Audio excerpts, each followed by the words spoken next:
Greetings to you, traveler. I had hoped I would meet one of your kind in these woods. You seek to rob the Lord of the Hunt, Amateur. I wish to see the boots taken from my master as well, but I do not have them. I can only reveal their location to you. To find them, you must find Amateur, the Lord of the Hunt, the one whom I herald. But this is not merely a matter of an owner and his possession. The Lord of the Hunt has secluded himself in Arduith because the boots carry a terrible curse. Amateur is the Hunt incarnate, and the boots enhance his natural abilities. They make him undetectable. He stalks unseen and unheard until he strikes. But the boots urge him to hunt, to take blood and life. His mind is like the feral beasts. He views all creation as his prey. And so he locked himself in Arduith to protect all from his madness. Entering Arduith, and he will hunt you as well. No, though I yearn to see my master restored. The curse is too pervasive, and he would wish death on himself for how he has fallen. But in that death, there is a blessing. For he might rise again sometime, and restore the Hunt, and free himself from this indignity. I would warn you that to go to Arduith is to go to your death. But if you must obtain those boots, then you must go. Be wary. Go.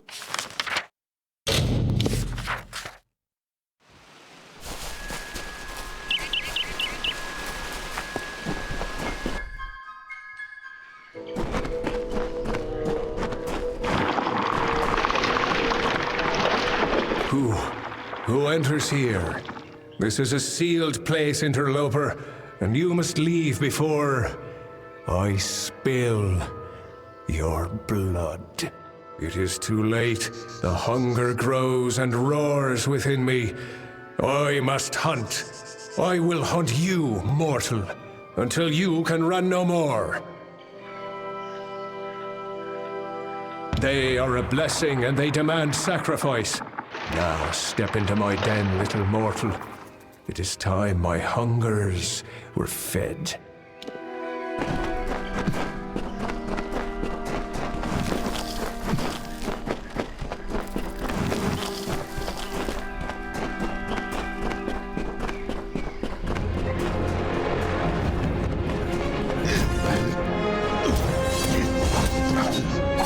Your life is mine.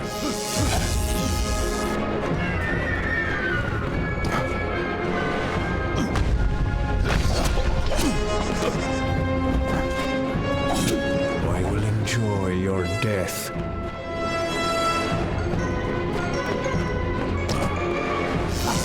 Are you enjoying the hunt yet?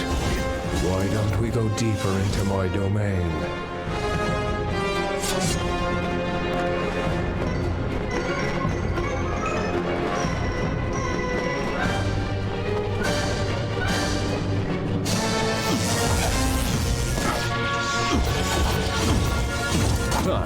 You're quicker than you look. I better start taking this seriously.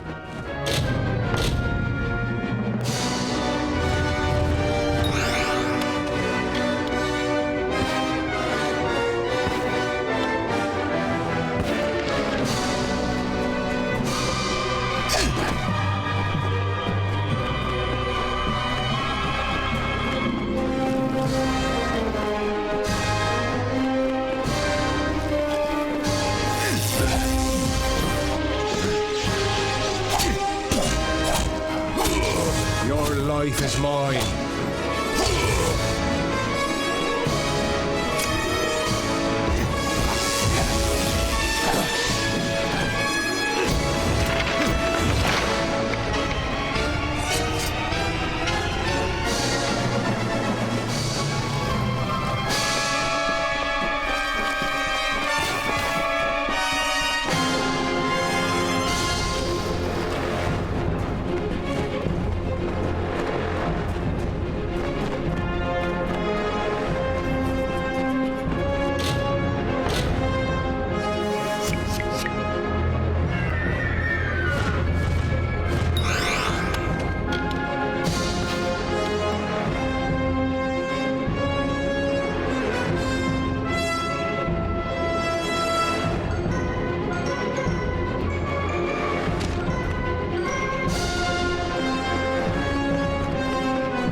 lost.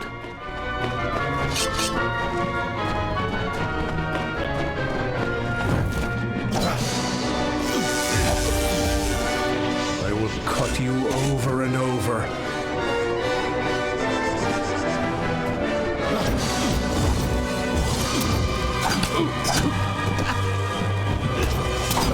I will end this.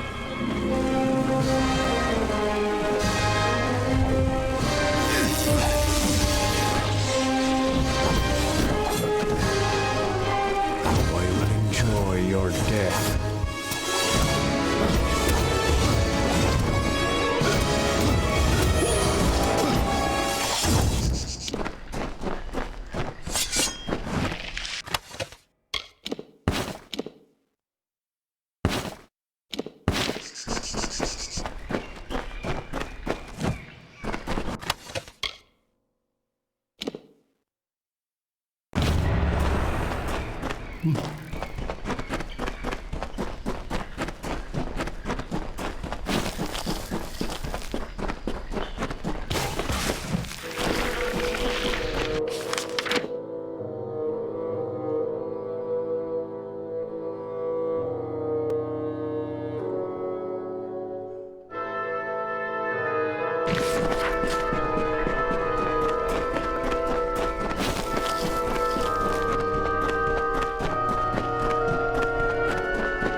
Welcome to Star. The boots do not seem to have weathered the separation from their master well.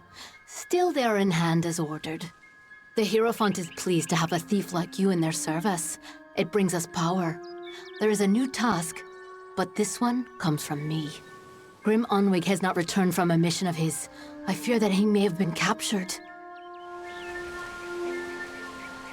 You must find Grim and return him to us.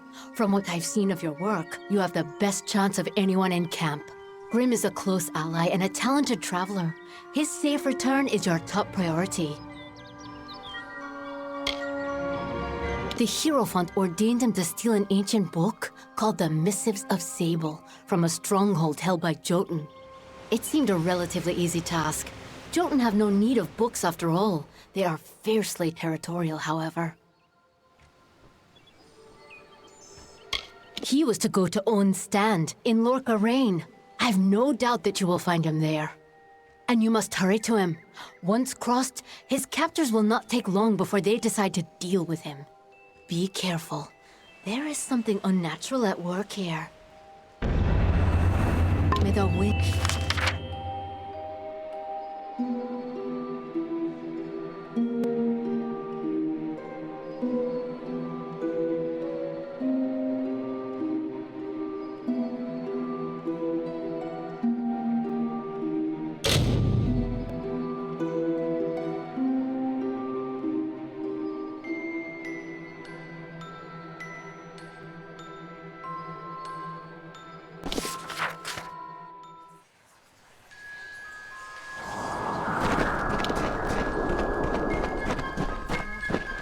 Not like the others.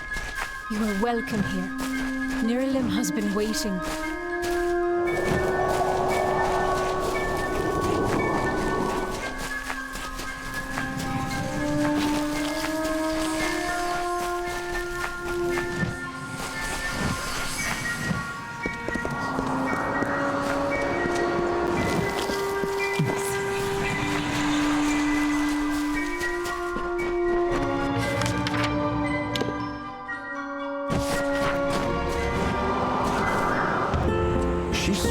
The light of truth, to save a village plagued, to find a cure for them, her quest, the Maid of Windermere, her test.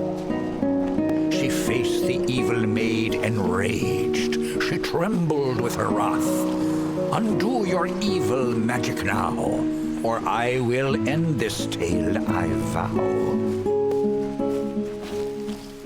Come closer, little curiosity.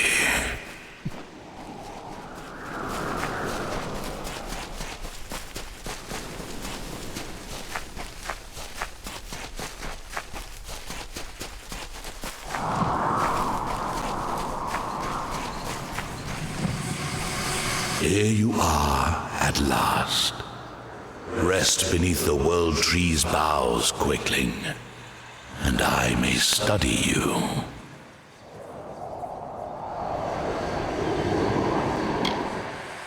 You are something new, and it has been many ages since I have seen a quickling who has learned to be new.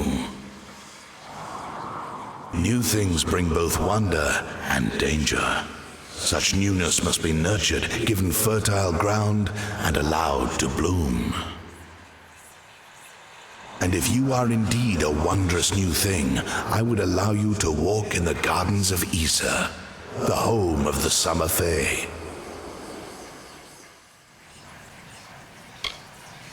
Look around you, and I am all that you can see. My roots spread across Dalentarth. My leaves read the winds from Frostbrine Coast to Alabastra. My family and I circle this world. We were saplings when your kind emerged from the dark, and we will grow with you until this world burns once again. Many seek to enter the last bastion of the Fae, but in these times, few quicklings are worthy. The time of the Fae is passing. I must shelter them in their twilight and protect them from the corruption that spreads in their kin to the east.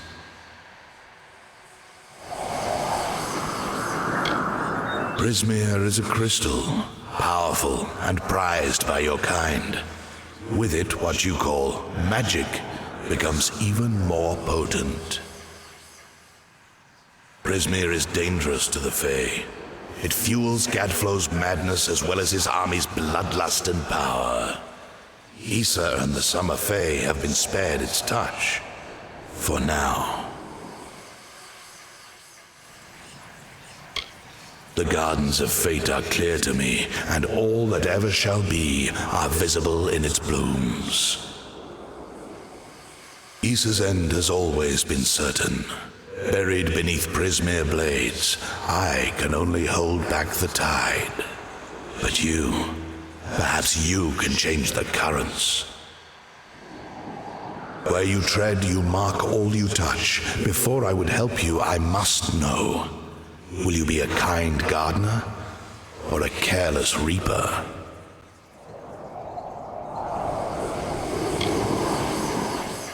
Like all quicklings, you are eager to act. I would rather see the method of your action. A tribe of trolls has been corrupted with Prismeer. Their matriarch, Nash, has united the clans in the first step on the path of Dalentarth's demise. But your path is your own now. Defeat Nash, remove the taint of Prismeer.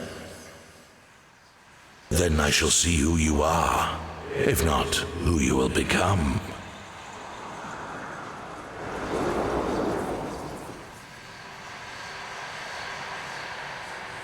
The troll matriarch and her brood await at Haxi. Their corruption burns my roots and threatens our future.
Nirilim has guided me to assist you. Or perhaps to watch you instead. Either way, we hunt Narsh together. Come with me. Trolls are rarely clever, and Narsh will not hide herself from an interloper, no matter how much she's been tainted by Prismeer. Press onward to find her. Return to the hunt.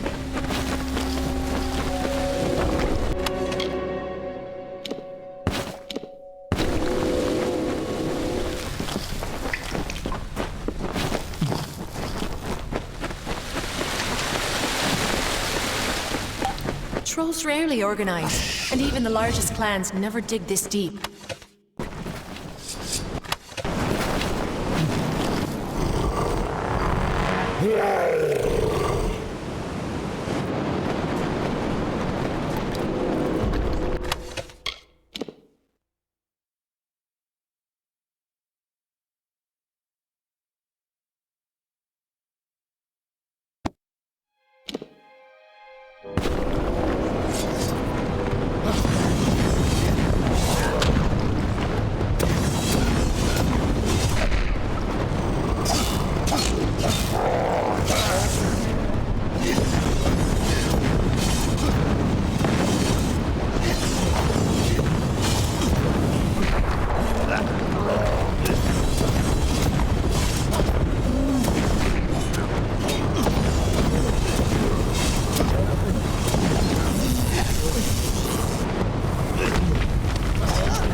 What are the Tuatha doing here?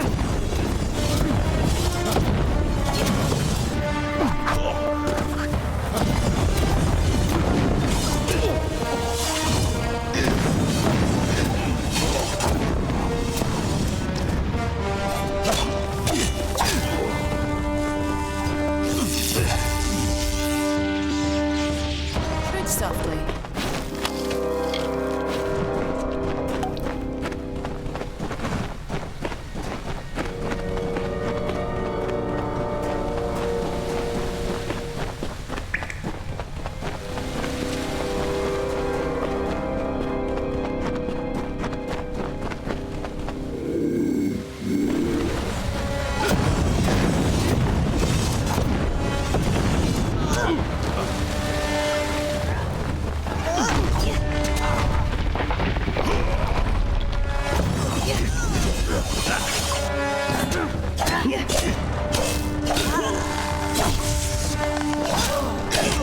Tread softly.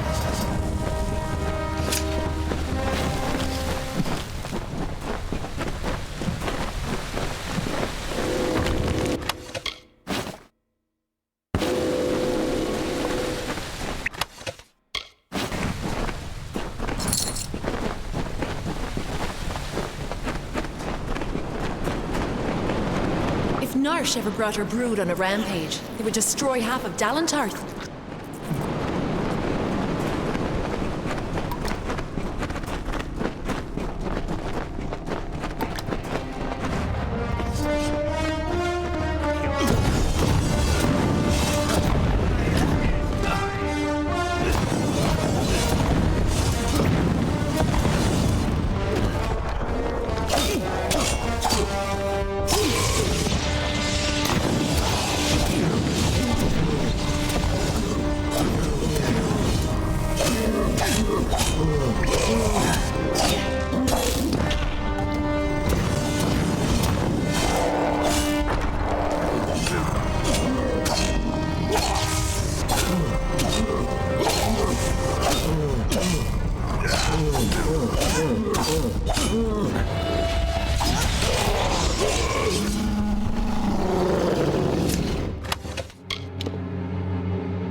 Tuatha must be corrupting the trolls with Prismeer.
Looks like the Tuatha have been working here for a long time. If they've come this far inland, Fae and mortal alike are in grave danger.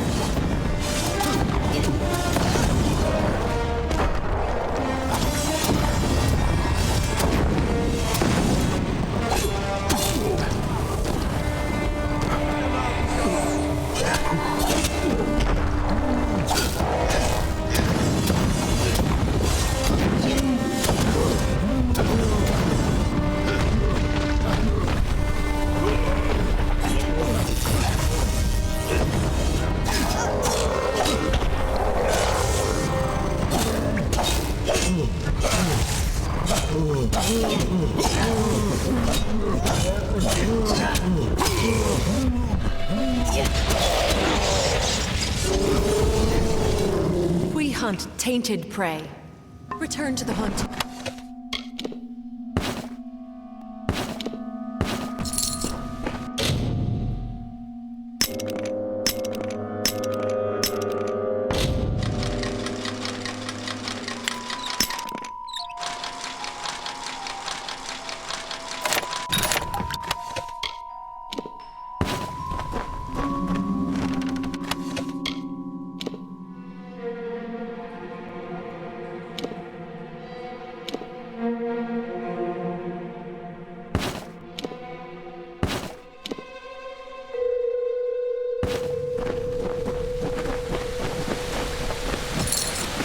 We hunt tainted. Return to the hunt.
What if the Tuatha had done to her?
Narsha's pain is no more thanks to you. Niralim will want to speak with you immediately. Farewell, Cure. A great tree awaits you. Narsh has been defeated and she no longer threatens Dalentarth. Niralim will want to thank you in person. Farewell, curious one.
You return, and in your wake, Dalentarth blossoms. The flow is rearranged, now and forever. Nash's brood is at an end. You have destroyed what was written, and made a new fate for Dalentarth. And yet the Tuatha still spread, marching with Prismeer and pain. You have only delayed our doom.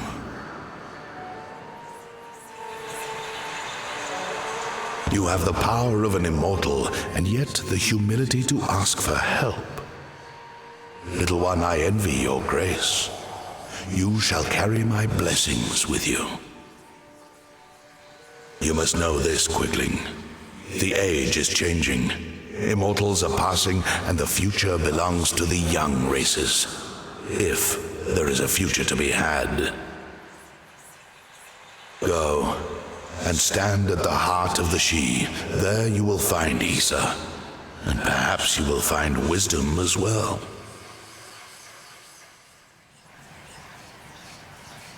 Only the path of your own choosing. Stand at the heart of the She, and if that path includes the gardens of Issa, I shall allow it. May your path be long.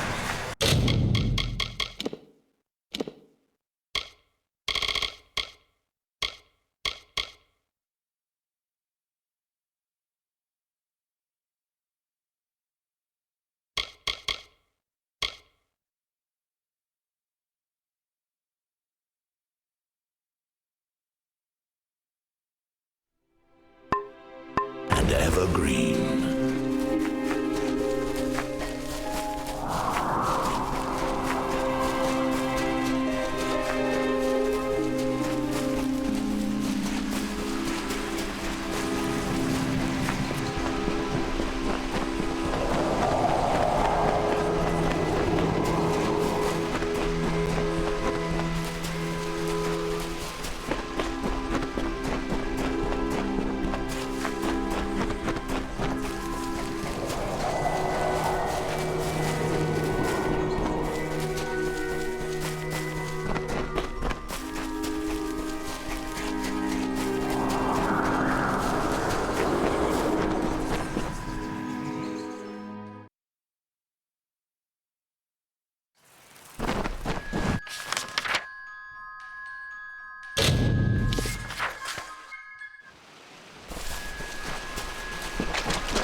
You have arrived at last. Welcome to the Gardens of Issa, home of the Summer Court, and the warm heart of the Feylands. I know you had hoped to speak with the High King, but our seers sense a danger pursuing you. Naturally, we cannot allow such threats to be brought into the High Court, perhaps once you have dealt with your own unfinished business.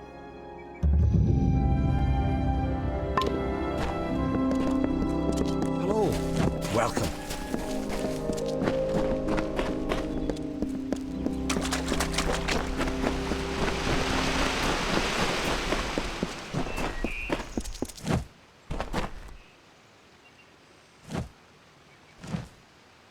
Greetings. What have I done now? Someone in Issa is always looking to send me away. But I won't go. No.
don't know if we've had the pleasure.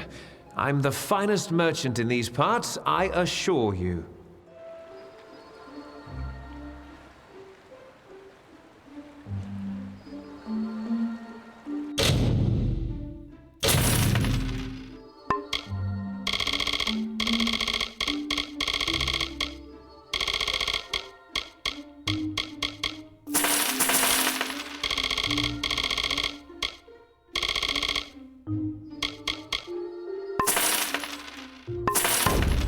Pleasure doing business. Greetings.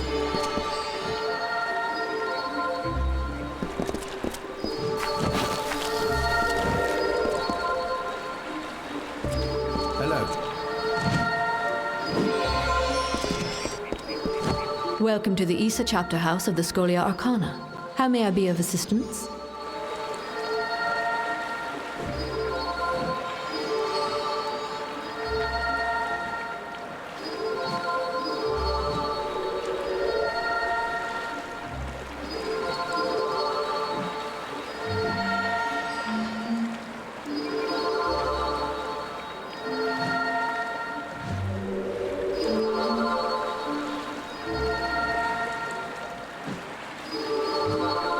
We are an order of magic practitioners dedicated to the fostering of knowledge regarding all things mystical and arcane.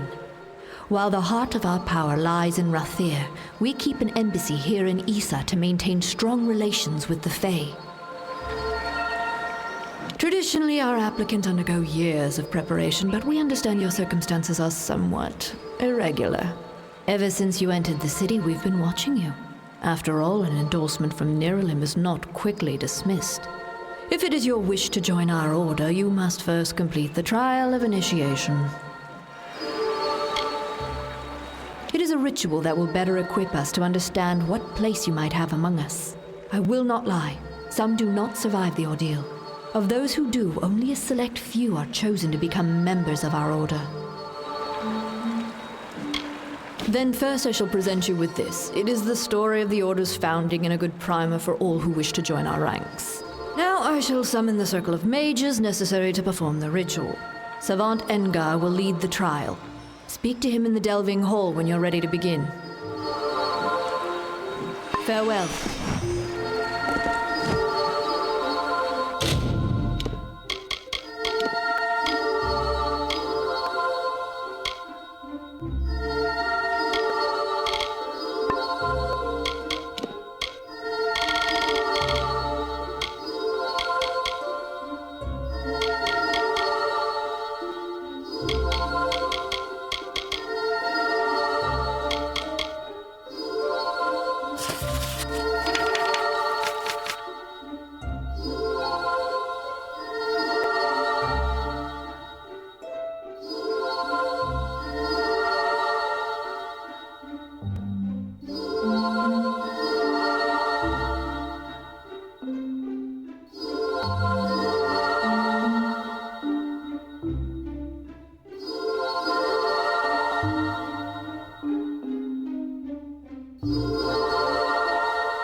Damn quiet, damn fools. I'm sorry, friend, I didn't see you there. I'm afraid I'm a bit concerned. A few nights ago, I was the victim of an attempted robbery. Someone sought to steal a gem of mine from a chest I warded myself. That night, 3 initiates fled the chapter. Cassera, Aloran, and Bertrand. I suspect they were somehow involved. They could only have run into the She. Can you find them?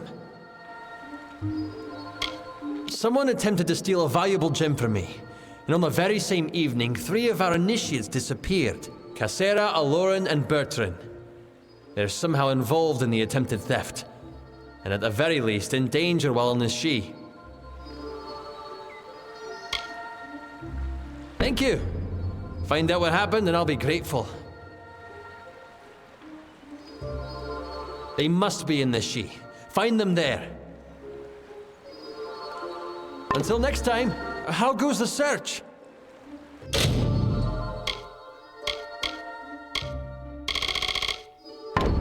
Don't be a stranger!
Greetings. I have some ability with the art of sage crafting. Do you wish for some instruction?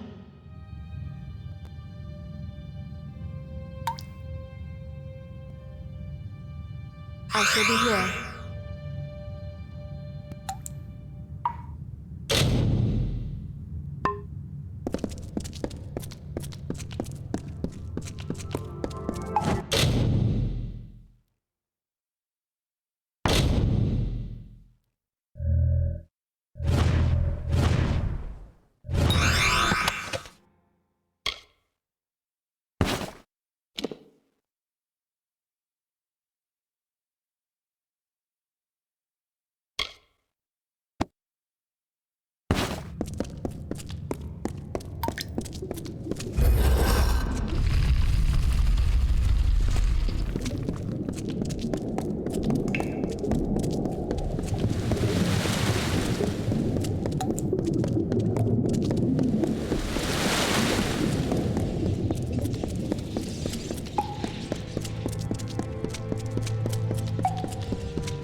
Greetings. I will be the savant presiding over your trial of initiation. Traditionally, applicants have prepared for the challenges of this trial through years of study and training. But as Augur mentioned, we realize you are unique. Do you have any questions before we begin? The magic of the ritual confronts the applicant with his or her own potential. Consequently, no 2 experiences are the same. How this potential manifests varies. Whatever takes place is for the applicant only. Tradition dictates it is never spoken of. And a final warning. While whatever shape the magic takes isn't real, not truly, what happens can have real consequences. Do not underestimate the danger. This is a fluid magic. The form it takes varies according to the power and nature of the ritual's focus. In this case, you. The goal is a simple one: survive. Like every Scholia Arcana member before you, to join our ranks, you must first confront the specter of your potential. And be aware that I am watching. Now, Proceed into the center of the circle to begin. Good luck.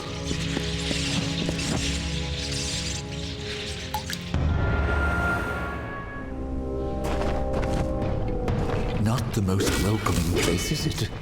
Is that a pile of corpses? Fascinating. Don't pay any attention to my ramblings in here. Those fair Gorma look like they're out for blood.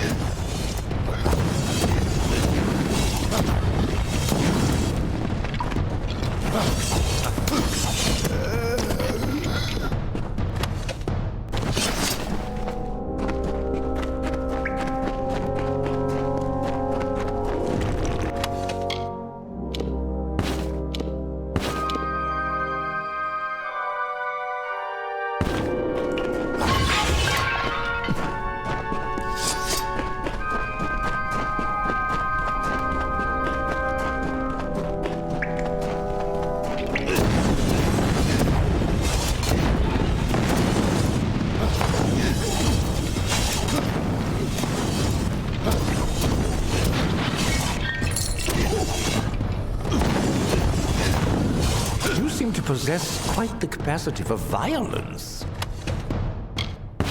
Intriguing.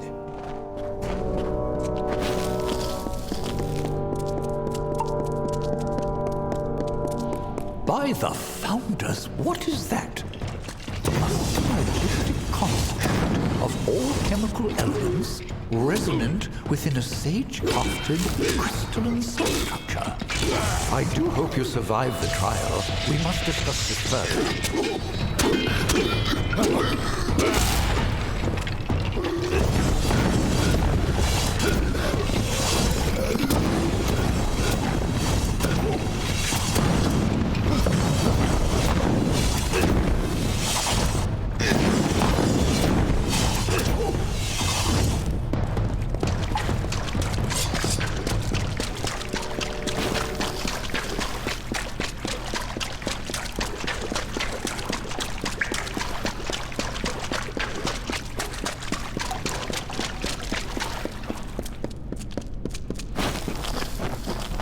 The first phase of the trial is complete.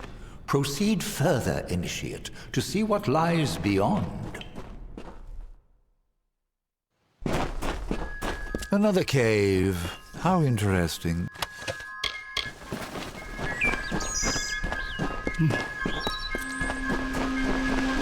Ah, a waterfall.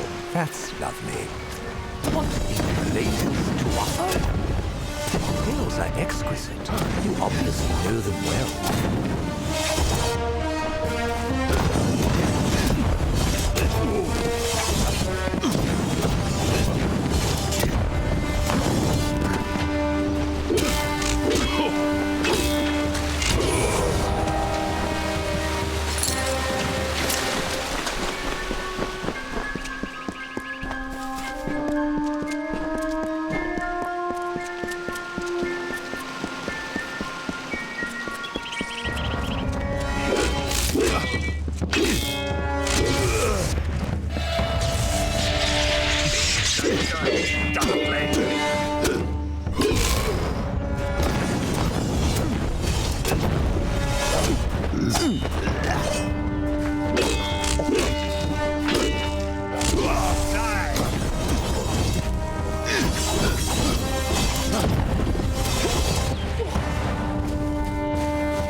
Something is terribly wrong.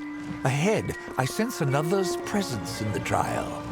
Dissonance, growing, cannot...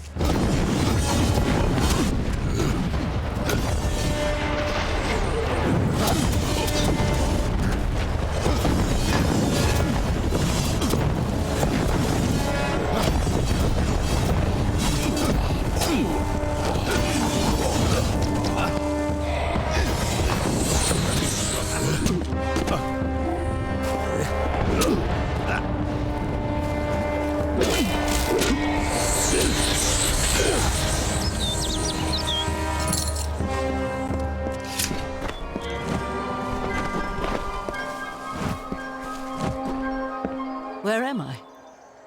What is this place? The Dark Empyrean. I cannot remember. I cannot remember anything. And you. I smell death on you, child. Why have you summoned me here? I am the Dark Empyrean, and I will not be bound by you or those you serve. I could kill you now, but I have plans for those who watch from the shadows. Now be gone.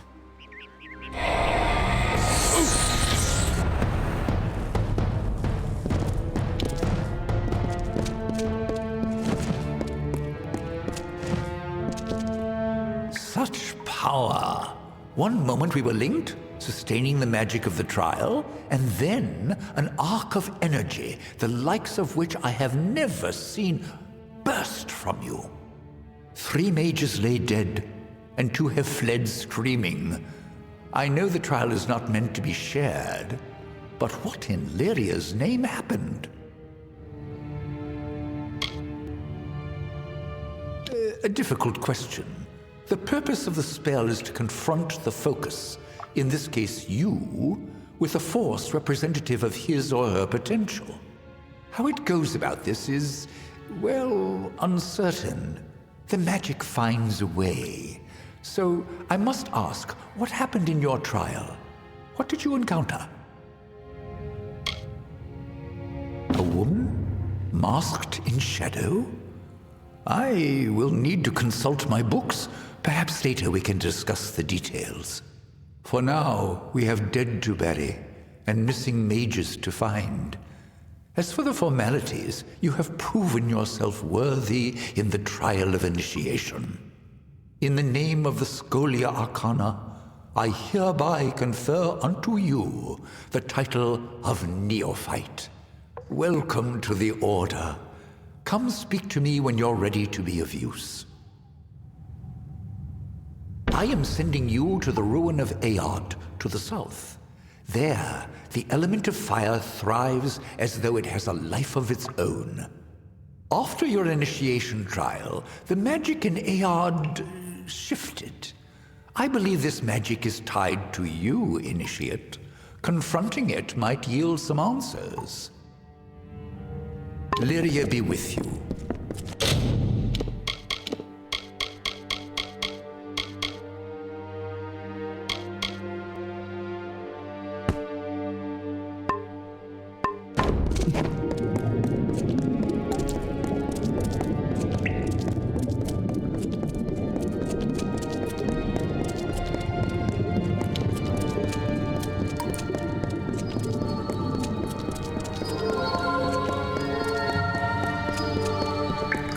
To you.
Was it 2 pinches or 4? Welcome to the Lyceum Grove. I am Jackson. It is strange to see a mortal so far from Felltown.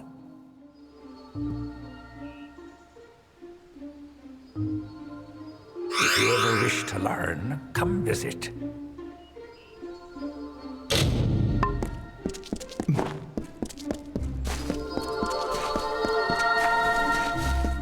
I am at your service.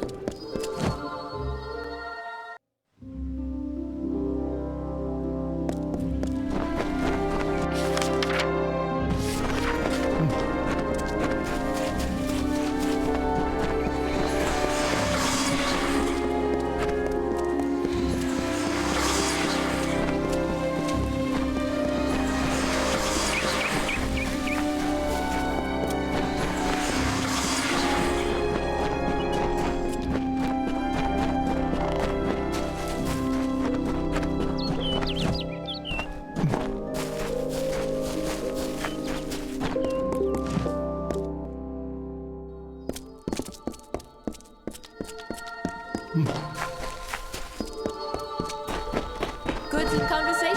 Hey there, pretty. This is Aska's Alley, best tavern in Issa. Only tavern in Issa, of course, but you didn't know that, did you? If you're new in the city, I can help. I know everything about the Understyle, the Embassy, the Scholia Arcana, you name it. I know it all.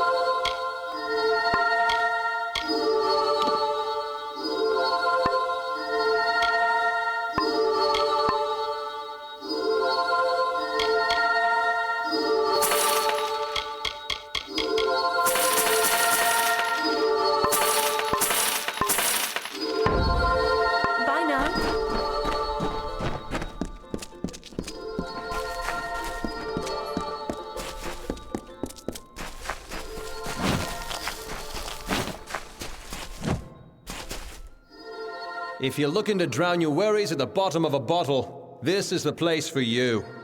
I'm Goethe and Aska, and this is my establishment.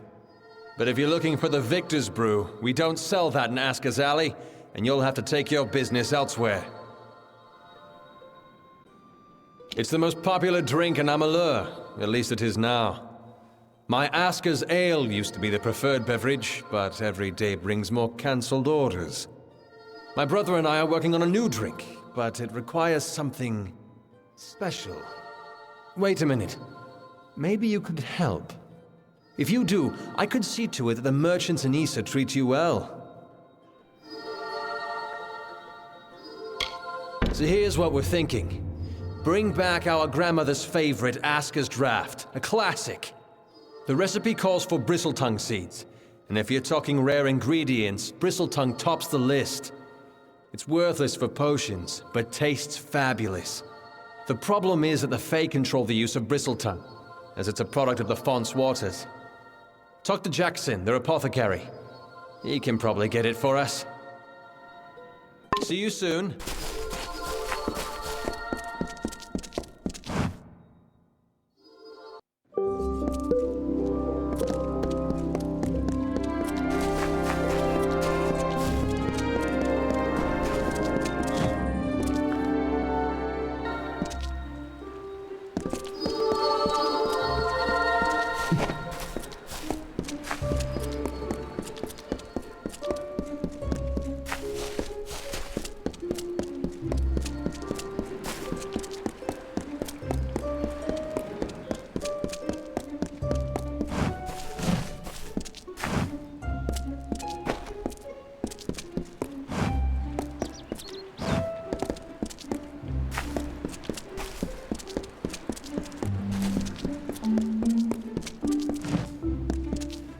Aren't you bold?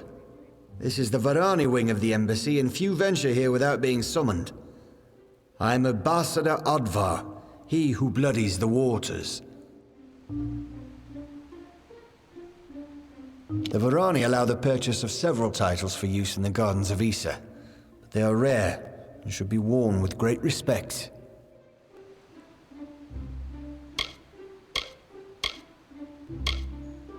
This title carries with it much history and much responsibility.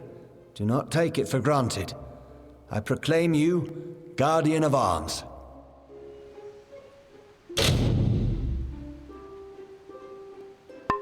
Stay out of my way.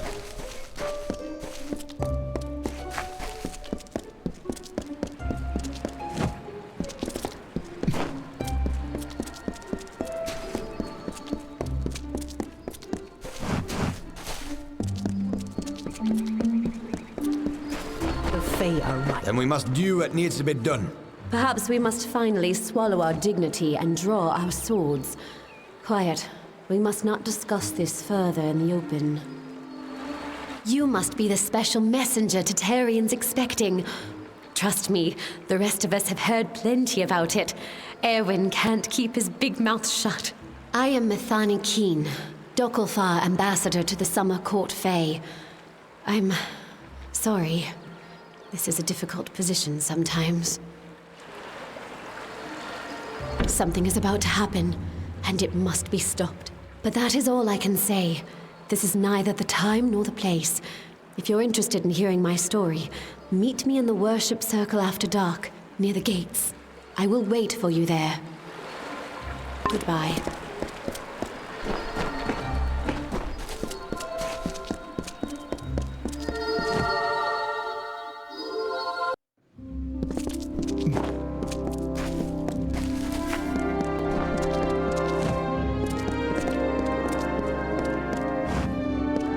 Hope you're here about the job. Demand is higher than ever. I'm just too busy to deal with anything else. Making a fortune is what? These visitors come with obscene amounts of gold or treasure. They don't mind parting with it. My plan was brilliant.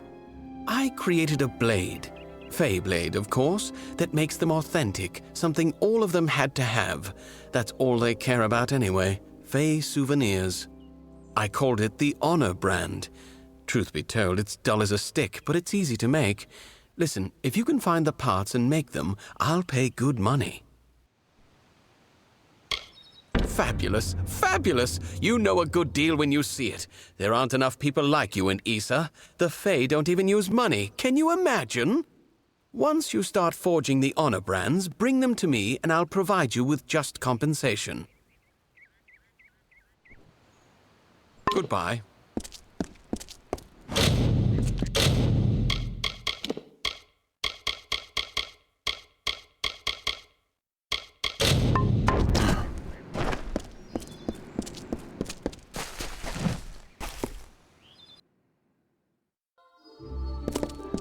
Presenting he, the wisest imperator.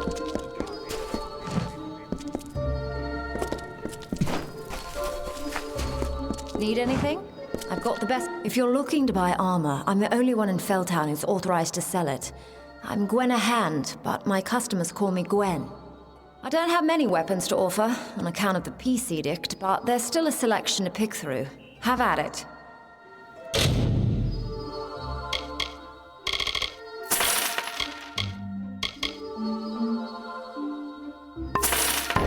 Nice talking. Nobody here but us law-abiding citizens.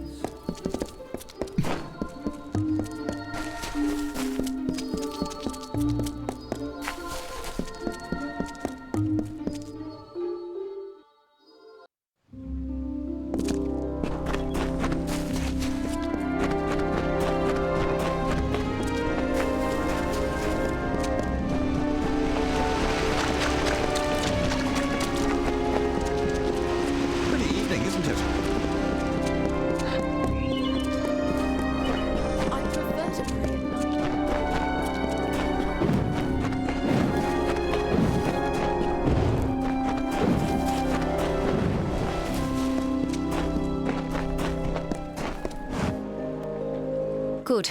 You've come. I'm sorry to make you wait like this, but what I mean to discuss is very sensitive. It involves treachery. Despite the calm you see around you, the gardens of Issa are on the brink of war, and the question is, which one will it be? There are plans being made to seize this city. The Varani are displeased with the Court of Summer's lack of support for their people, and they wish to overthrow Tatarian and force the remaining Fae to fight. We can prevent this, but we must act now. If saving your people isn't enough, we can pay you as a reward. The Varani cannot stomach Tatarian's neutrality. They believe that his Fae subjects could be convinced to march with us on the battlefield. I believe this as well, but I would never resort violence. The Varani wish to turn Issa into a military camp. We cannot let that happen. It will ruin all our people have achieved here. Of course, it is the right thing to do. The leader of the plot is the Varani ambassador, Kirna Brenner. Every night, the ambassador strolls Memory Walk, alone. She carries a pair of daggers. Take them. Afterwards, dispose of them. Destroy them. Salvage them. I don't care. Return to me when it is done. Goodbye.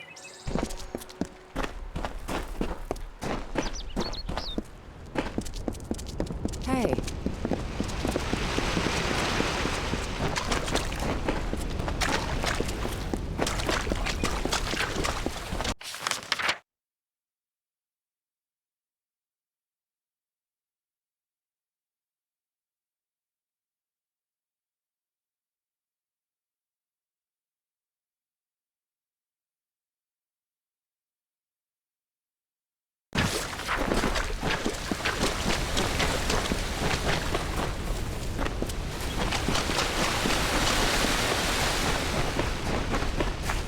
Bought a title yet? Don't be shy.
Presenting he, the wisest imperator. Oh, yes? Oh, a mortal in the understyle. This is indeed a treat. Come closer. I seldom see one of your kind so far from Felltown. Bristletongue, my, that would be something. A mockingbird with the font's only yield. Of course I will tell you where it is. What would be the fun in refusing? But before I do that, you need to offer me something. Isn't that how you mortals act? One deed for another? As steward of tinctures and elixirs, I often dabble in alchemy, especially with the water from the font. And I need you to drink this potion. Good. I will know what this does to the mortal constitution. Go on, big gulps now. None of that sipping. Goodbye.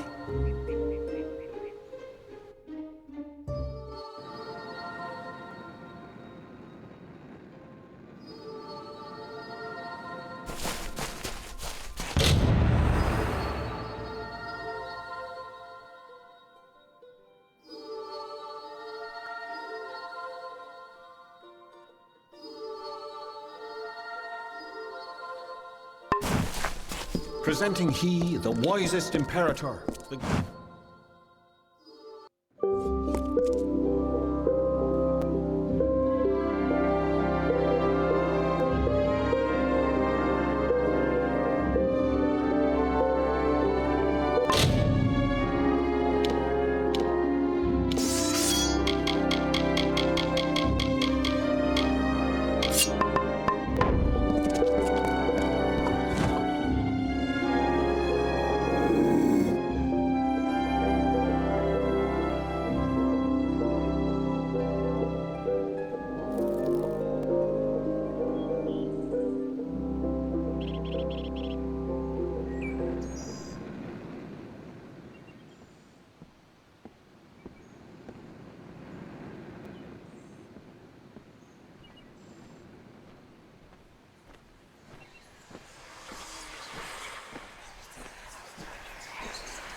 Peacocks, all of them.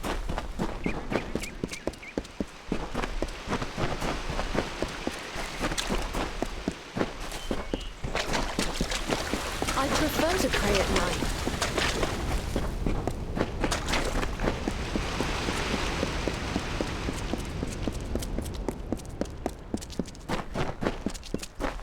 Welcome. Politics is a dirty business, but it is necessary. One death now can prevent thousands of deaths in the future. Goodbye.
Careful out there.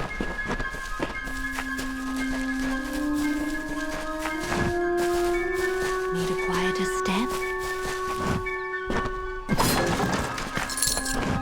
Always open for business when the road is your market.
Place? Are you looking to buy item? Always looking to make a bit of...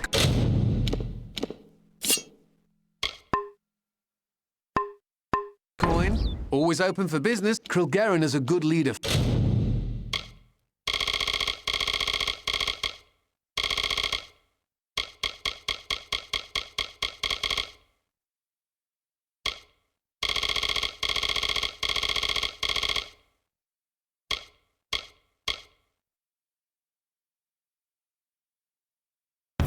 star camp. Most always looking to make a bit of coin.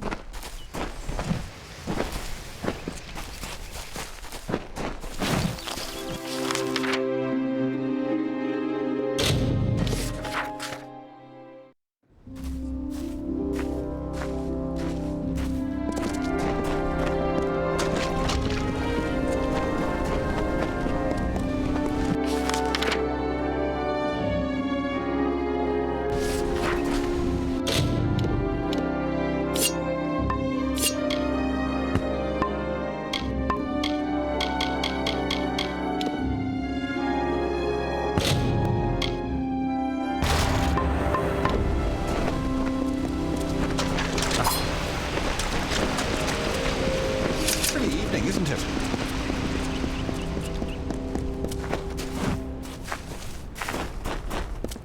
I prefer to pray at night, when it's peaceful. Let us never speak of this again. I don't know you. I don't like you. And I hope I never see you again. Take this gold and these supplies. Such items are hard to come by in wartime. This is where we part.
Predicament.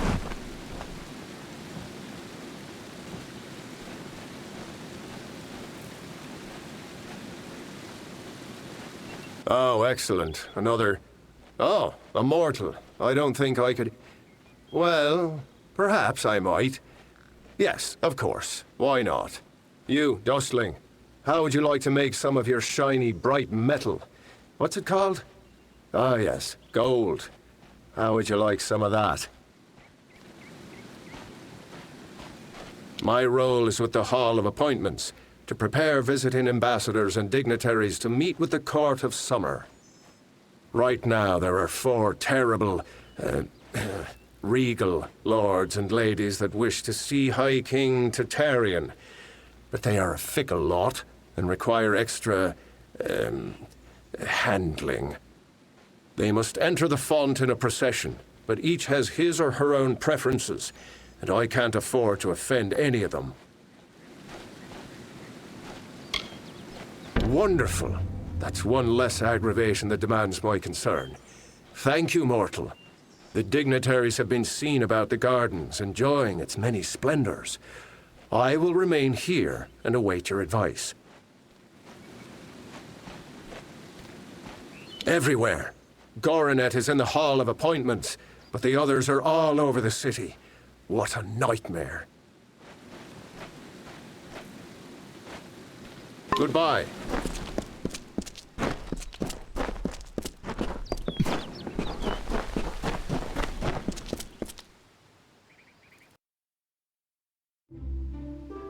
Presenting he, the wisest imperator.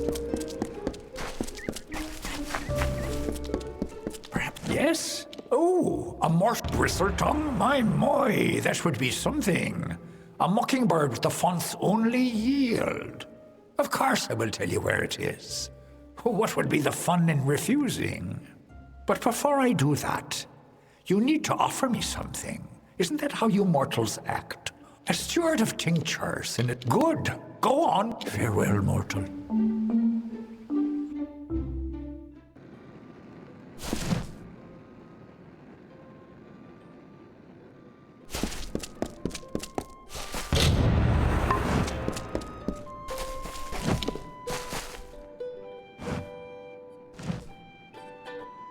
could you possibly want from me? I am Warlord Wenery, Lady of the Red Sands. I am not to be disturbed.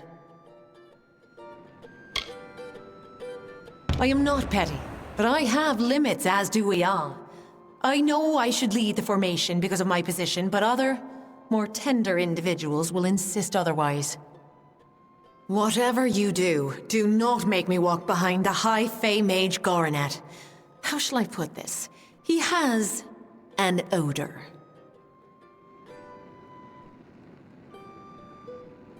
If you value this position, you will make sure Lord Setter is not behind Huntress Hartwin. She finds him despicable, as do I. Of course. But see that it doesn't happen again.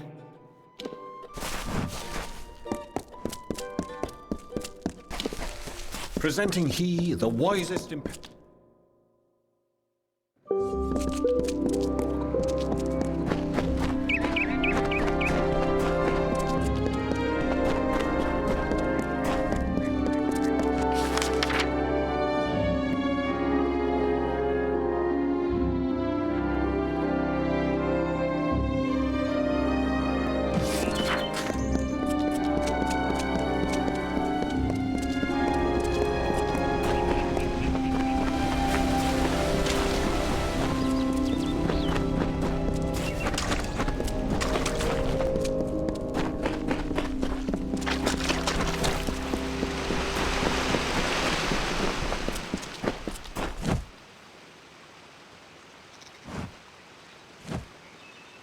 Why, hello. I am Viscount Setter the Allseer. Are you from the Hall of Appointments? Order? I care nothing for order. It is the others who insist on such foolishness and frippery. However, if you are the one who determines such things, may I ask that you place me behind the Warlord Wenery? I enjoy watching her backside travel. It would be best if Goronet trails far behind Great Huntress Hartwin. Once at each other's throats, those two are difficult to tear apart. Always a pleasure. I am at your service, fleshy master.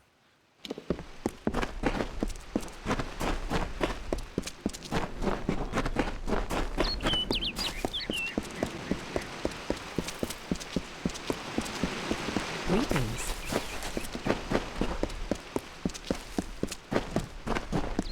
Hello, child.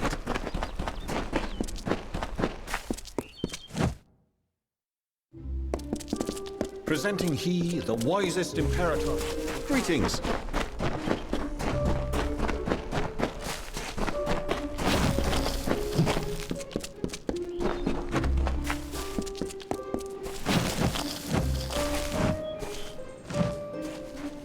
Another steward?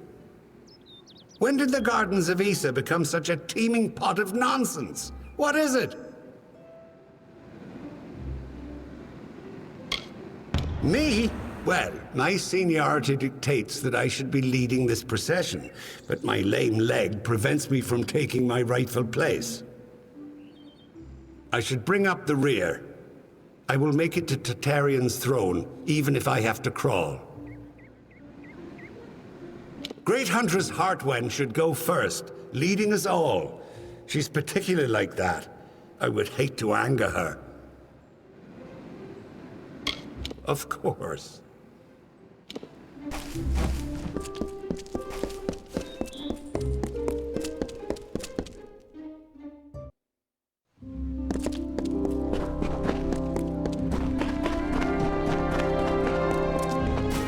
It is a glorious day.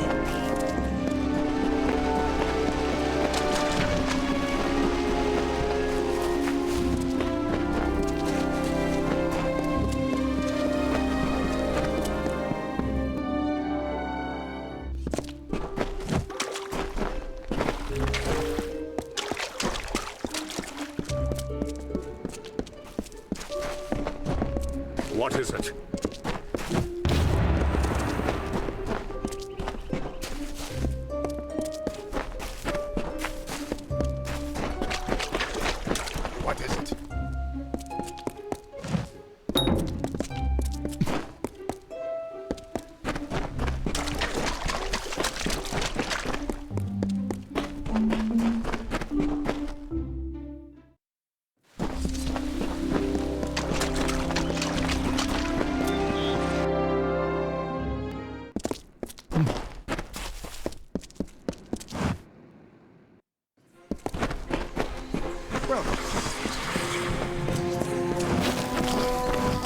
Oh, you took me by surprise. I'm not accustomed to mortals on the trellis. Please, enter. I am Lord Saramir, the High Lore Sage of Issa. I am here to answer all questions regarding the House of Ballads and the House of Valor.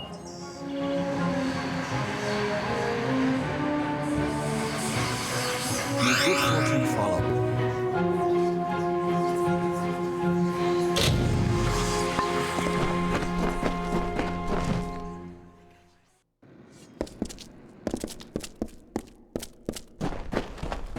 Greetings, Dustling.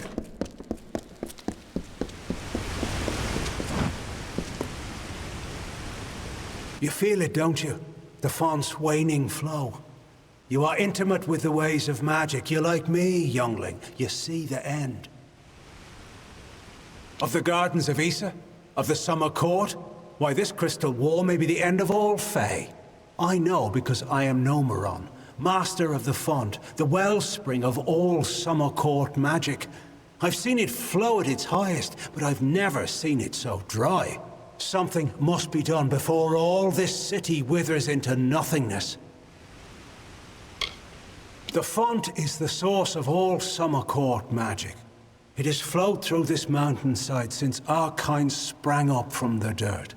That flow has waned in recent days. It's unnatural, even as the magic in the world grows. The Fae, it seems, will wither. The font's flow is controlled from the Lyceum Grove down below. We must open the root system and allow more water through. However, the magic that regulates this flow can only be used by some. It's protected by a ward known as the Waterlock. It can only be opened by one who carries drops from each of the 5 sacred pools surrounding Issa. Collect these drops, and you can break the Waterlock. Goodbye. The House of Seasons is no more.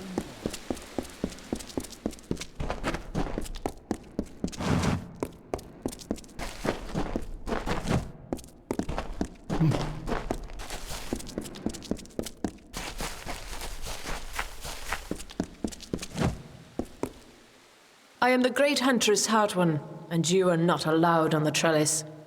What brings you here, beautiful? How quaint! Well, I am the most respected and most deserved to lead. Besides, I detest that harlot, Warlord Winry. So it is only right I meet the High King before her. Goodbye.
Greetings, Dustling.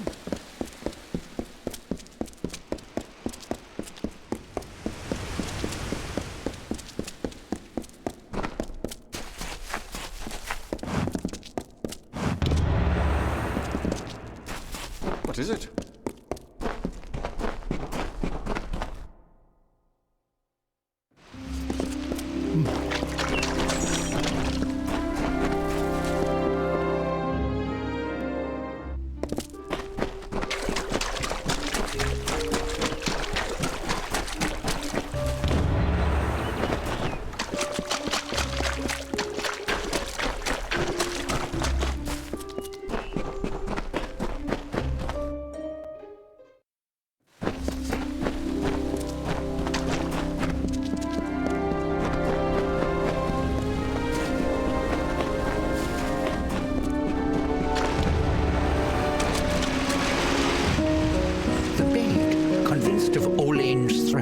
agreed to free the town.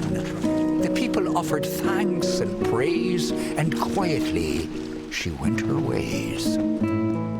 Once the ill were brought to health, and the villain had fallen by, good Olaine returned to mortal ground, and gifted them with magic found.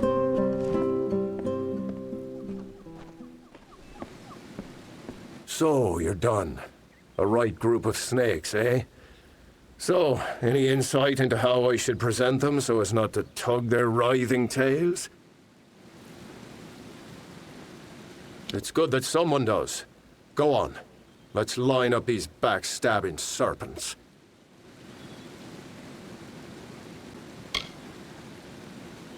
Yes, yes.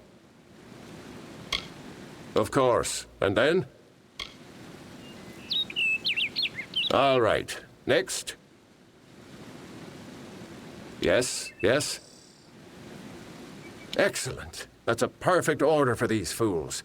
Saves me the trouble of talking to them. Thank you.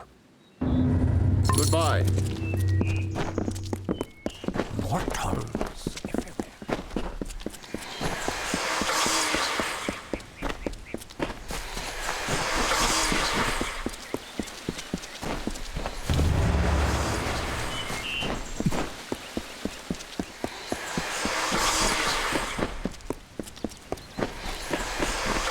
Hello.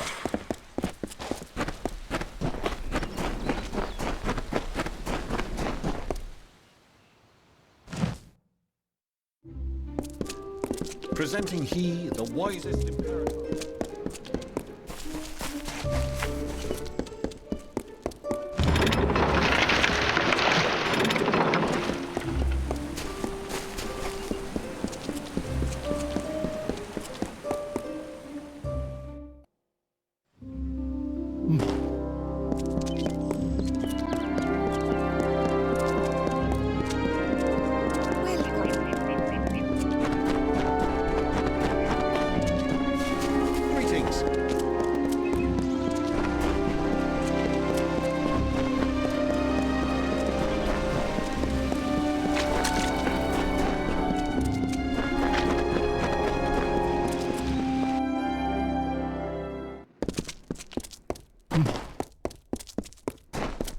Greetings, Dustling.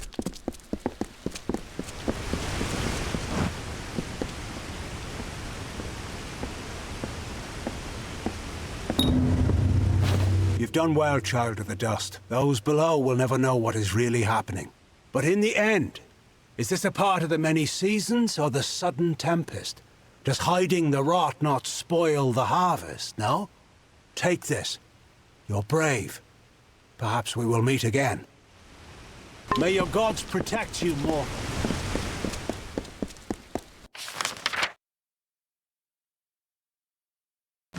The peace edict Yes. applies to all mortals.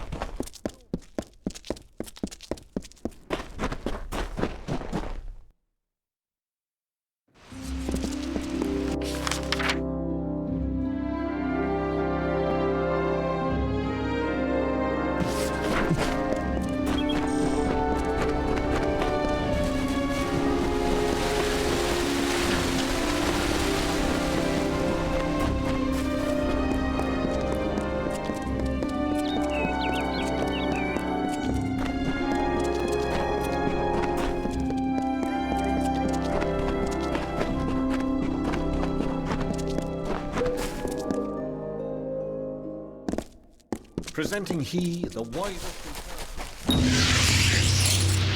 You've got the seat! Now we'll see if the Victor's Brew can stand up to a new challenger. I'll have a batch of Aska's draft ready before the week is out. Take this, friend. And like I promised, the merchants here will give you a discount. You've got a home here in the alley for as long as you like. See you soon.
Have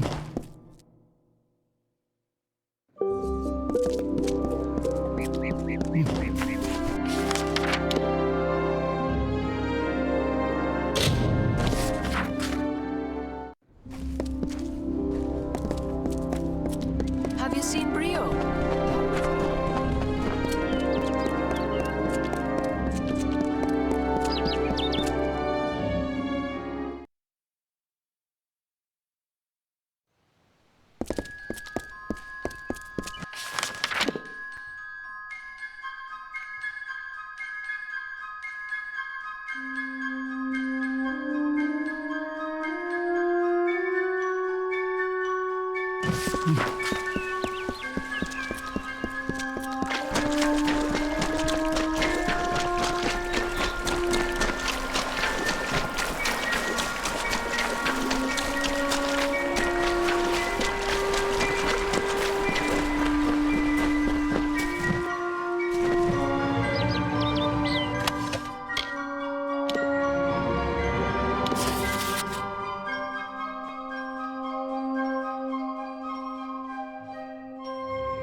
You've returned. Have you found them? Then you must tell me, please.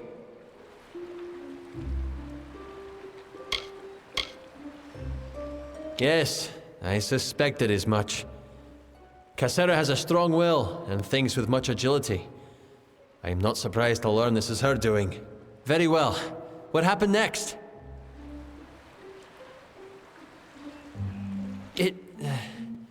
Regrettable. It truly is.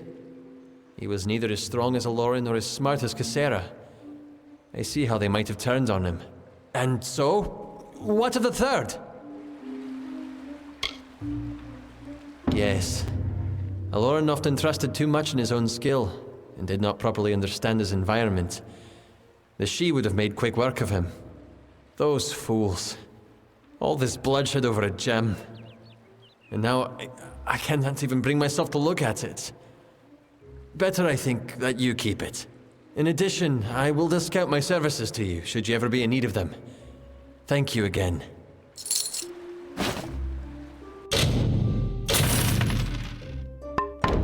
Until next time!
I hoped you would come.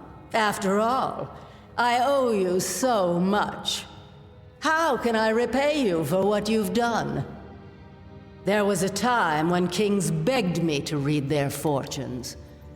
Shall I read yours?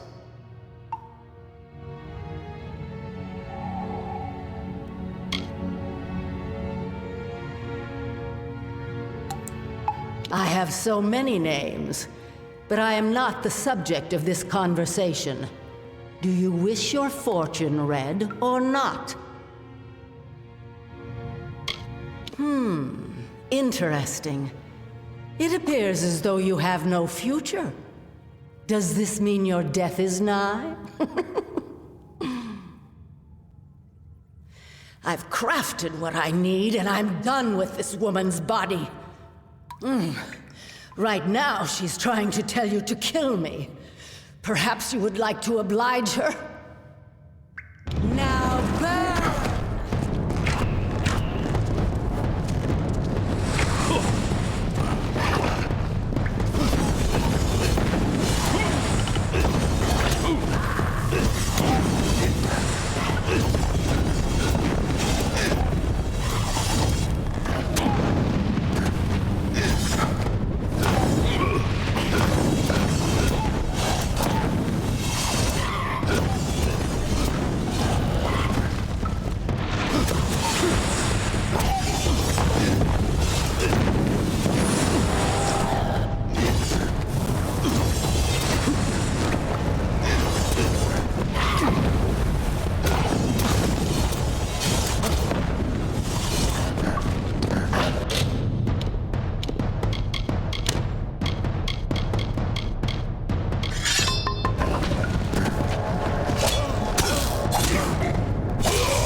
It was Nuala Ignis who stirred the magics of Aod?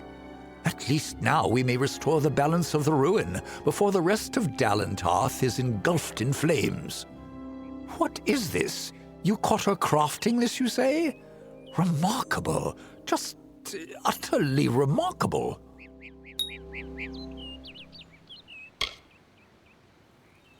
That might explain her behavior. Breaching the seals of Aod should have been far beyond her capacity. Not to mention whatever this is, I have never seen the like. It is as if the element of fire were given physical form. You have done well. I have another assignment for you when you are ready. In the meantime, I shall be studying this sunstone. Adept Fell recently began investigating some disappearances in Melaglia. I haven't heard from her in some time. I want you to go to Melaglia in the plains of Erethel.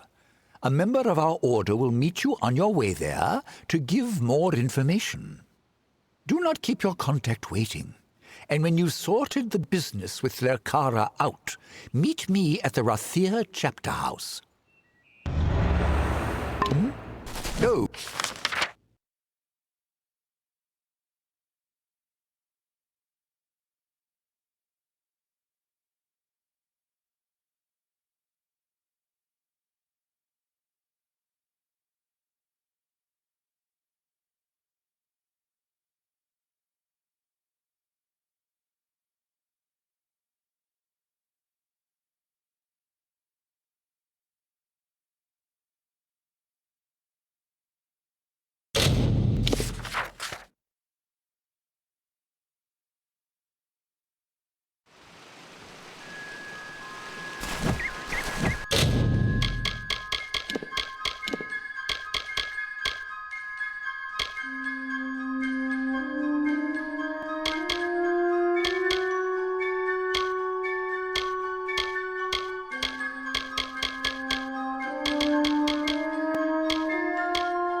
There was another named Own. This name was to be feared. The name is death, decay, and violence. A cold and fading moment. A mind not of misery in the few leaves of winter. A suit of armor beneath which lay a void. Where Issa's vision was of cultured landscapes, his was of the choking weeds. Own's reach devoured the land. The winter approached.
It's...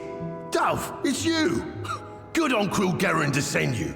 I was worried the Hierophant might get away after all. I was set up. The Hierophant set me here to steal an old book, The Missives of Sable, from some Jotun. Sounded easy enough, but I was ambushed by a troop of gnomish praetorians searching for the missives. They want that book, Dove, and they'll kill both of us for interfering. Steal the cell key, or pick the lock and get my tools, and I can sneak out. Or you could beat the gnomes to the missives, and bargain our way to freedom. Hurry!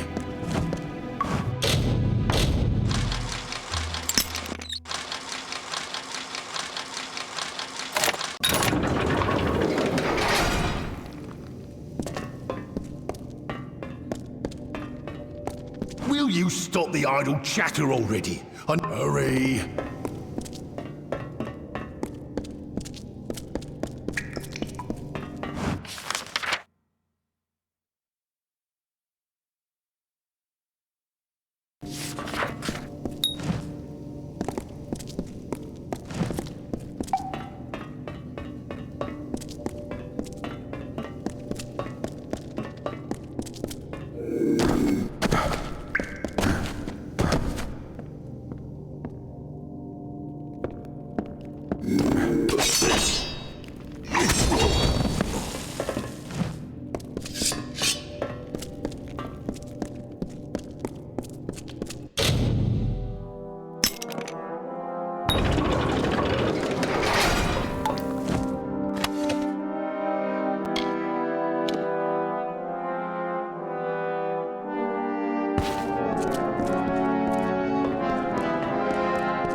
You got the tools they took from me, right? Give them here and I can make my way out.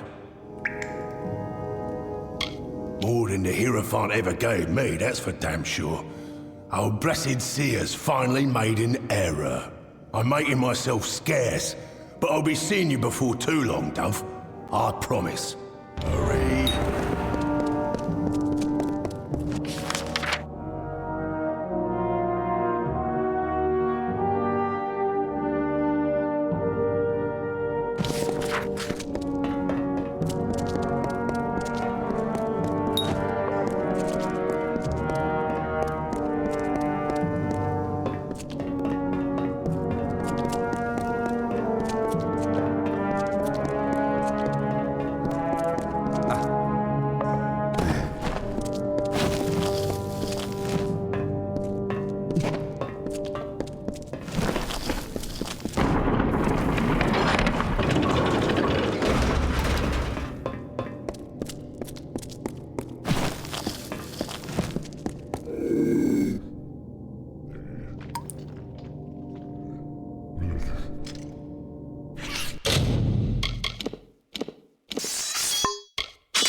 have freed Grimm. That was well done of you. I heard that he is now on a mission of his own, but I know not where. I wish him well. But his accusations of the Hierophant's betrayal are disconcerting. Would the Hierophant truly go so far to quell one voice of dissension? Your jobs here are finished. It is time you go to Moon Camp in the plains of Arathel. The leader of that camp, Irian Tal, will have work waiting. May the wind be at your back.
Thaddeus, scared of the plague.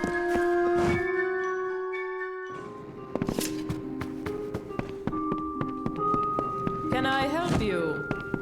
If you're buying goods in Didenhill, it's Cora Bennick you want.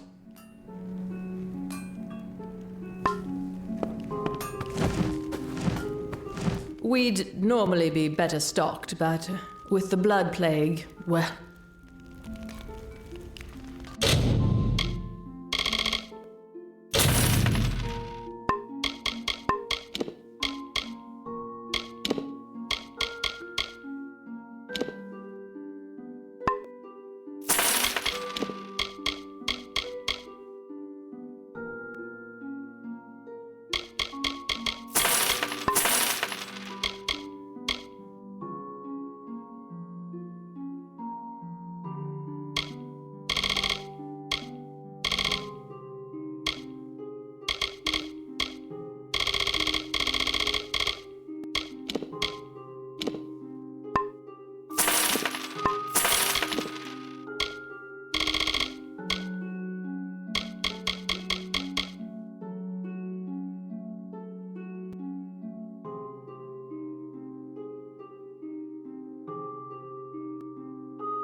Come back anytime.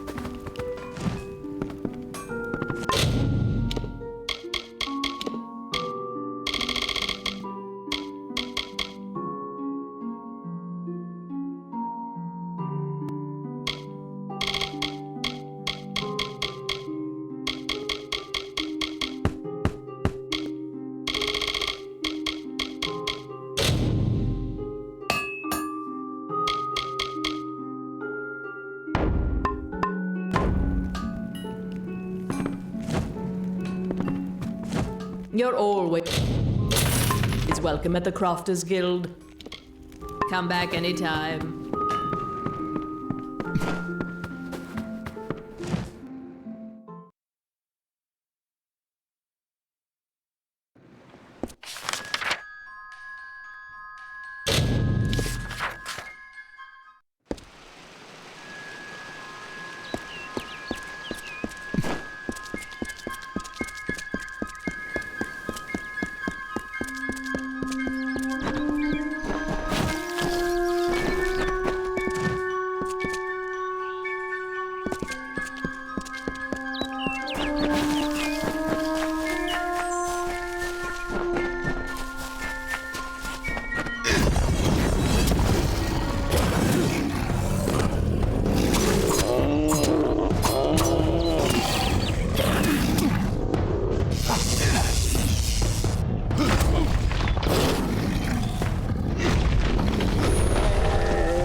Tell me, stranger, have you seen a young man lost in these ruins? Maybe with two lovebirds who can't take their eyes off each other. Yes, Turin. We were separated while exploring the ruins. I need to find him. They're my friends? We came into these ruins together, but I wonder if any of us will get out again. I'm sure he's fine, but if you do find Turin, please send him this way. I need that damned scroll of his. And if you do find him...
Everything's ruined.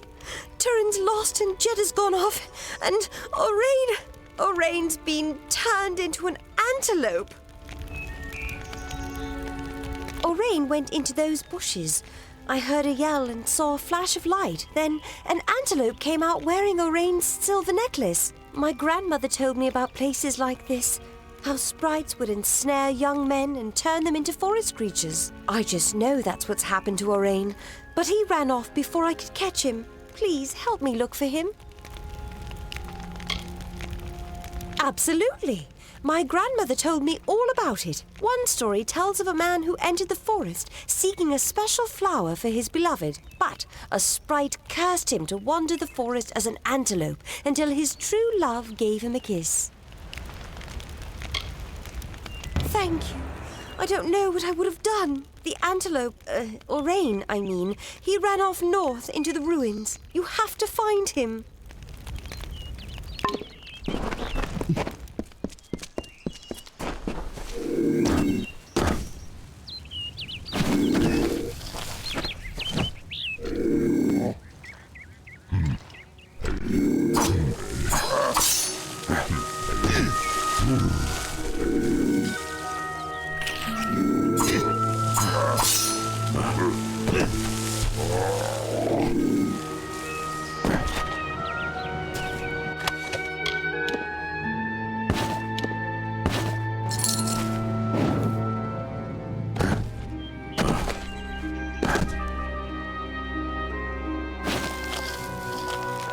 On the third year of passage, Tyrion entered Dalentarth. In dark wood and fany field she strode, until from wandering she was taken to the roots of mighty Velagru's child. So laden with Lyria's song, a greater magic known to none, she communed with nature's spirit, but the lyric she sought was not found. So to the plains of Erethel travelled the Lyria-guided Tyrion. Wind chased her swarthy cloak and tresses, masked her against the moonlit plains. That ebon evening tide, that coloured shade that so long ago marked us, Tyrion marched against the celestial expanse. Beneath the diamonded sky, she found her rest.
Help! Get me out of here! Please! You have to open the cage! The Jotun filled up on that antelope. But I don't like the way the big one was looking at me.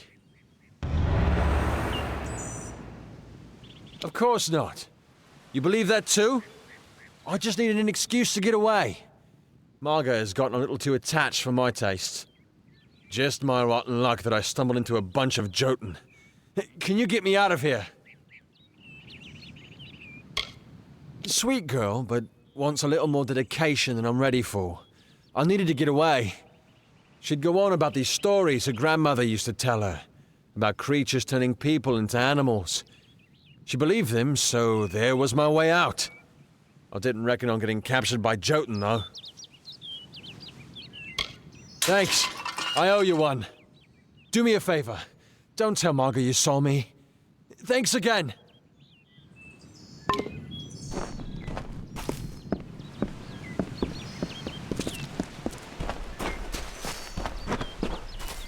I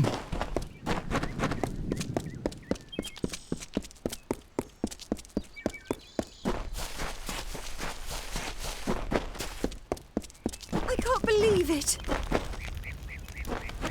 Something's happened, hasn't it? I can tell from your face. Did you find Orain? Well, my parents never did like Orain. I guess I can do better. There was this one boy. Do you really think I'd be better off? You're right. I just want to go home. Thank you.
The season is upon us. The time of the flowering is come. Yet I fear there'll be no ceremony, no flowering, no joy.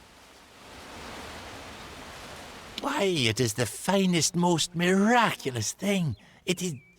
No, there is no worthy description. But alas, Bodril has not returned. With no one to play his part, I fear it is not to be. I asked the mortal maid for help, but she refused. I have resigned myself to sorrow. Why, Bodril is... Well, he always returns to take part in the flowering. Only now the season has come, but he has not. Why, I cannot say.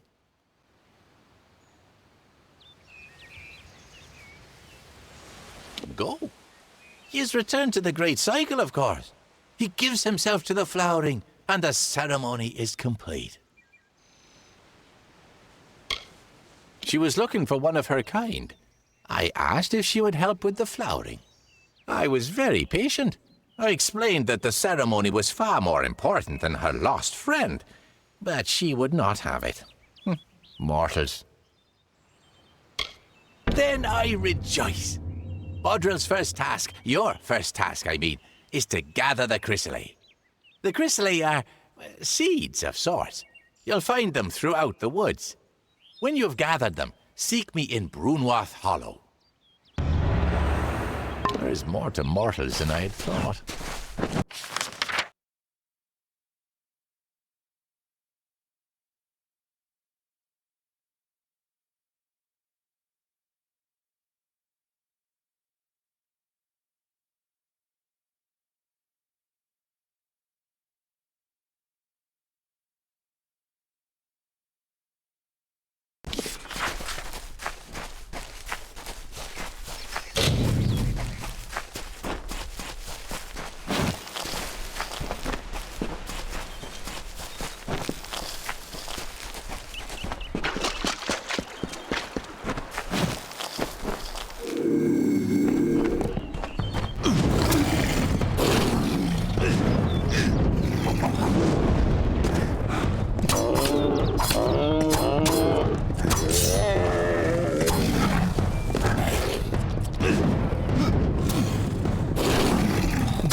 Not tell you of this.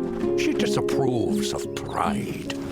She does embody nature's tooth, a sharp and silent, simple truth. And yet Oline will always shine among the ballad's lore, for humble though her carriage be, a greater knight we'll never see.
Are you hiding from trouble too?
I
can't believe Turin's dead. But I can't dwell on that now. Thank you for returning this scroll to me. You have no idea how important it is.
Christening. Each and every one. You are as a second mud-drill. I will prepare for my part while you plant the seeds. Place one on each earthen mound around this space. Do you see where? Ah, good. Leave and go in peace, young one.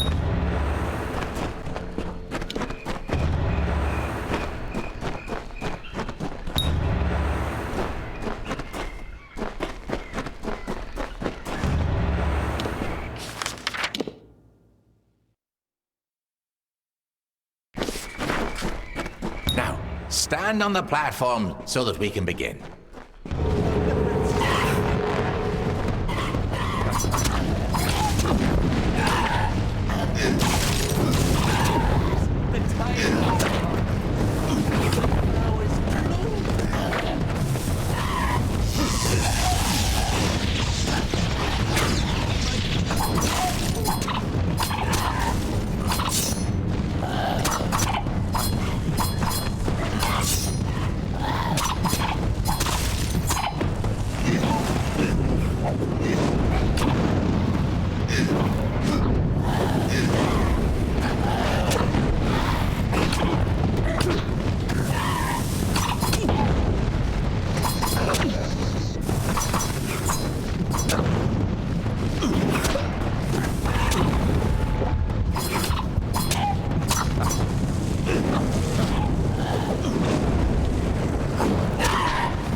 What? Why do you remain? That's not how the ceremony goes. You were supposed to give yourself to the sprites, as Bodril always did. Instead, look at them. You've killed them all.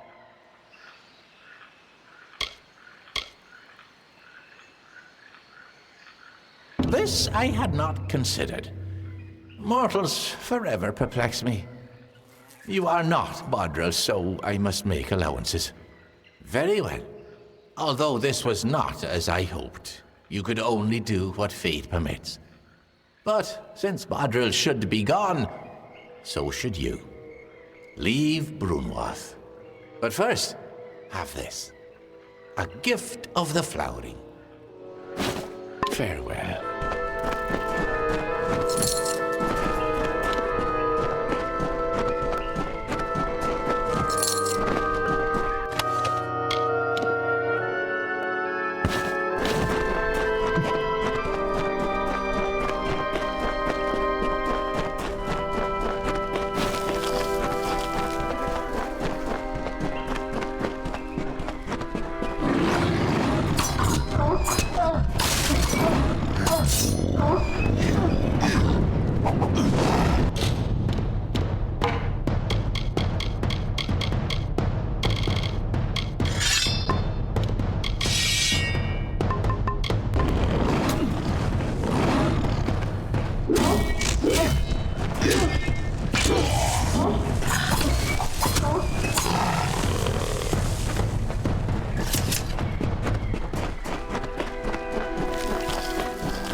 My assistant has...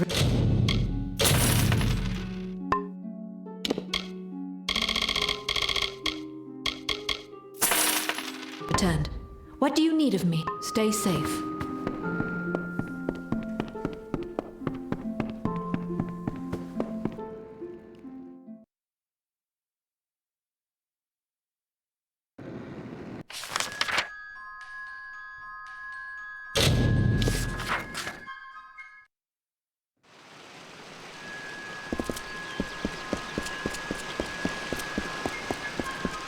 You don't just walk with your damned eyes shut.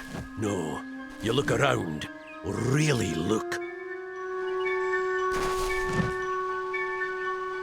Found your way to Castel and Delphric, I see. Shall we begin? Or should we stand around until my hair grows grey?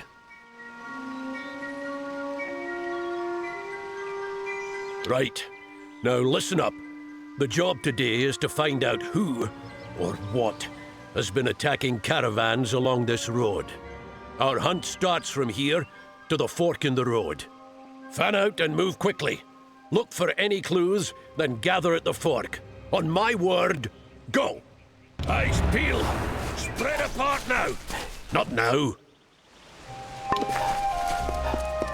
You go that way. I'll go by the road.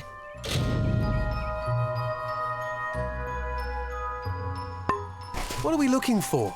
Thieves? Blood? I don't see a damn thing!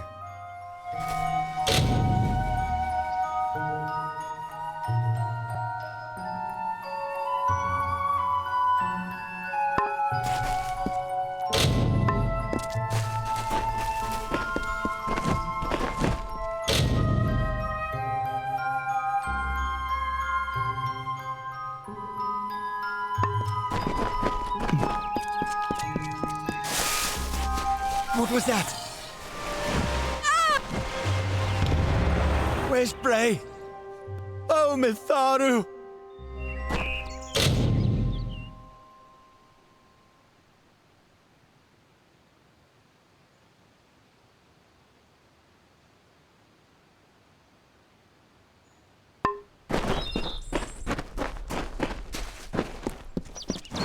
We've only just set out and already down one. Pathetic. Anyone see anything? No sign of the attacker. Moving on. Turn east and across the stream. Up to the steps of the old ruins. Go! Hireling Falmoric is dead. Whoever it was, got her. Let her lie for now. I want the rest of you to be prepared. Weapons out, eye sharp. We get some action today. Maybe more than you bargained for. Look sharp!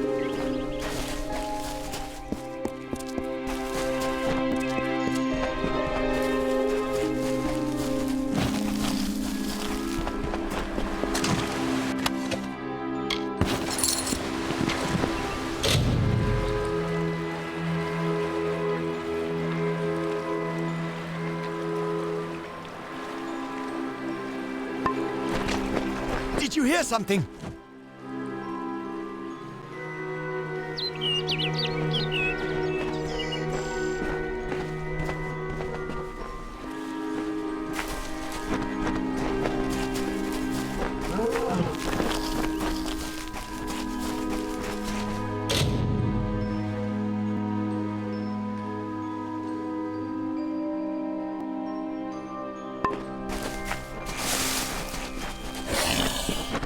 It's going to...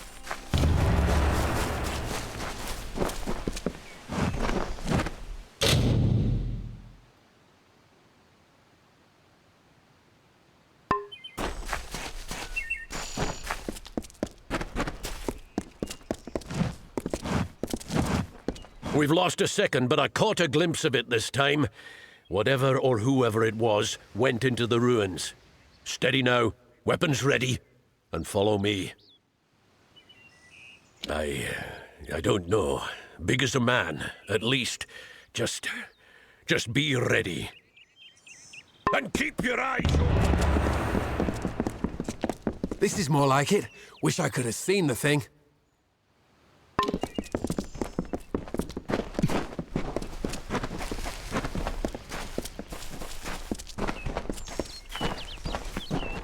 Watch out!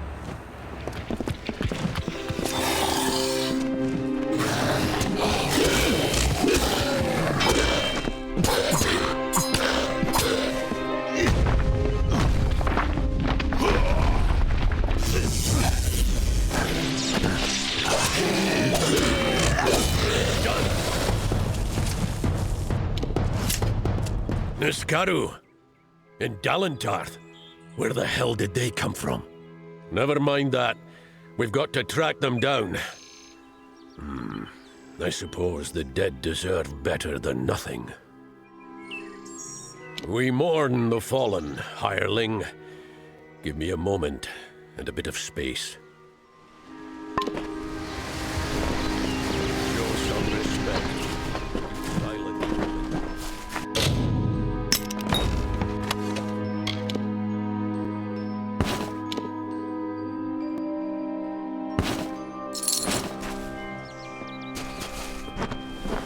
We honor our fallen hirelings. True to their oaths, they died to a foe, and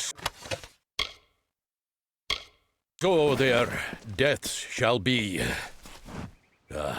What's the use? They knew the risk. Let's get going.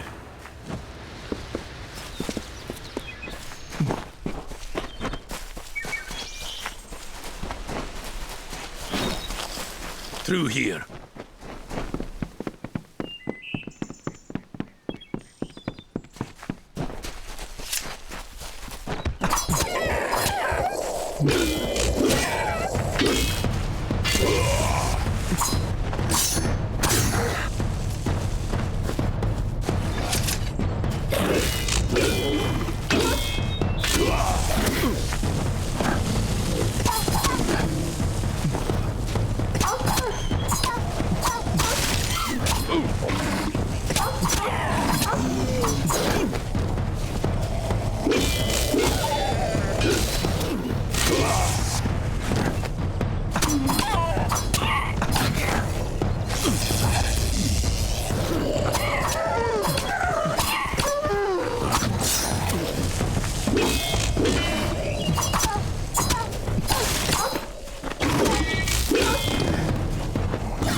See?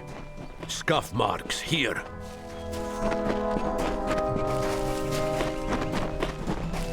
Yes, it's this way.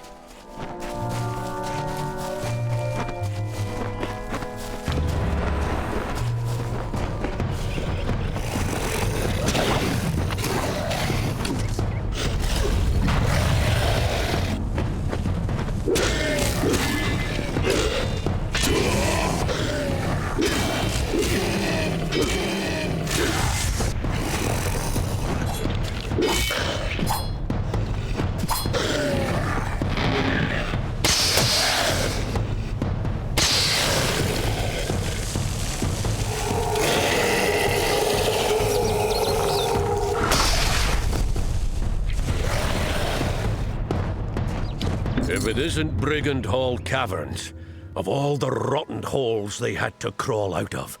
Well, hireling, the patrol's done. Here's your pay. You've made it this far. I'm going to find out what brought those things to Dalentarth. Come with me, and you might just make pledge shield. Now that's what I like to hear. We'll make a war sworn of you yet. Now by Evil's oath.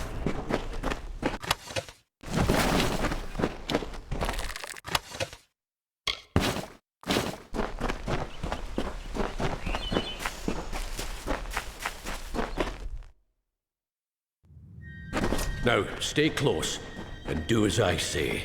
Now, what do we have here? Ah, yes. Brings back memories. Brigand Hall's earned its name. It's a notorious thieves' den. The path ahead will be littered with traps. Beyond that door there, you'll want to watch every step. First, we need to get that door over there open. Give me a moment to think. Now.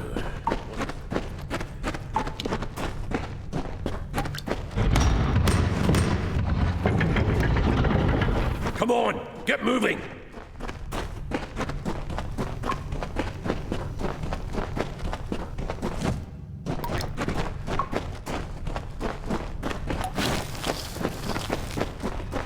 Take care. This is where the traps are thickest.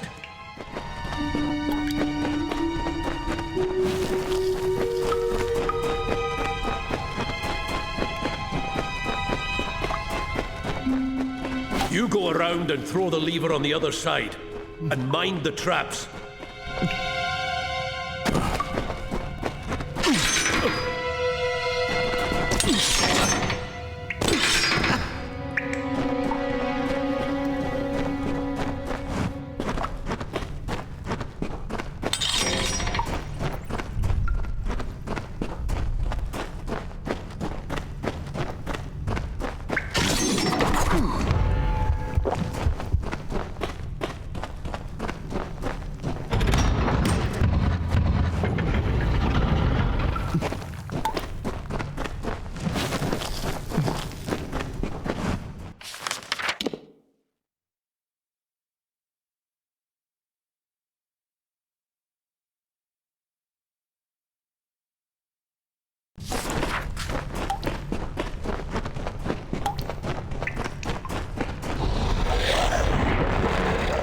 See the bodies up ahead?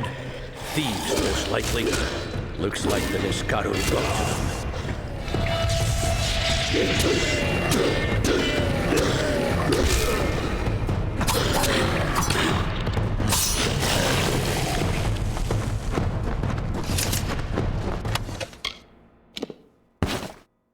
This place has always lured thieves. Here they are, dead and Niskaru in their place. But why? There's the question. You lead from here. I've got to think. Let's press on.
Make a fine pledge shield when all is said and done.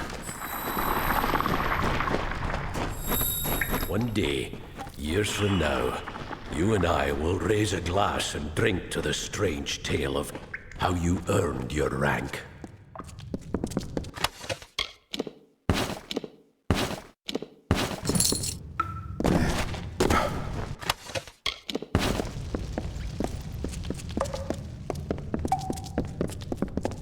What's this?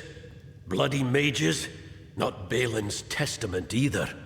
They must be the ones behind these Niskaru. That means they've got war-sworn blood on their hands. The shortest path to a Niskaru is with chaos magic. Powerful chaos magic. And to keep it from turning round and mauling you, more powerful magic still.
By Telugris, by the winds of the black depths, come forth! Come forth! Who dares? We are the Phalangi, and all shall fall before us.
stood Dur dead. I see. And so many hirelings too.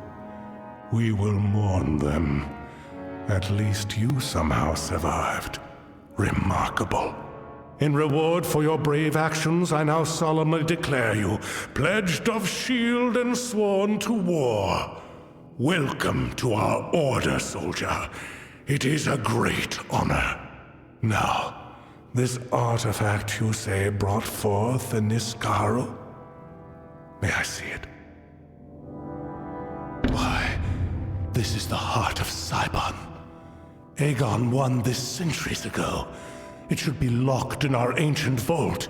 How could it have been stolen from under our noses? This is a nightmare. Travel to Helmgard Keep and Erethal and investigate how this theft occurred. Speak to Gryan Shane, Helmgard's Castellan. I would have sent Ost on this task.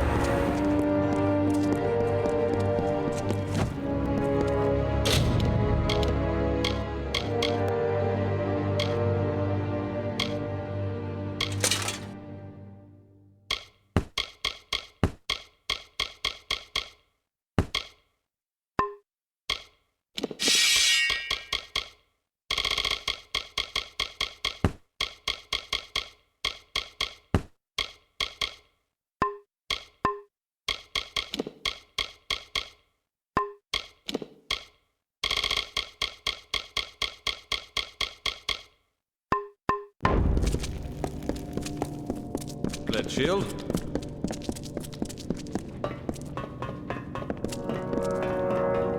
Pledge shield. The things to repair.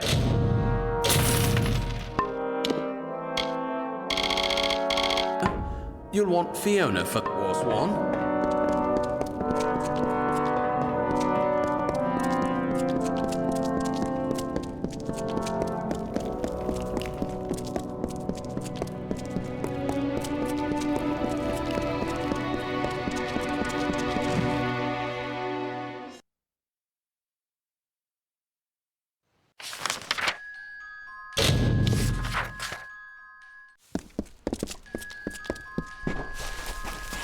Hello there.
Presenting he, the wisest imperator, the guardian of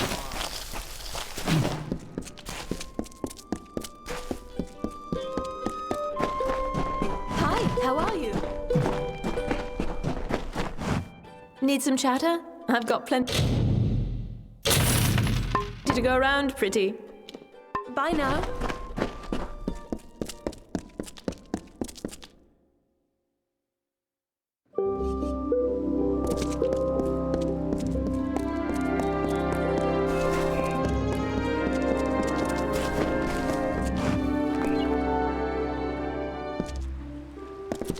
Presenting he, the wisest imperator, the guardian of welcome to the embassy.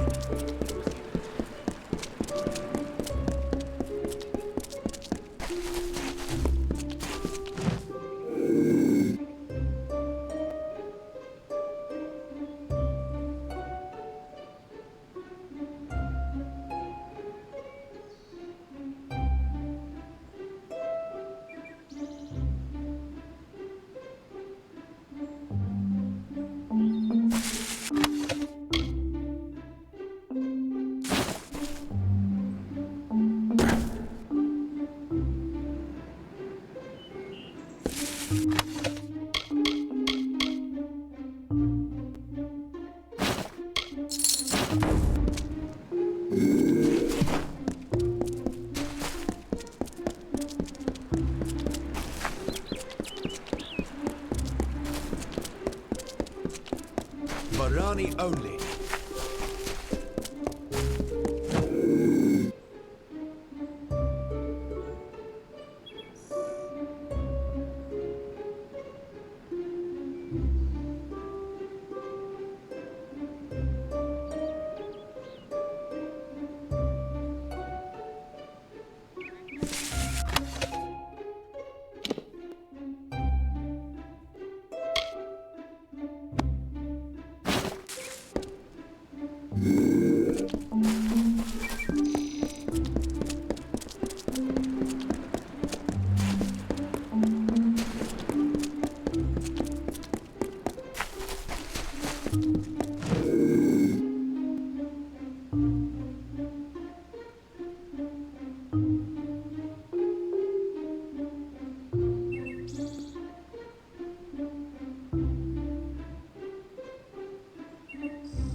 Presenting he, the wisest imperator, the guardian of arms.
And audience here.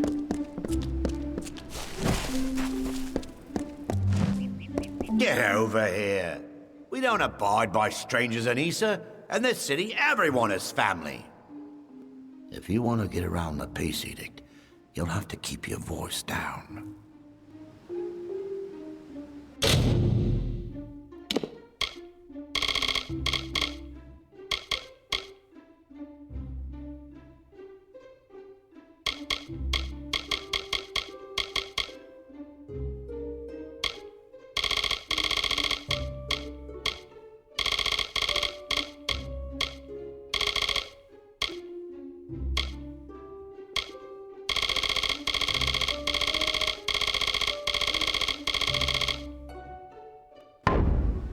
Farewell.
Presenting he, the wisest imperator, the guardian. Need straight.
I'm taking apprentices.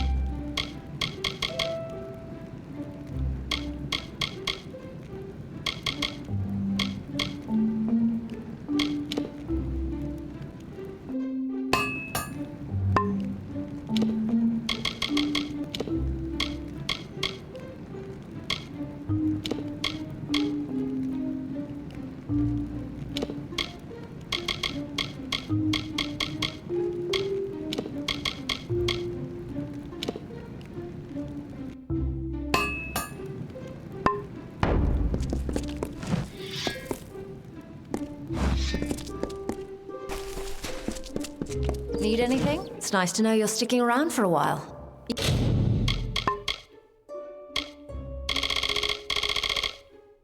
Issa residents tend to make themselves at home. Have a good day.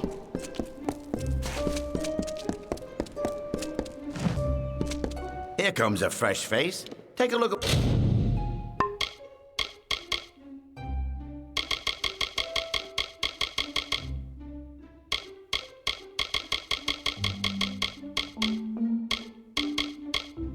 what I've got here. Farewell.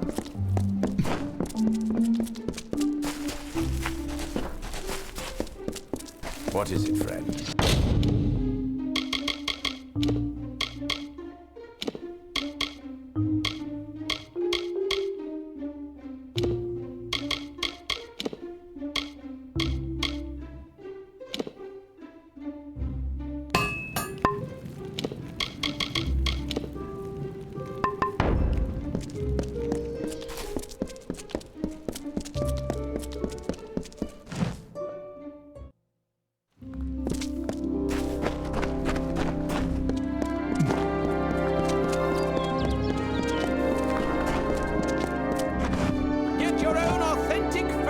Sounds like you've been busy.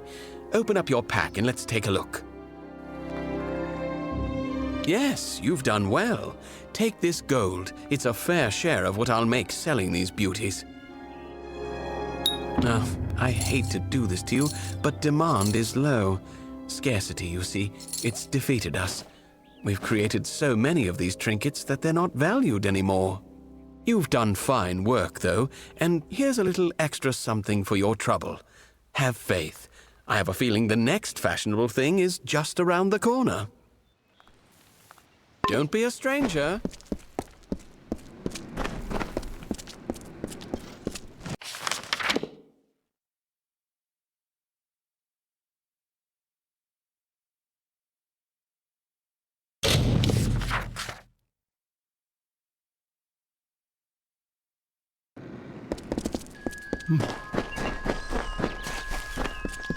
What is it?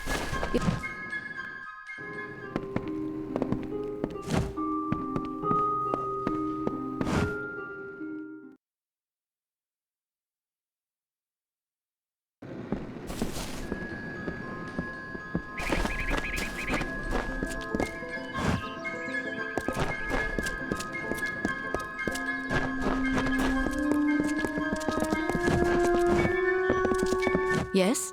I have a moment I can spare for you.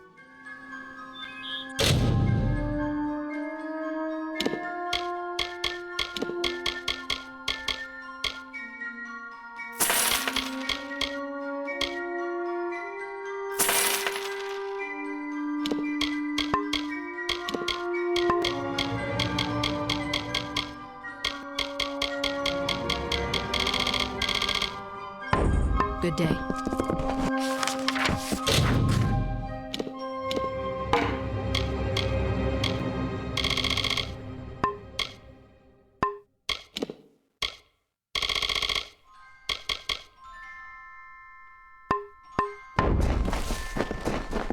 What is it?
Among echoes of golden coasts and silver seas, Lyria drew near. She saw the priestess asleep, reclined on dark earth amidst the cypress trees. Under the gleam of heaven's dusk reflected, the mirror that tantalized the stars, Lyria whispered to Tyrion, "On rocky spur of sable stone shall heaven's mount prove, is a seat of elegance near kin, a shard of night to glisten in the foam, a spire from the seabed to drip from the sky's veil. There will your people be closest to my voice." And so awoke Beala Tyrion, the calm and majestic, to see the cliffs against the coast and Lyria's throne before her.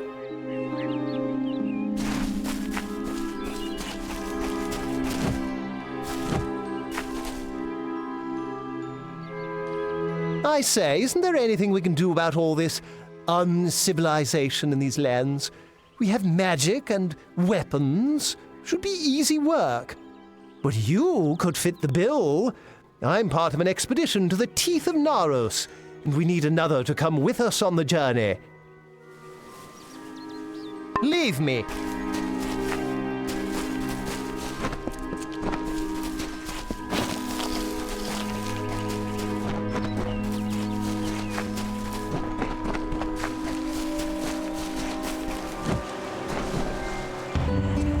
Lord Ferrara, valiant warrior, destroyer of Enfaminir, Duke of the Hylarans, protector of the Ring of Chiozai, discoverer of the island of Meropis, were he only to meet a better end.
It's good you are here. I was beginning to think you were just something I saw in the bottle. Welcome to the ruins of Delok. Because for some reason, you can change fate. In here, I can get a glimpse of the whole of the weave and see where you should fit in. Yes, it doesn't look like much, but in these ruins lies the Theater of Fate, the ancient home of the Fate Weavers. Come with me. No telling what we'll find down there. In we go.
Well, look at what we have here.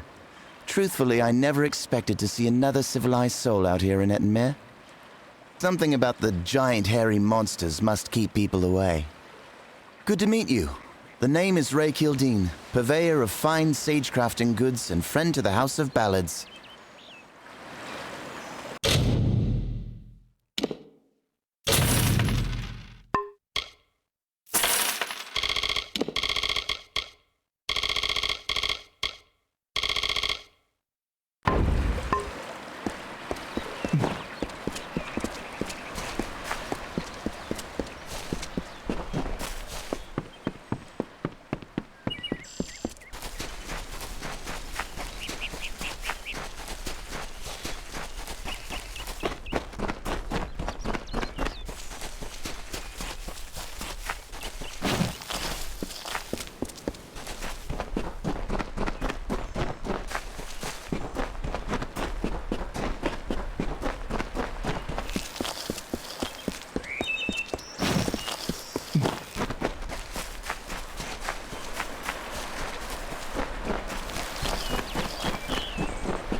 brief his term among our court, so virile in his living. He is fervor embodied. He is vitality. He rescued Princess Luna to take as his own. King of Strand, Prince of Passion.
So simply Famor, so formidably bloody Bones.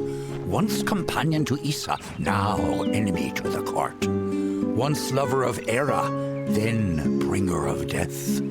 Now forever in decay, forever cursed, never to enter the great cycle, forever alone.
Only one head, by the mercy of the gods. I thought my time had come at last. Fate does not seem to hold much stock in my expedition, but it leaves me alive to see its utter failure through to the end.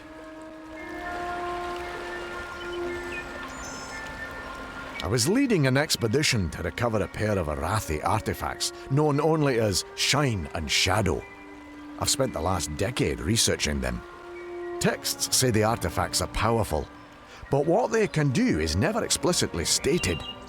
Regardless, the Templars feel it best to place such items under their guard. But the Etin have hit us hard.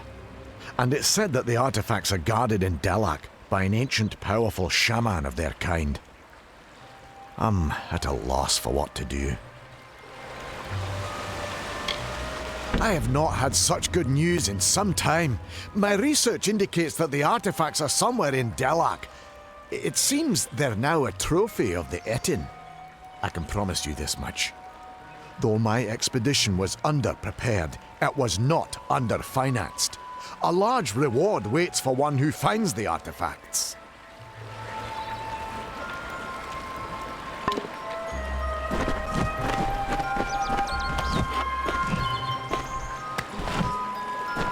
There ain't no fish today, stranger. It's best you look elsewhere. Ugh, can't even look a fish in the face anymore. Not ever since I met that nymph. I can remember when I first saw her, on the cliff to the south, overlooking Ettinmere. I saw that watery maiden and I fell in love with her. I've outlived my Imelda. My nephew Thaddeus up and left for Dyden Hill for want of never seeing me again. I had a chance of ending loneliness, but it was taken from me. The beasts of the wild scared her off. We were to wed by my pier, but I ain't seen her for days now. I'd searched, but the monsters all ripped me to shreds. I bet you could indeed, but that's only half of what's needed. You must also find my bride-to-be. Then the wedding will be upon us. I've got to find the ring. I need to find my bear musk. I need to prepare. You best start by the pier. If she's not there, keep heading south. She's bound to be somewhere. Go on now. I will ready myself for the wedding and then catch up to you. Please, find my nymph.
such antipathy between them, Ferrara and Famor. Ferrara filled with life in bloom, and the bloody bones with rot and scorn.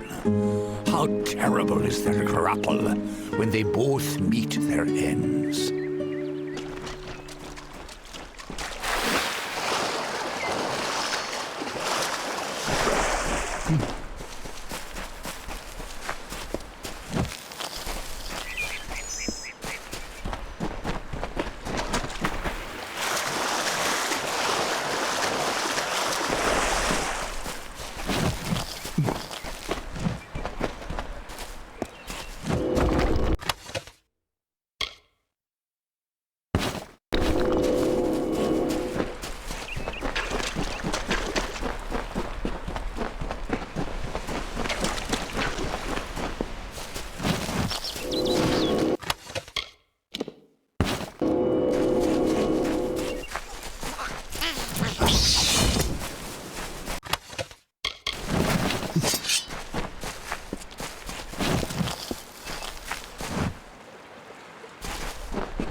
There she is, my lovely bride. I am all dressed and prepared for our wedding. Thank you, stranger. Bless you. Now, if you don't mind, I'm going to seal my bond with a ring and a kiss. Any last words for a crusty bachelor? My nymph! She just fouled that disgusting Etin with a glance. Beauty kills even the beast, so they say. Did you not see her wiggle her way to the cliff overlooking the lake? It's where we first met, you know. A grand spot for our union. Well, friend, if there's nothing else, I'm off. You're welcome to witness the event if you care to. Wait a moment. That's no nymph. That's not the graceful creature I fell in love with. You were good enough to go along with an old man's wishes. Might I ask one more of you? I want you to kill that beast, to preserve the memory of my bride. And I'll see you rewarded if you do. You've seen the chaos and destruction the thing has caused. It's a demon of the waters. Not only that, but, to think I ever loved that thing. It's shameful. Please, it burdens my old heart. I'll reward you for the work. I promise you that much. Just see it gone. Farewell.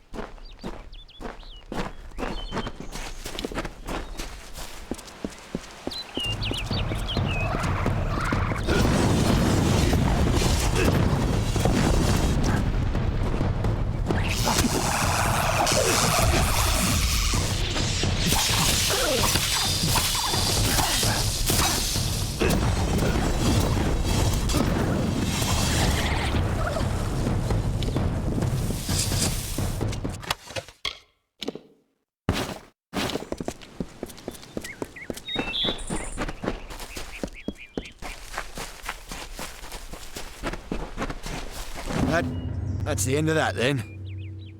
I'm sorry for roping you into such a task, stranger. It's just... you see enough sadness in your life, and you see chances for happiness wherever you look. Now for your reward.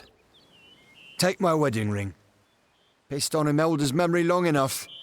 Seems fair I give up what hasn't been taken.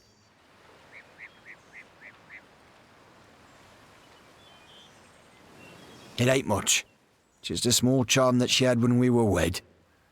When fever took her, I mounted it on her grave. And then one of those two-headed bastards pried it off.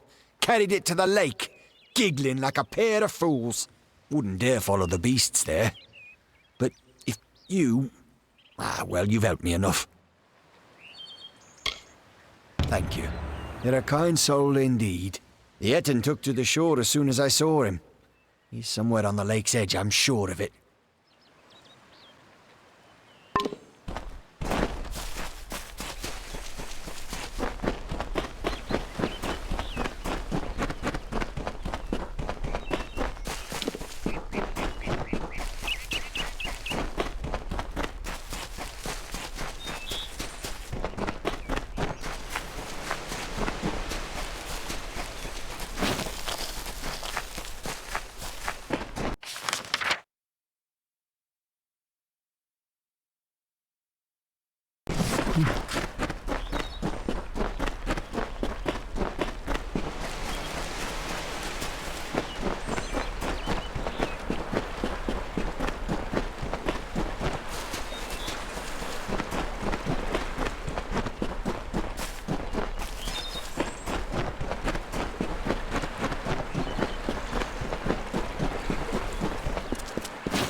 Lord Ferrara, lover of summer, but more a lover of Luna.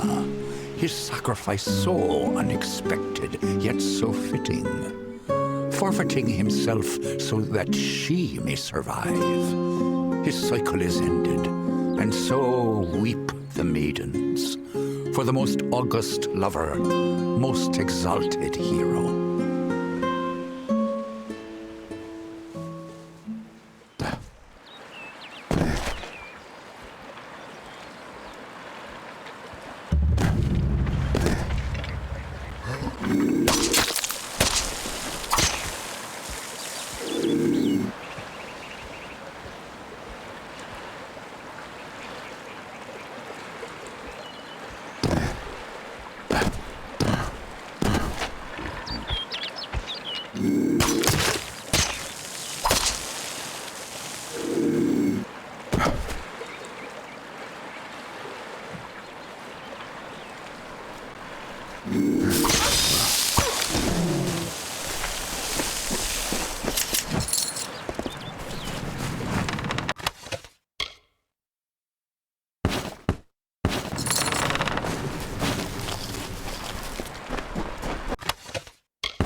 We've still a lot now. What?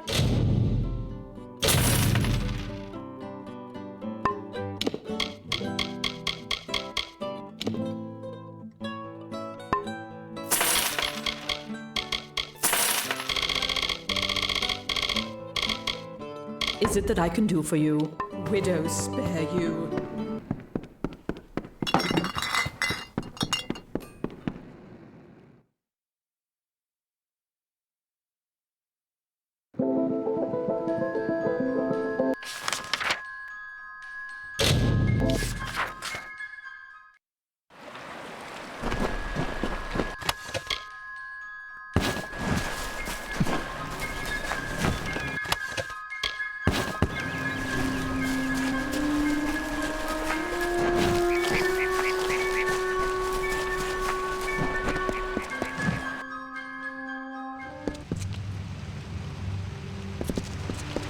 Ever since this place was abandoned, strange beasts have moved in. Stay close. This place has been abandoned for so long that some Fate Weavers think it's just a legend.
The theater can show us the whole tapestry of fate laid bare.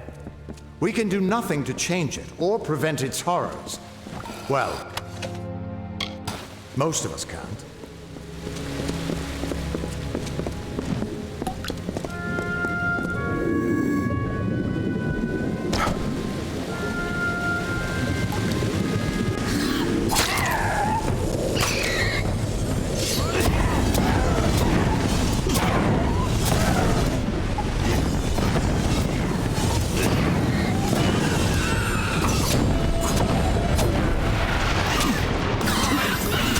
Great.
After all those years of hiding in a bottle, it's good to see some action again.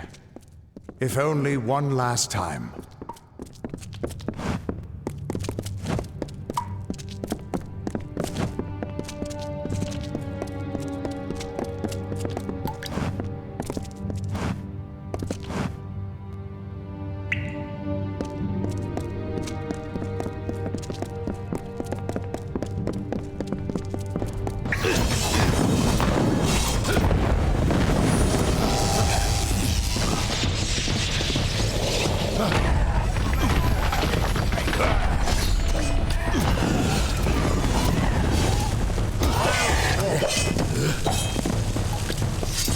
Keep quiet. We aren't safe here.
Almost there.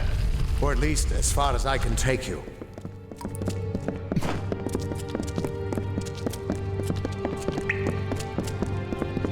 seen this.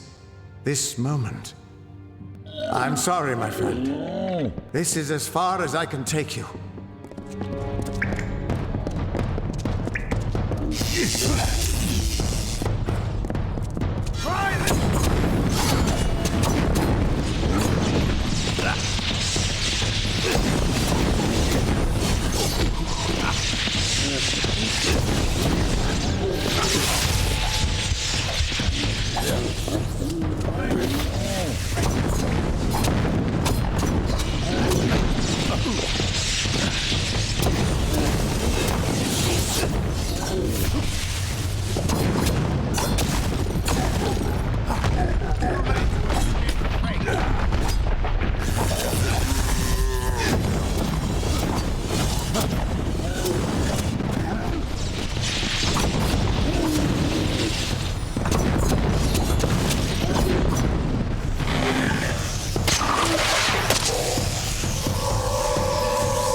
I'm still alive.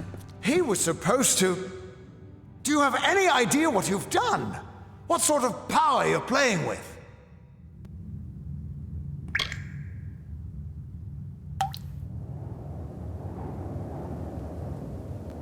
You absorbed everything he was, everything he would do. You changed the weave of destiny itself. Because of you, there are deeds he won't do. Children of his that won't be born. Victims that won't die when they were supposed to. Yes, I'm aware. But there's still no telling what damage you could do if you aren't careful. You're much more dangerous than I thought. We need to get you to the Theater of Fate right away. It's the ruins of the Theater of Fate. This is where the first Fate Weavers learned how to read the weave. They left their wisdom behind in the Destiny Stone. I'm hoping that the stone will tell me who you are.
Theater of Fate.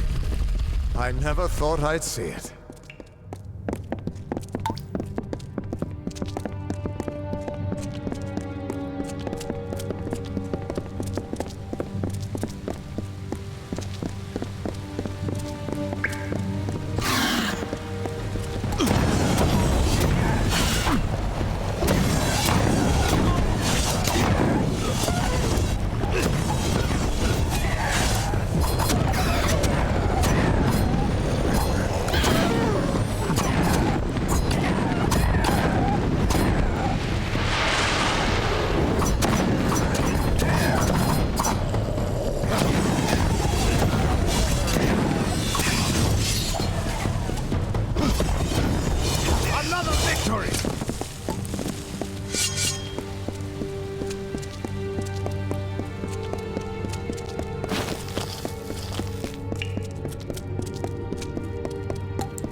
We Fate Weavers never fully understood the power of this place.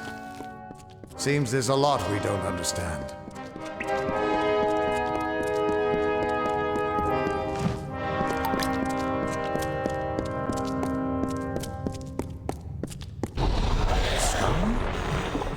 Gods, I should have brought another bottle.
No surprise that Niskaru found its way to this place of power. Everything about these ruins is dedicated to this room, and at the center of it all is the Destiny Stone. With it, the Fae taught the Fate Weavers the answers to the deepest mysteries of fate. Put your hands on the stone, and maybe we can find answers to your own mysteries.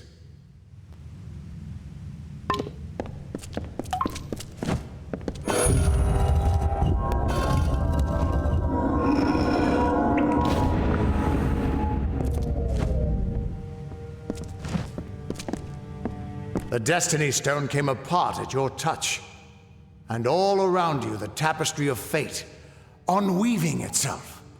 And there at the core was the Codex of Destiny, the wisdom that the Fae used to help the first Fate Weavers understand the nature of the weave. Don't you see what this means?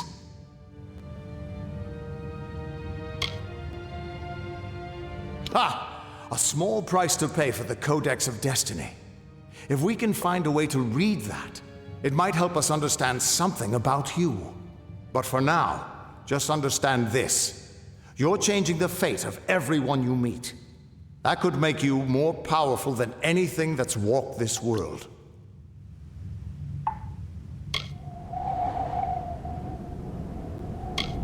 As dangerous as an open flame, you could help people or destroy them entirely. When you get involved, there's no grand cosmic plan. Only freedom, and all the dangers that come with it. And that means I owe you, Wait. What's that? Purge the abomination! In the name of Godflaw!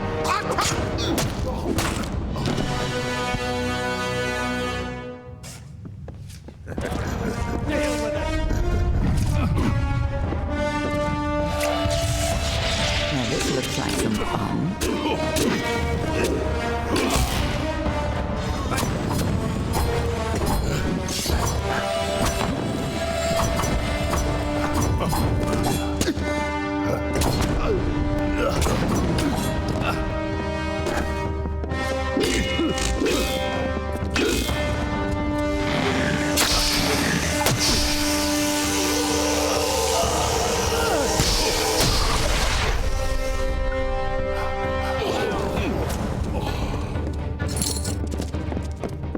Who are you?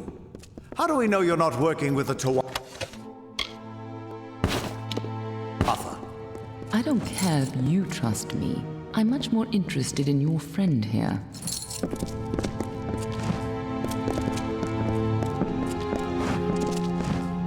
I'm beginning to think that these Tuatha don't like you. Now, why do you think that might be? After all, someone who can change the fate of the world, who wouldn't want you?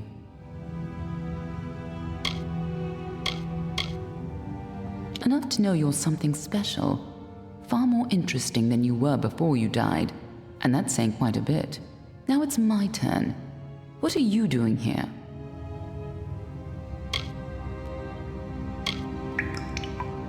Ha! Knowing the future is for fools. Who reads the end of a book before it's time? Save your attention for the present. Like that codex you found? Our scholars thought those were all gone from the world, but you're just full of surprises. Good luck understanding it. That's Fey knowledge. They don't even have a written language. The stone is simply embedded with what they know, unseeable to mortals. Why worry about the little fish when deeper waters hold the more interesting secrets? There's more to this than you understand. I don't have the answers for you, but I know someone who might. When you've taken care of these Tuatha, perhaps you should pay a visit to the High King in Issa. I'm sure he'll be interested in you. Be on your way.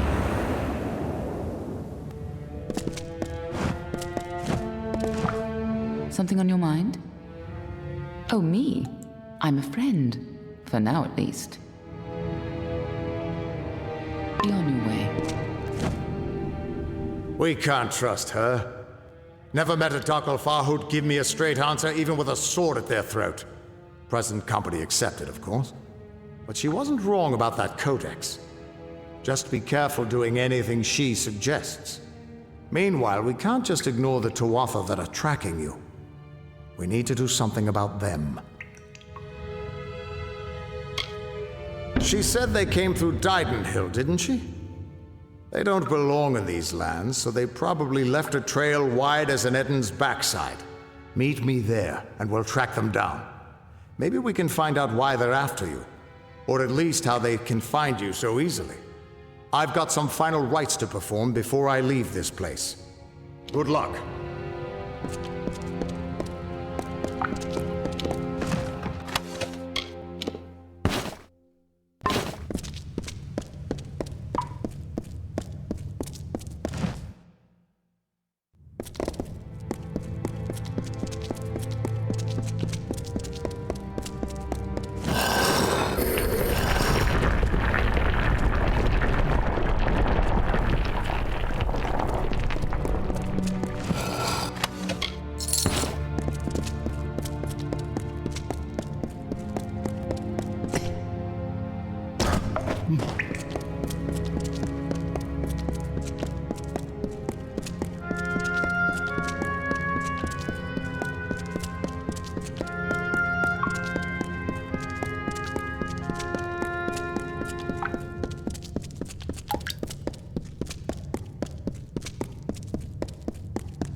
These are Shine and Shadow? I was sent to recover artifacts of importance, not simple weapons. The Templars are going to think me a fool. How am I to return to them with these?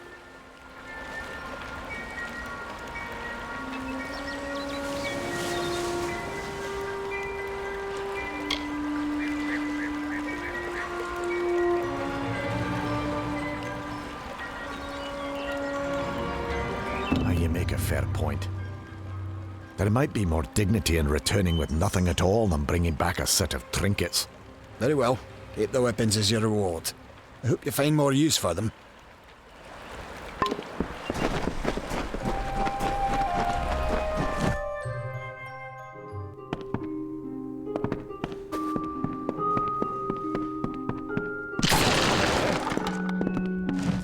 You found it after all. For Imelda's sake, I'm glad you didn't leave it with that monster. I have a few coins left to my name, and you can take them. And the bed's free for your use whenever you care for it.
I've got some new merchandise since I saw you last.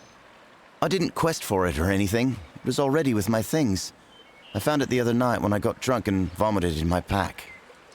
Don't worry, I cleaned it.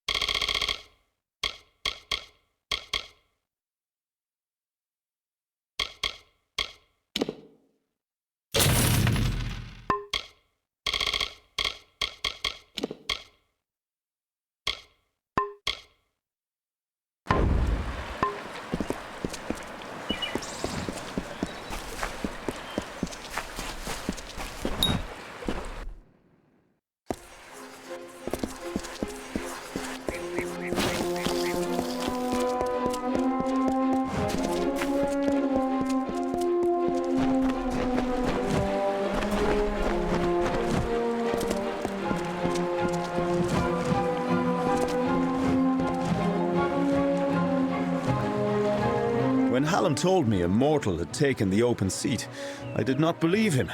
But here you stand before me. Impressive. It is a pity about Sagril, a grand hero. But there's not time to raise the king's token in his honor. We need every hand carrying a sword for the coming battle. We've come to aid Sir Ferrara, our brother in the Court of Enchantments. It is time for his telling of the Ballad of Bloody Bones. Ferrara went in pursuit of his nemesis, for Bloody Bones has emerged, poised to abduct a maiden to be his mistress. So goes his song. You will need to revive Ferrara after the battle. I can only assume Hallam would not have sent you unprepared for this task. Go to Ferrara, and quickly. When the two of you finish, I will await you at the House of Ballads in the north. Do be careful, Sagril. Uduath is northwest, on the shores of Ettenmere. It is sealed by a powerful spell, but Bloody's magic is weak, and you should be able to gain entrance. Good luck.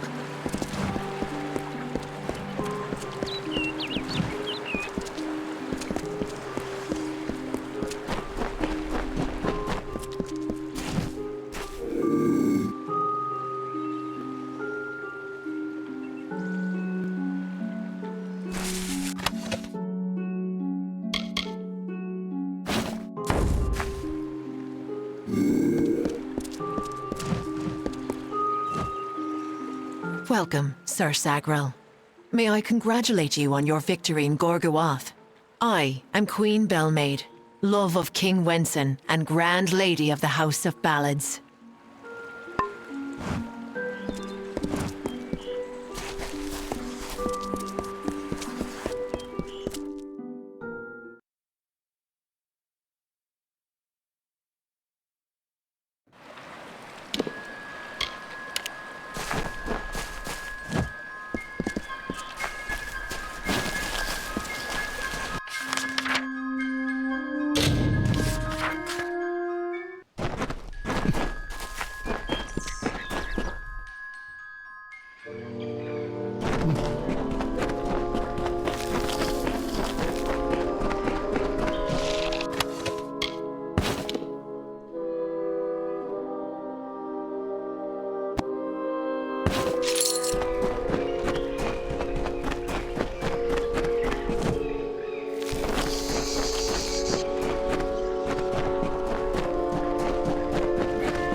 Mortal?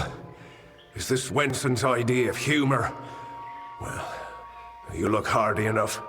Won't botch the tale of Bloody Bones too badly, I suppose. Still, I'm curious as to how Hallam expects you to bring me back from the edge of the Great Cycle. But that's his problem, not mine. Let me be truthful with you, Dustling. I've never seen Bloody Bones act so erratically. He cares nothing for the story, as if he craves a different outcome. Instead of spiriting away a young mortal maiden, he took an entire camp. Men, women, children. It's mad, and certainly not part of the tale. And I thought this ballad couldn't get any worse, considering my impending demise.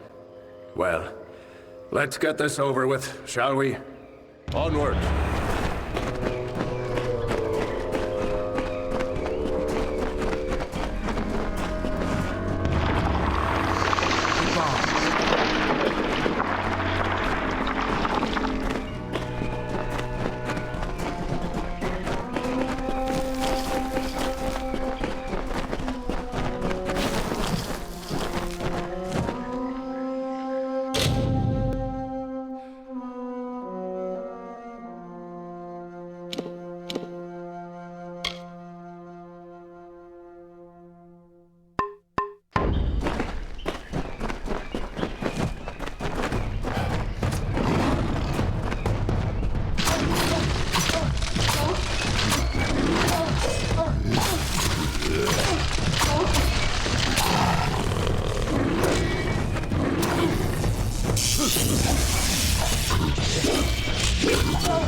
so the witch was right. Help has come from Sir Ferrara the Fair, who flounders in the puddles of Uduath. Such a champion should never lose his way, not in his own song. You, new knight, leave now, forsaking the last prisoners, and I will share with you my knowledge. How I came to change things. Stay, and you'll have nothing but corpses.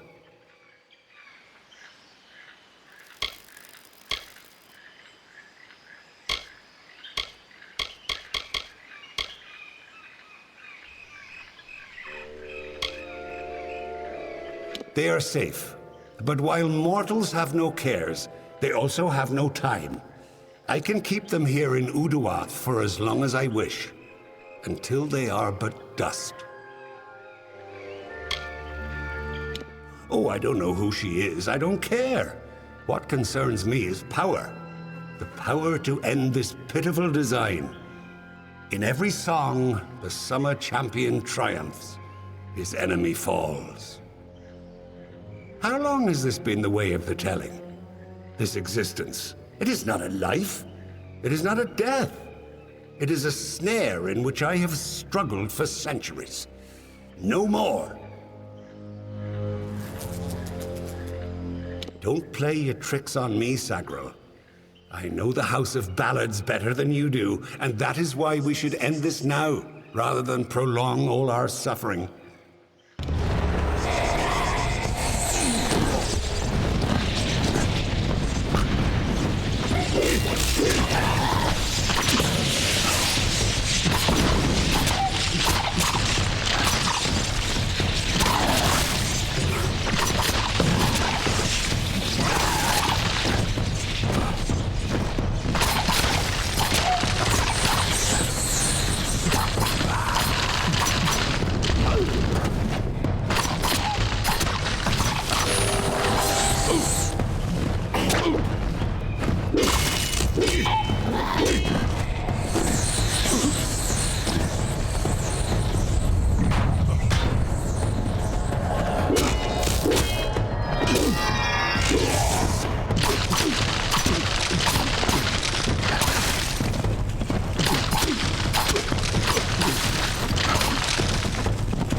Well done, Sagril.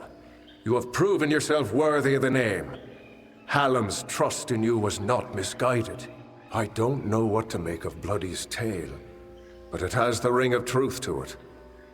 We must return to Wenson and tell him what we've learned here in Uduath. Off we go then.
Castellan Delphric has given you a solemn task.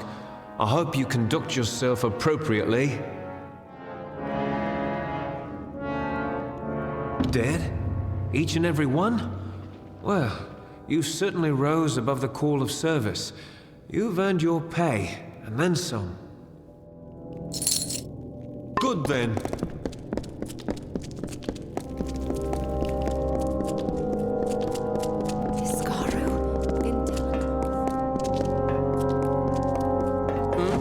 I've a few supplies of fighters.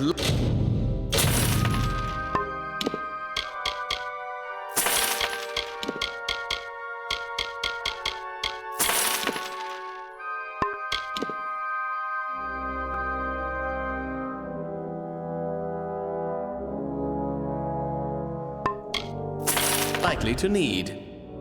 What? That's all?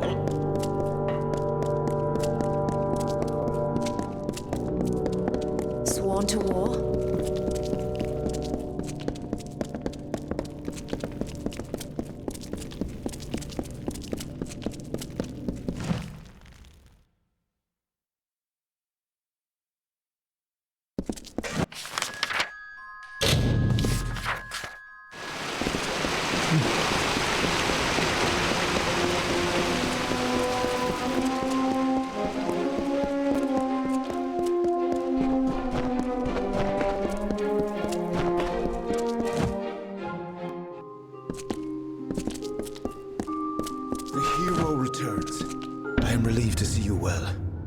What is happening?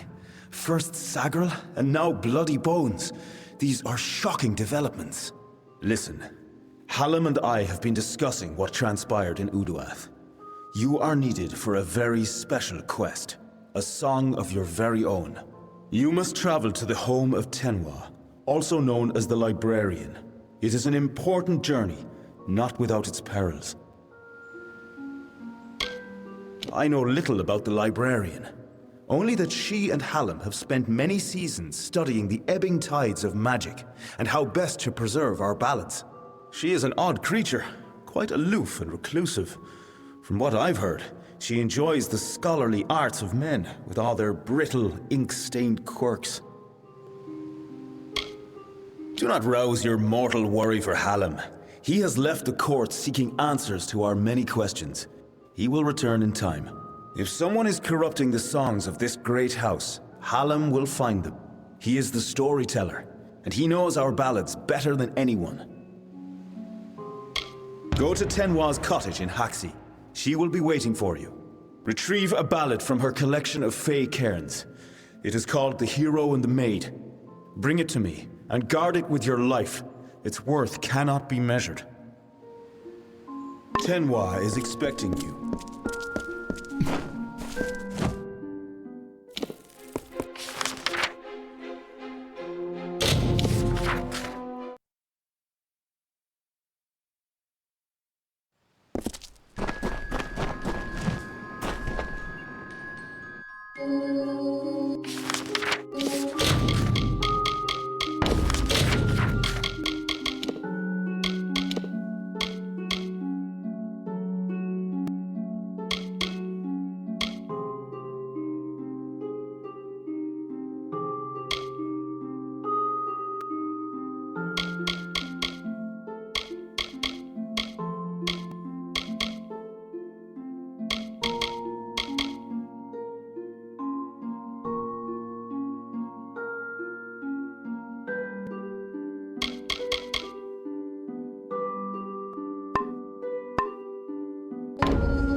Welcome. Do come in. You must forgive my lack of hospitality.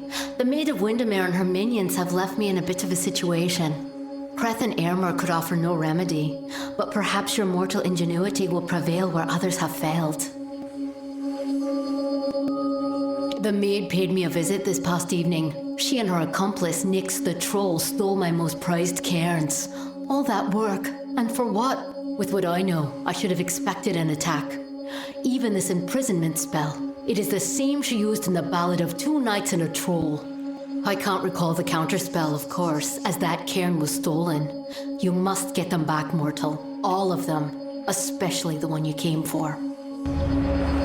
See you soon.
Well, well.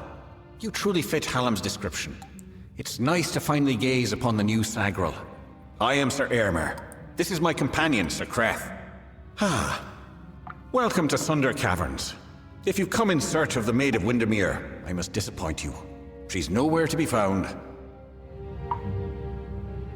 You too? Well, I managed to find one, but there are plenty more. The maid had them. She was here one moment, but gone the next, as is her way. She did leave behind her old ally, Nyx the Troll, to give us a bit of trouble and slow our pursuit. Creth and I have fought Nyx more times than I dare count. You could say he's an old friend. If you're interested in joining our little hunting party, feel free.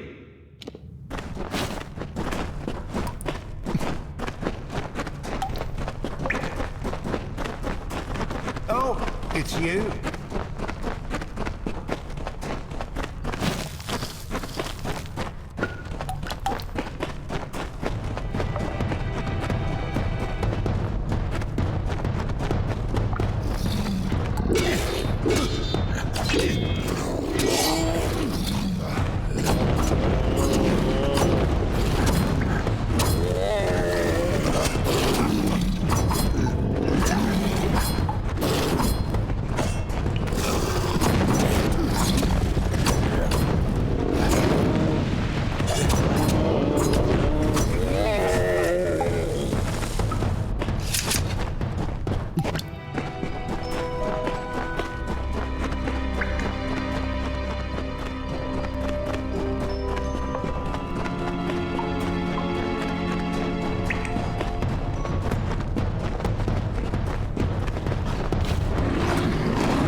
Keep your wits about you.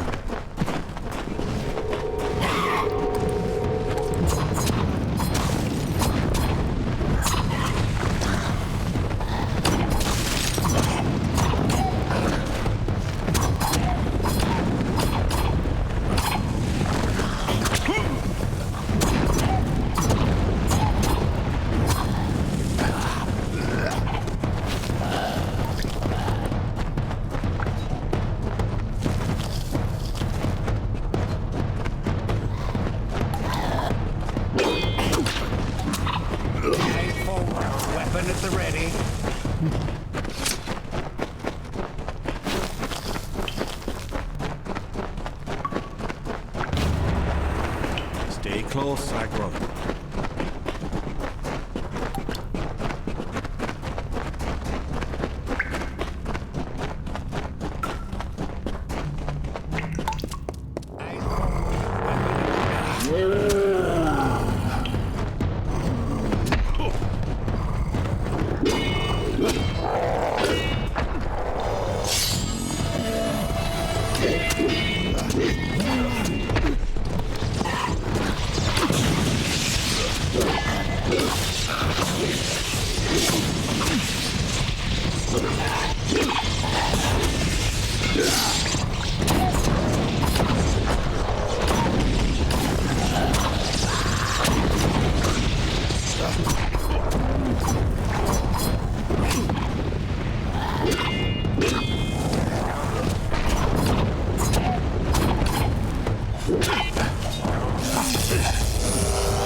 That wasn't so terrible now, was it? Still, I'm baffled as to why Nyx was outside Sunder Caverns. It was surely not to play his part in the coming ballad. There's more going on here than Creth and I are party to, and I want to know what. We'll speak again back at the House of Ballads. And Sagro, thank you. These are times of change, and we all must be on our guard. Goodbye.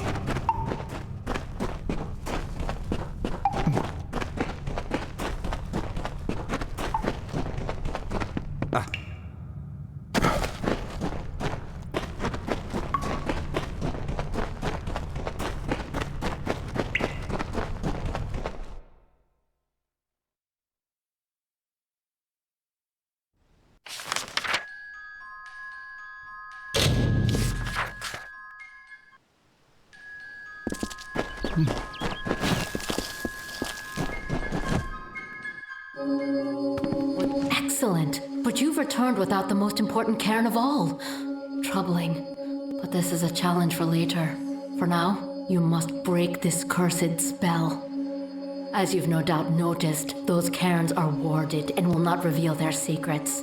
They will, however, last an eternity, perhaps even longer. Those cairns are like lore stones, but special. They're enchanted, and the only way to unlock their contents is to use the Echo Stone. The one in the next room is one of Hallam's early attempts, but it should work. Go listen to 2 Knights and a Troll. Find the words that will free me from this prison. See you soon. May the stone sing your song to the ages. May the breath of time remember you. Listen. Listen as the Echo Stone etches each ballad in memory. The story of 2 valiant souls I bring, of the lords named Eärmer and Creth I sing. 2 hearts united against common foes, the thoughts of one in mind, the other knows. Lord Creth of Knights, most stoic and grave, Lord Eremer's hand and shadow the brave, and gentle Eremer his equal in might, dawn to Creth's dusk, day to his night. Here is the tale of how they stopped a troll. The Maid of Windermere corrupted its soul. The troll named Nyx had a most troubled heart. In nature was it displeased with its part.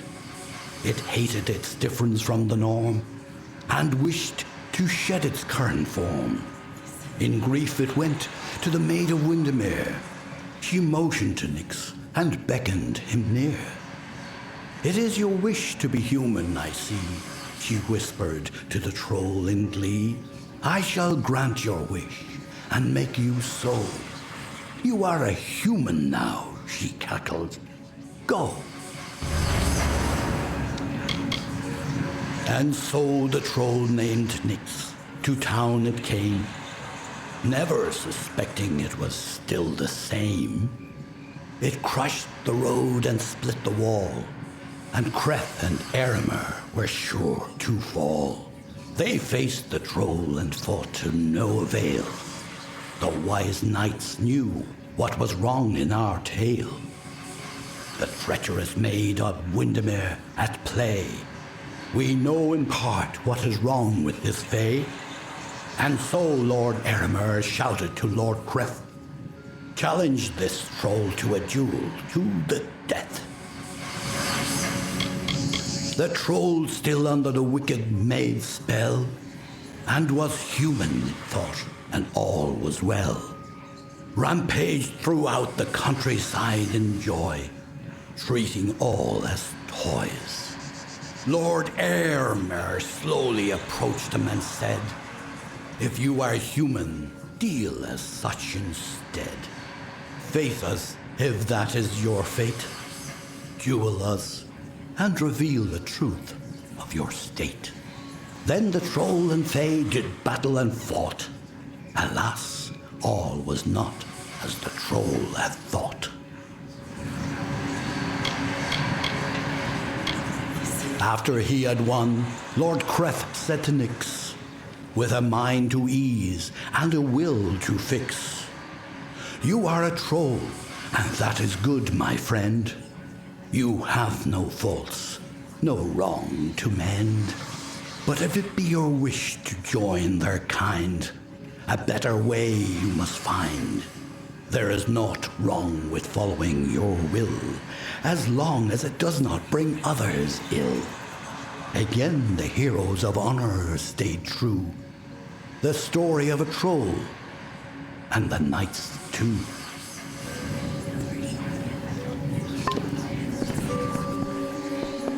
Yes. Did you discover the words to the counterspell?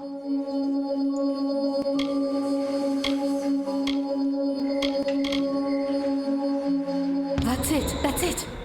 Hear me, and don't forget a word. What Hallam feared is coming to pass. Somehow, using a new and twisted magic, the Maid of Windermere hopes to alter the telling. At this moment, she possesses the single most important song in our canon, the hero and the maid. If its story changes, we are all at risk. You must warn the House of Ballads. Time is running out for all of us. Go find Wenson and Hallam. It may already be too late. See you soon.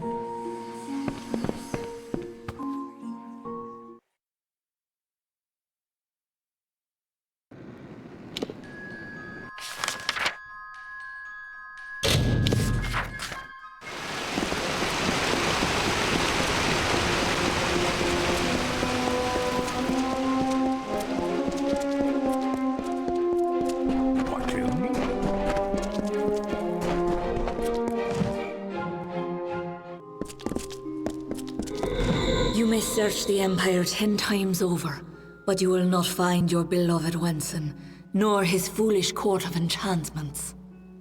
They, like you, are mine. Dream of me, lovely, for we shall be together soon. The time is coming.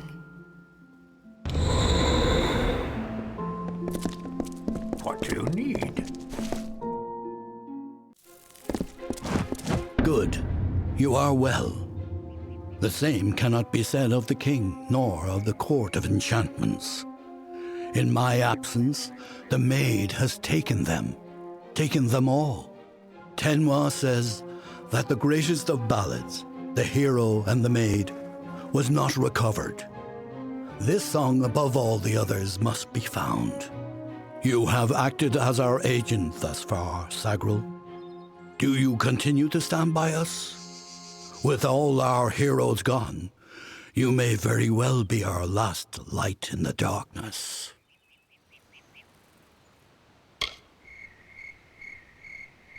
In that ballad, King Wenson defeats the Maid of Windermere once and for all.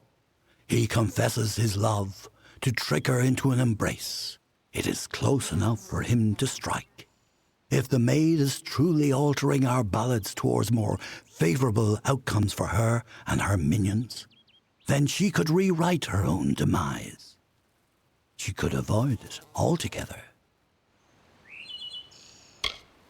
You are no stranger to death, so you must have felt it. The fall of all magic. I have foreseen it for seasons. And as I am not one to stand by, I chose to act. With a small group of dedicated individuals, Fae and mortal alike, I set about preparing a way for the great songs of the Summer Court to find permanence. The cairns are the result of this effort. They are magic, but magic that will not fade. I knew I could count on you. In the face of uncertainty, your loyalty has proven steadfast. It is no use for us to combat the Maid of Windermere when we do not understand her new magic. There is only one man I know who might shed light on our ignorance. His name is Father Rathir. He is a monk and an alchemist, and a trusted friend. Rathir may have the answers we seek.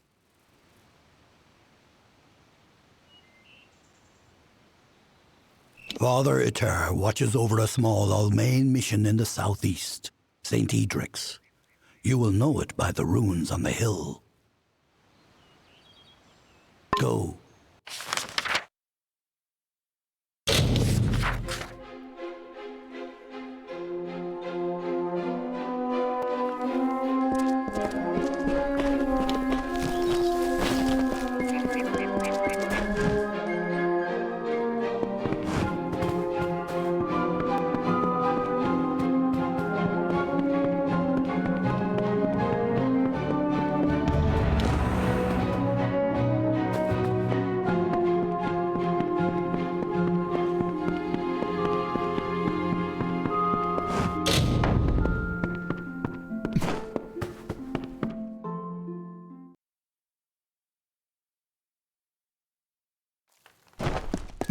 Welcome, friend. Welcome to St. Edric's. You're here to meet with Father Rathir, yes? The Father's always playing host to interesting individuals such as yourself. His quarters are on the second floor of the mission bunkhouse. Most of his days are spent inside working on his research. I don't understand a word of it. No, I knew that they were arguing, but I never imagined that it would lead to murder. It's enough to make a man question his faith. Father Rathir and his apprentice brother Wolf, they were inseparable, like a true father and son. It was a shared love of alchemy that brought them together. But since their work repairing the village well, they've been acting tense, even hostile. Just this morning I saw Rathir fetching water. But now he's gone. Mitharu save us all. You're free to search the bunkhouse. Please, if you can shed any light on this tragedy, we'll do all we can to assist you. Father Rathir and his apprentices conducted many experiments. He had a strong interest in alchemy and the magic of other races. There's proof of it everywhere. Goodbye.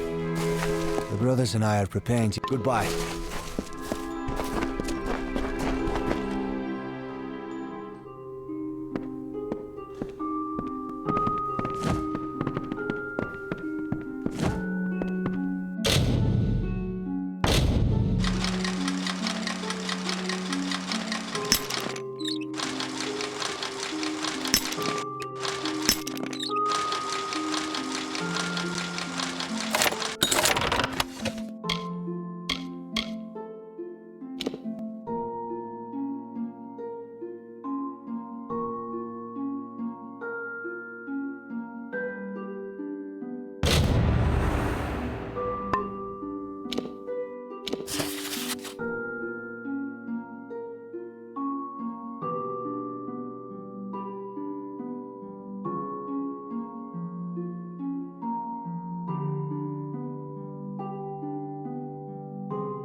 Stay back.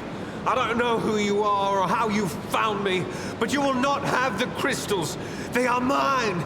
Don't make me kill another. I had no choice. He was trying to destroy the crystals. He didn't understand that we'd been chosen, that the crystals wanted us to possess them. The strange woman was right. She knew the crystals' power. That's why she wanted them, but we told her nothing.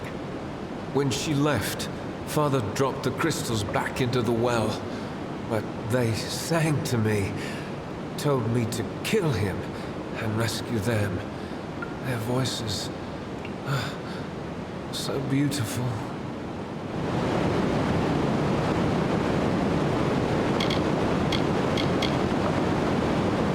She was a fae, quite beautiful.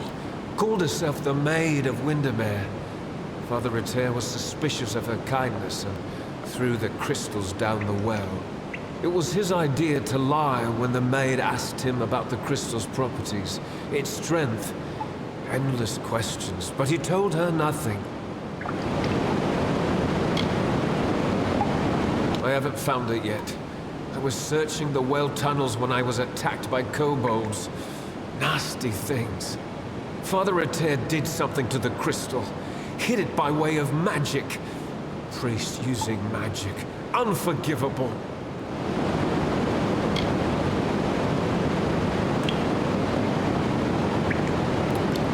The crystals give off a glorious music. Can you not hear?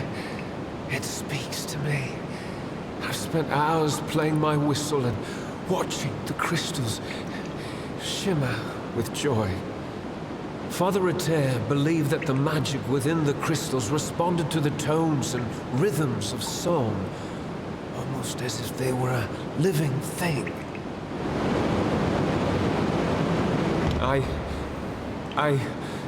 Oh, Father Rathir, what have I done?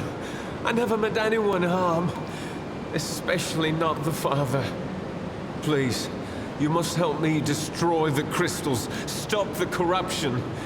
My whistle may help you find them. I use it to speak to the crystals, sing to them. I am not a bad man, just a weak one. I will pay for this sin for the rest of my life. However long I wish that to be. Get out of here.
Leave it to Hallam the White and his pet to expose my plans. You will regret ever joining the House of Ballads. You'll have to try better than that, beloved. I keep secrets for a reason. I wanted the mission's crystals, but the mortal and his boy would not cooperate. But I always find a way to get what I desire. Don't we all? I am known as the Maid of Windermere, but that is all you shall learn this day. Wenson is with me, and he will stay with me until I deem it fit to return him. If the House of Ballads wishes to have its king, it must send its greatest warrior. Since I have all of them, that leaves you. Come, I wish to collect you as well. I will be waiting. This is not just about the court anymore. You have roused the maid's interest, and it is clear she wishes to add you to her collection. We must do as she commands, but we will be prudent in how we proceed. This ballad, The Champion, is one to be undertaken with great caution. So, Sagril, are you ready to make the preparations and depart? Now is the time. I cannot foresee the outcome of these events, Sagril. This version of the telling has never been told. I can hardly bear to think of what is coming. You must do all you can to preserve the House of Ballads, even as the maid tempts you with her promises of freedom. We have a responsibility to what has come before. She covets King Wenson and always has, by taking the whole court of enchantments. She is sending a strong message. Revenge is now what she desires most. There is more. There is you. The maid is a curious sort, one whose interest is easily aroused. Your presence has altered the telling, and she wishes to learn why. It is a tragic ballad of a knight who entered the maid's kingdom, only to fall prey to her enchantments. His name was Sir Elswin, and he had the best of intentions.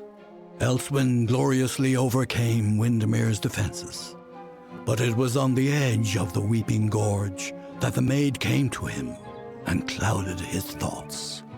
Now he stands forever as the maid's lone champion, defender at the gates. All who wish to enter the Kingdom of Windermere must go through him.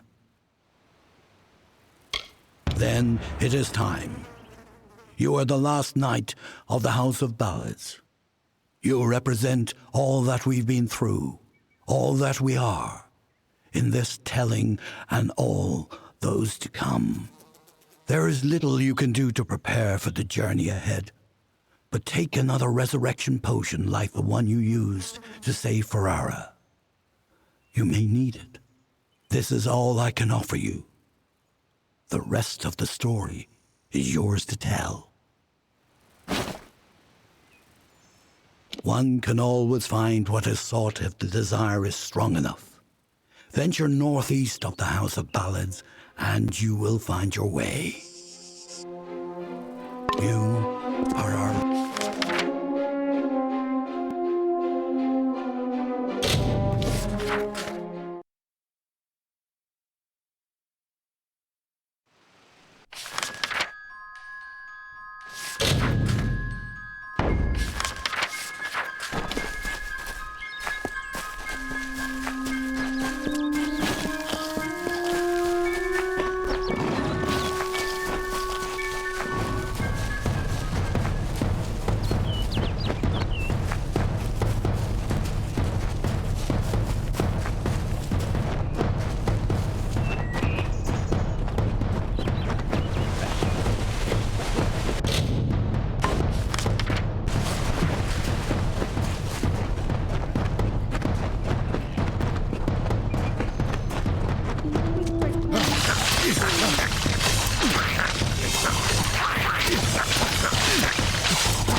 You've come.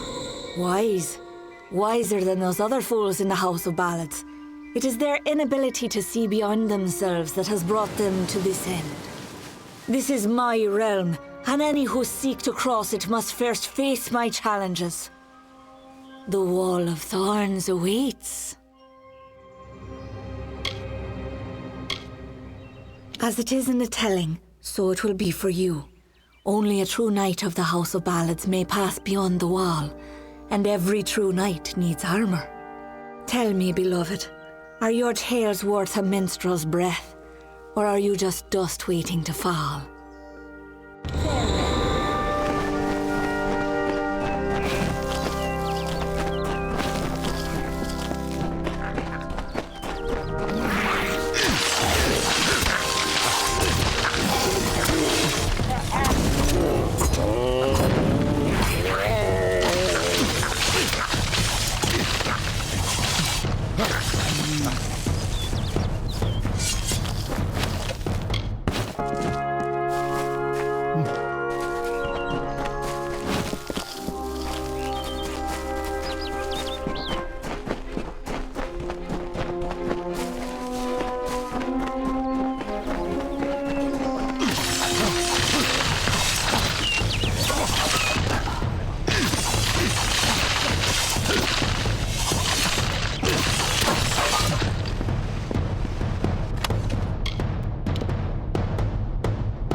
Cursed by maid's dread hand, when all were doomed to sleep, the lovely Bell-maid rescued all, despite her cause to weep.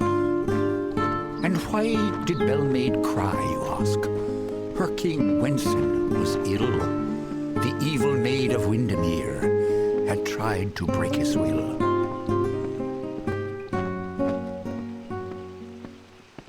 Stop! Look who it is, Creth. Hallam the White has sent his right hand to tear at Our Lady's good name. You are interrupting a duel for the ages. There can only be one Windermere champion, and it shall be me. Of course, Creth has never been one to concede gracefully. Need our armor? Is this a jest? You will never impress the maid. She is only interested in true knights of the realm. Perhaps you can help us choose, Sigral. Creth and I were just fighting over who should be the maid's true champion. Unless you believe yourself worthy of such an honor, then by all means challenge one of us to a duel. The prize, your sought-after armor. We honor this field of battle in the name of the maid, who can have but one champion. Only one defender of Windermere, and one worthy of her love. Creth thinks it is he who she desires, but he is wrong. He is always wrong. There can only be one defender of Windermere. As Sir Elswin was no longer worthy, Creth and I dispatched him hastily, and in a manner befitting one of his service. You may win more than just my armor, Sagral. You will know that you are truly the victor, for Eärmur is the greatest knight ever to raise a sword in the maid's name. What? Where's the court? How have I come to be here? Why does it feel as though I've just woken from a waking dream? You mentioned something about armor. Please take these robes if you must.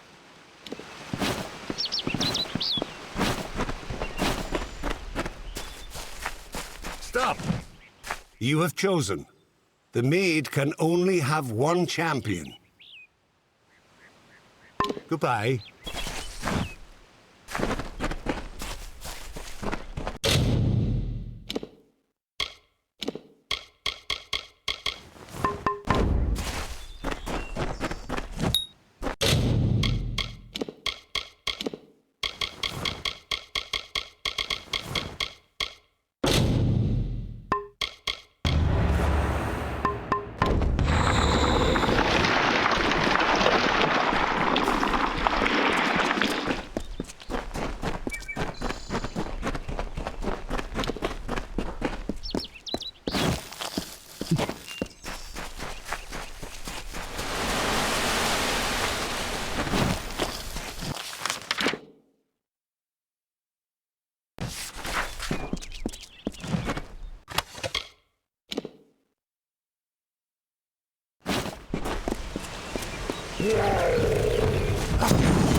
commons meek, and crept through summer's end, to break the seal of magic's veil, Auror's love she'd pretend.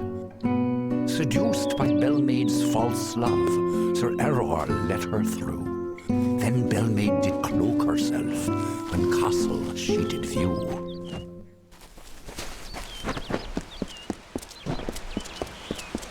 Well, I grow more impressed with every head you lay before me. Well done. You rival even Sir Elswin in your foolish arrogance. You may have passed the Wall of Thorns, but the Weeping Gorge proposes its own unique challenges. He was captain of the Royal Windermere Guard, and my staunchest defender. His body lies below where it fell. I mourn him in my own way. Like all the elders, little phantoms hiding behind the victories of the past, weak minds are the easiest to control, and those two are mine now. It is what prevents my enemies from simply marching into my kingdom and feeding it to the flame.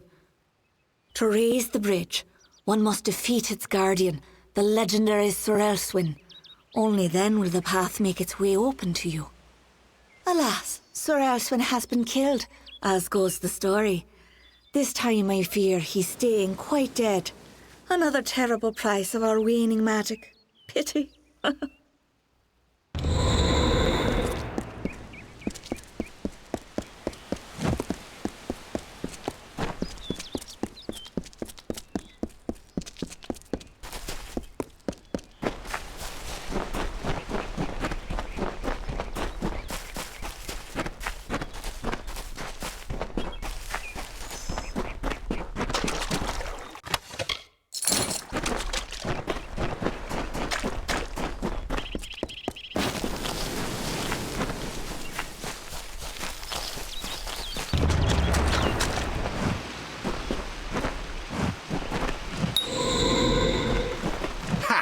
I have you right where I... Wait! What's the meaning of this? Who are you and where is my opponent? Oh! I see what happened. Blast! Perhaps next time. I was once a grand knight in the clan of Issa, but misfortune befell me when I believed the lies of the witch. She lured me, wooed me, honored me, promised me power. I became the champion and protector of her castle. That did not last long. She tired of my service and my love. Just look at the result. A great sword to the throat, how else? It was gloriously bloody, if I recall. The champion had been told to end my service to the maid. Really? I don't think so, Dustling.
Enough, mortal. You presume too much. This song does not belong to you.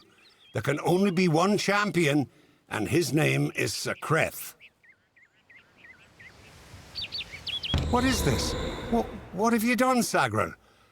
What brings me to this strange place? It's as though a troll has been braining me with his club. Goodbye.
You are brave. No mortal has ever set foot in my domain. Isn't it wondrous? I've spent centuries whispering my wishes to the earth, the trees. The crystal has made it so. Never before has there been one worthy of sharing it with me. Do you fancy yourself a ruler? Join me and my enchanted beasts in this, the autumn of my kind. You do not dare speak to me in such a manner. I am the author of the future, not you! Hallam has seen it, and I dream of little else. The tale of the Fae enters its final telling. All the old songs will perish with their heroes, and a new era will begin. And while the end is near, it has yet to be written. You are the harbinger of change our people have long feared, and with you lies our legacy. Whatever I desire, it makes possible. I wanted to change the ballads, and I have done it. I wanted Wenson, and he is mine. The Prismeer makes it so.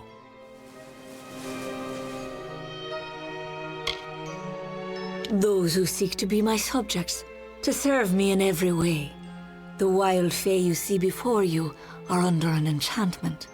This keeps them docile. You are safe here so long as you do not anger my friends. They will pay you no mind, but some advice. Keep your weapons sheathed.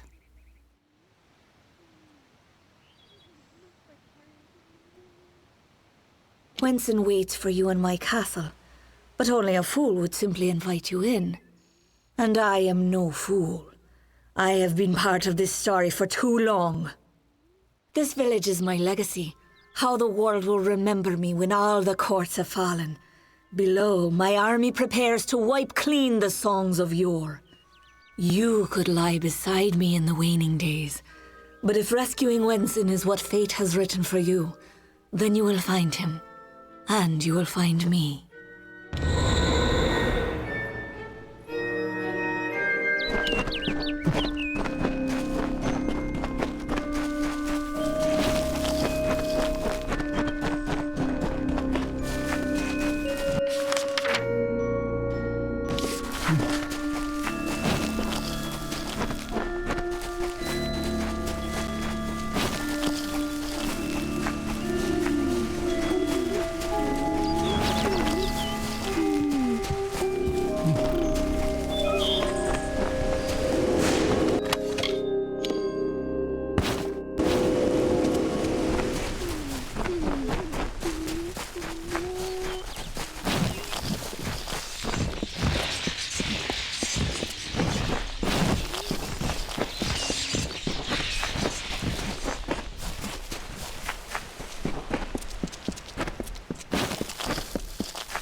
Around the castle were the Fae, who lulled to sleep from song. The maid would make an army here, some hundreds of thousands strong. And like the rakish Sir Sagrel, Belmaid snuck through entranced glade, and found the source of evil there, a crystal of the maid.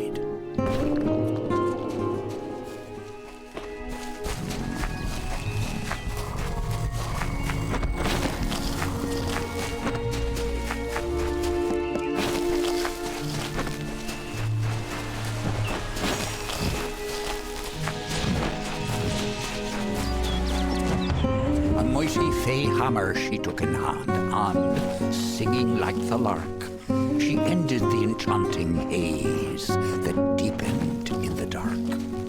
The creatures freed, released from spell, became savage once more. The crystal posed a threat to Fae. Belmaid had to smash the ore.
The maid was thwarted once again, this time by Belmaid's might, a house of ballads heroine, who brought to darkness light.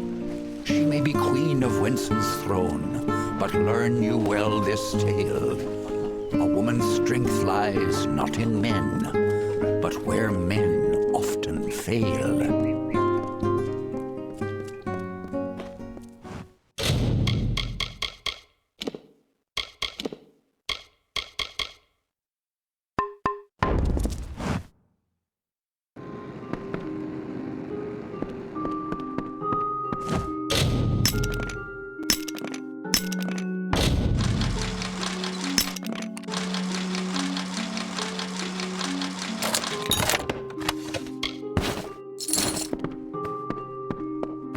Welcome.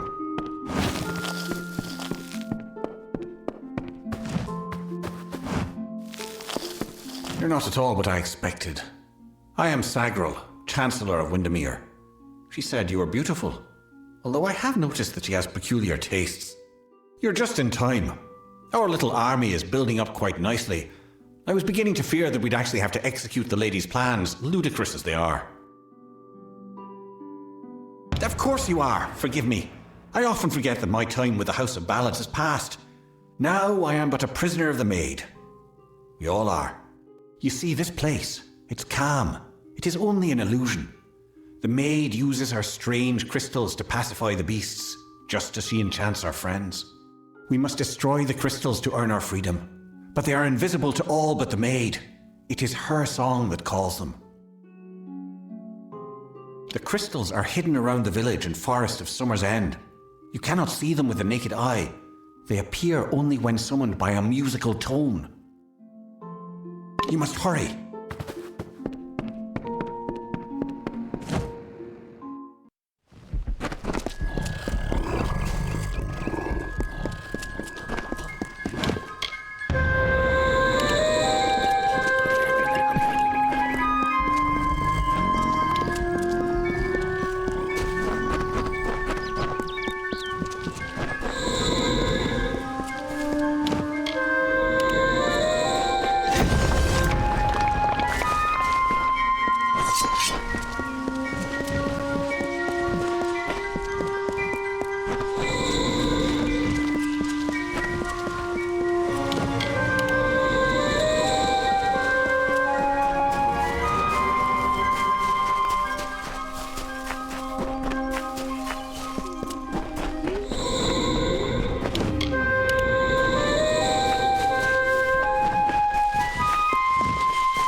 come in. Quite a display, my friend.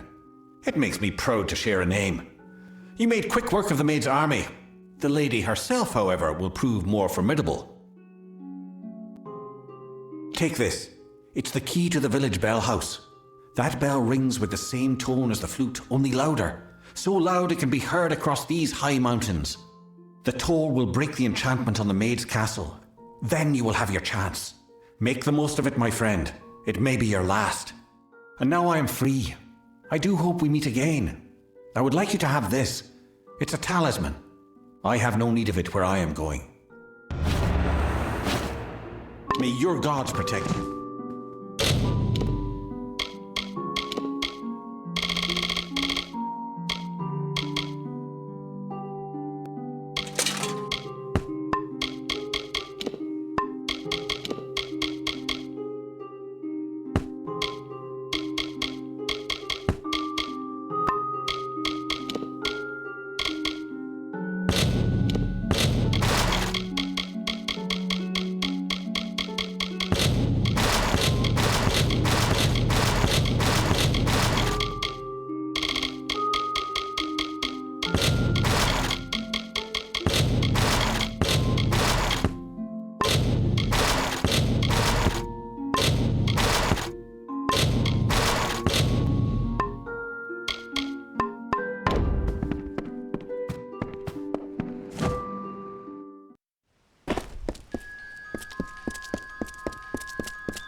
Welcome to my home, beloved.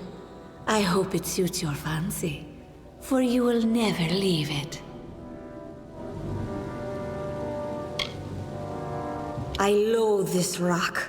Its chilled corridors and dripping ceilings, its whispering haunts of a past long dead. I no more wish to be the queen of this castle as I do to return to it again and again.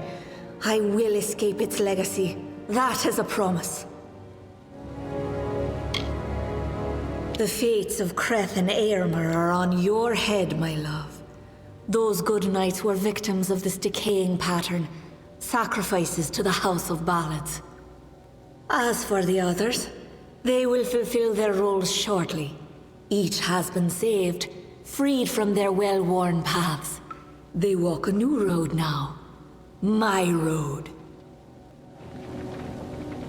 Wenson is here, along with his court of enchantments. The great halls and corridors echo with their voices, of the ancient stories told and forgotten. It is time to begin anew, for we write the final chapter of the House of Ballads. Only when the memory of ancient glories has faded can new glory be forged. Everything you see, the castle and all that resides in it, could be yours. That includes my love. Consider it. And to the dawn, and to the echoed dusk, I, the king of ancient ballads, scepter in this house, and the falcon of Rathir, annihilator of Elkmar, and on, languish in a sanctified seat.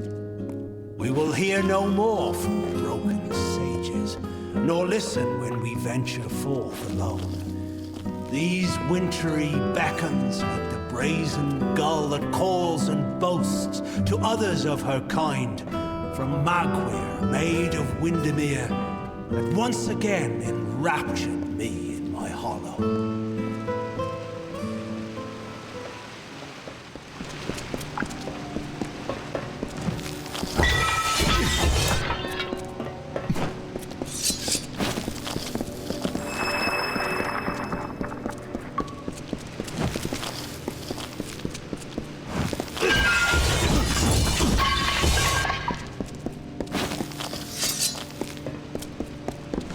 Sagril, you've come at last.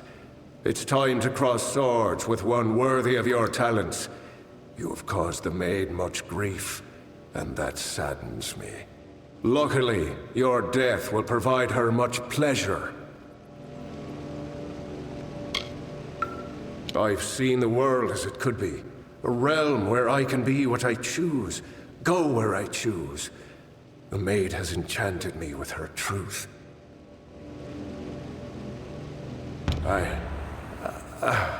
I remember when she came, appearing before my eyes in a light like dawn. What have I done?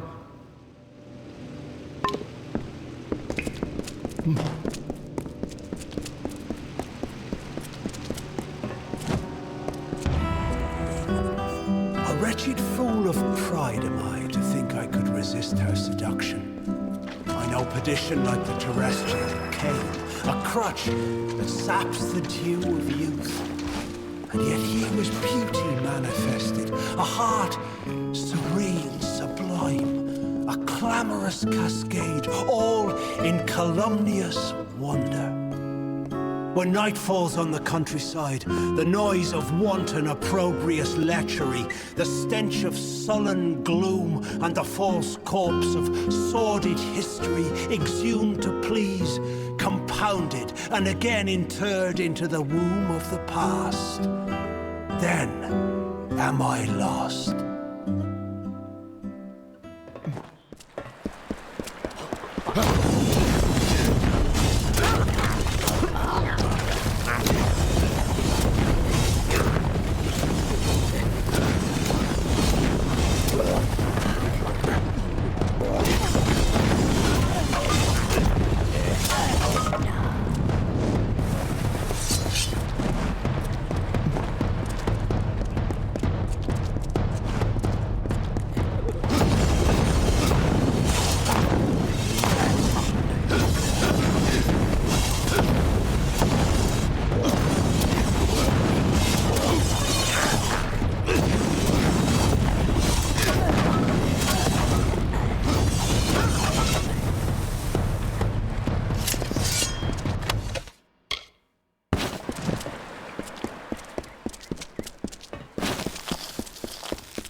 Look at this, Olaine. The maid's old keep still has vermin lurking in its shadows. Tell me, Sagril, is there a reason we shouldn't exterminate you? I was offered a new telling. One where I no longer bowed to the will of a man who is in every way my inferior. For the first time, I was given a choice. Wait, I don't understand. What is this place? Where is Wenson? Where is my Wenson?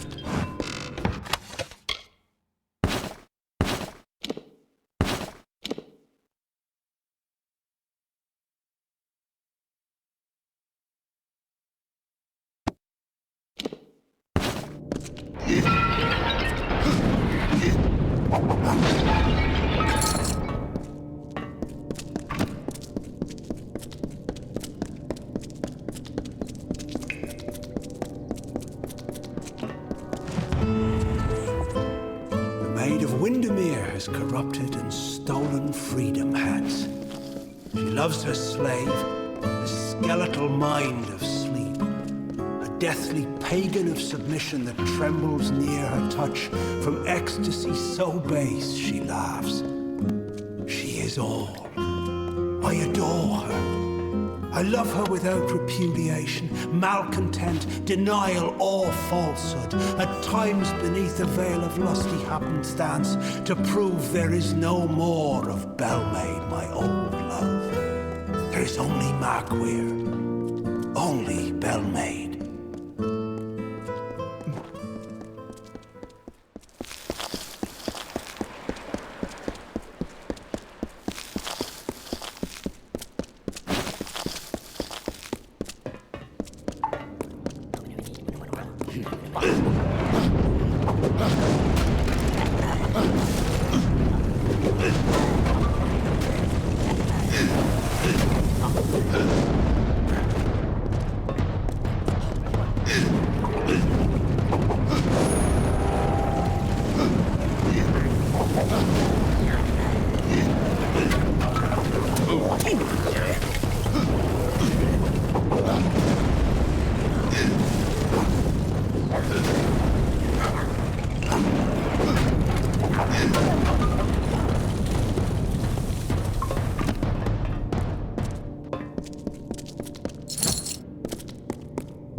Sacred vows of the rising sun. The eternal flood of a love lies near, a streamlet of satisfied honeyed truth. Like the flowered scent of a bedewed veil, so wistfully endures the swollen heat. Persists through time and doubt, until at last, like heaven's jury in a court of chance, proffers forth the once impending evil. A love, but this one most divine and fair, the memory of Queen Belmaid, my faith, my heart and will, the gentle calming wind that like the supine earth a tree's embrace, I'd welcome it. I remember Belmaid.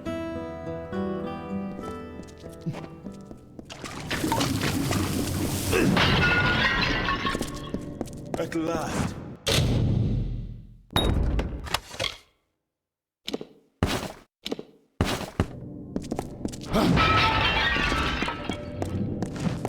At last you've come.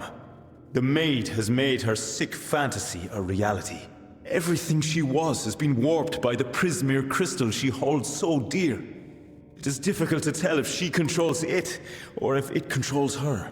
We must escape this place. The telling has failed us, Sagril. Nothing is certain. If we must. But I fear I have no role in this song now. We are far beyond what is familiar. The maid will be in the courtyard, where our ballad finds its end. Come, I will show you. Perhaps then I will find the courage that is required. It's not far.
Sagar, wait!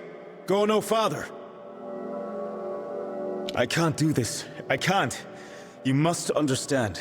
Every time I have faced the Maid of Windermere, we've both dangled by the strings of fate, puppets in the telling.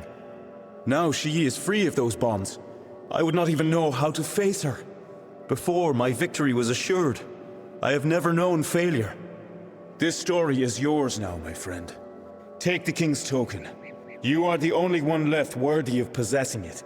It was you she wanted all along. I believe in you.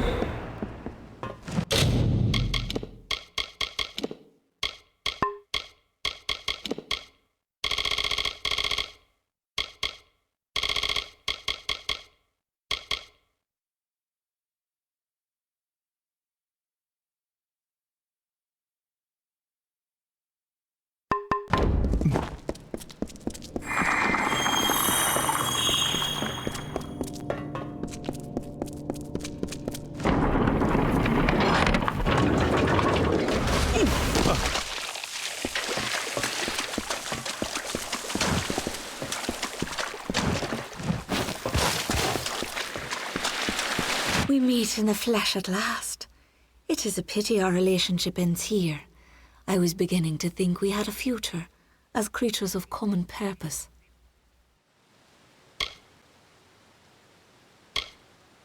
All you have witnessed was for me alone.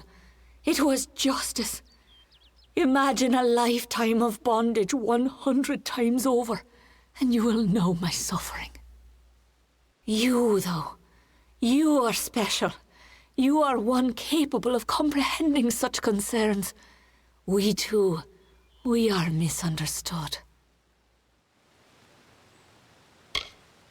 So they say, but you and I both have seen the coming fire, a change the likes of which no fae, summer or winter, has ever seen. The telling will never cease, but the ballads that make up its grand design will wither and fade, and new ones will blossom on the vine. Perhaps, but you and I are the same. We challenge the past and strive to rewrite the future. We are singing the greatest song of all.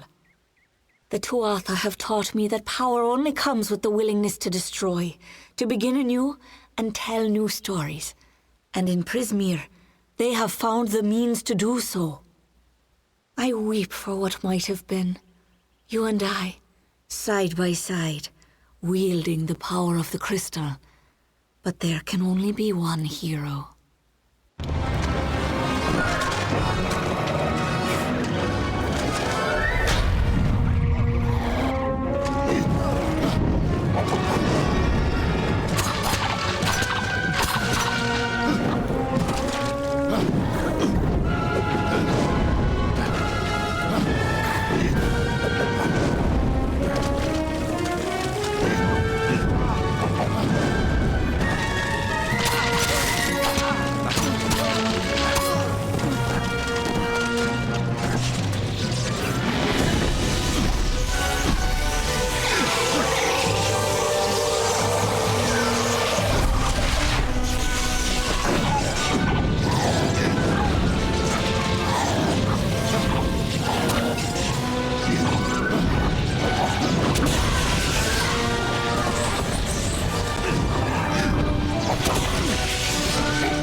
justice for what has been done to me all these many lifetimes.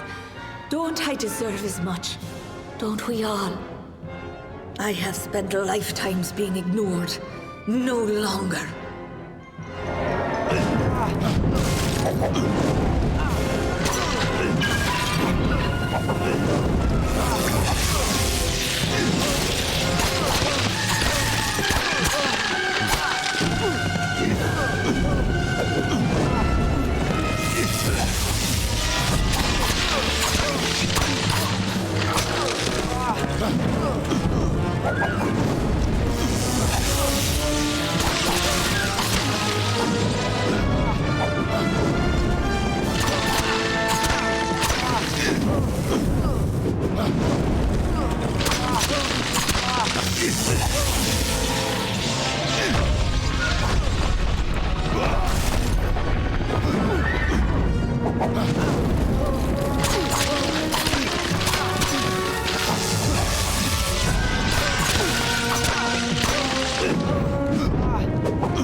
The terrible course of nature ensues. Yet I'll not harm her, nor preclude justice. A single parting gift of love I give to this misguided maid of Windermere. She will not suffer as I suffered, no. A swift and painless death I grant to her, and give her illusion as she to I. And balmy blood and breath from her pours forth, a hidden dagger wielded in my hand, a torture to see the ignorant soul. The white birds of winter slowly chased each other to the cold ground as the mourners wept their tears of the hero and the maid.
Welcome to Gorehart.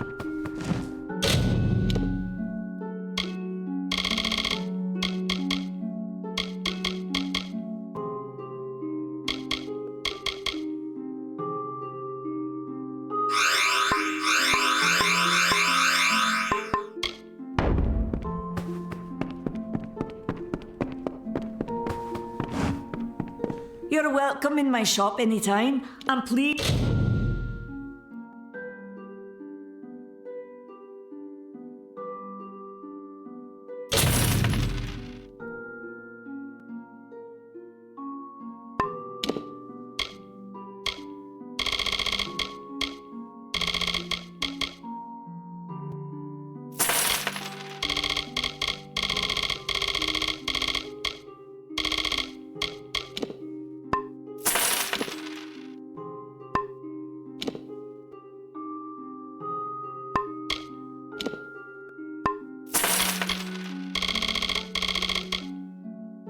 Enjoy a discount on all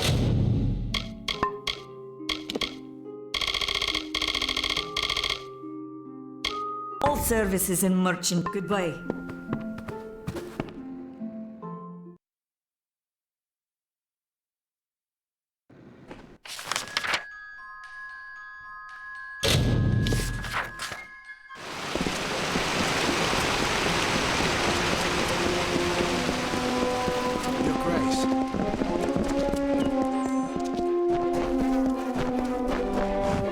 You have returned, victorious.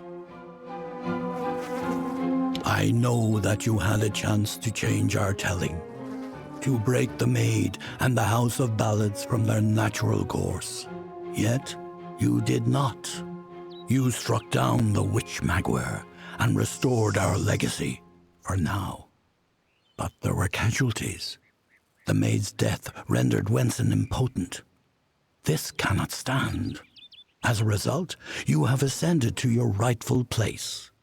You are now King of the House of Ballads.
Yes!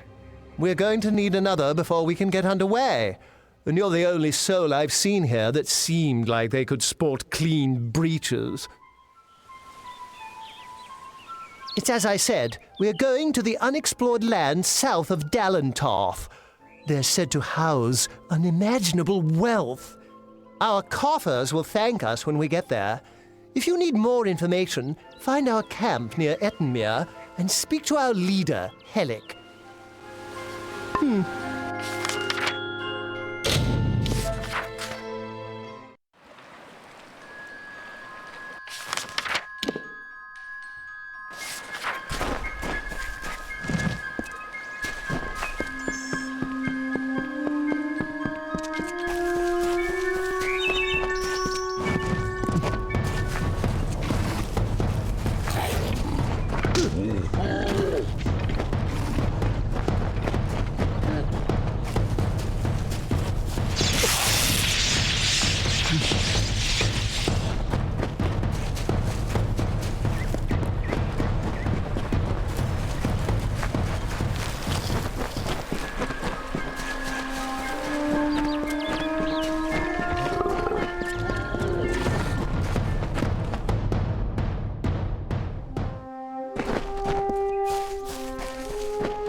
Always open for business when...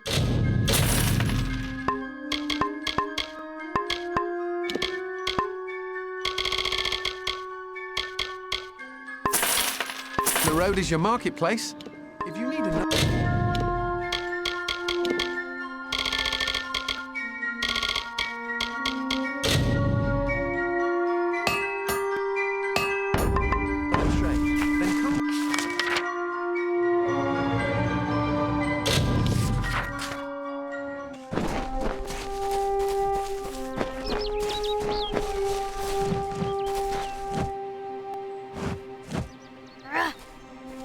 Well, glad to see that you made it here safe and sound. Helic's the one you'll want to speak to, though. Glad that's done with.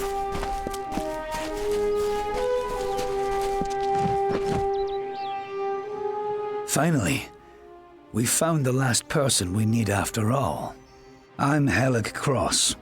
I'm leading an expedition to the land south of Dalentarth, the Teeth of Naros, and we could use another strong back.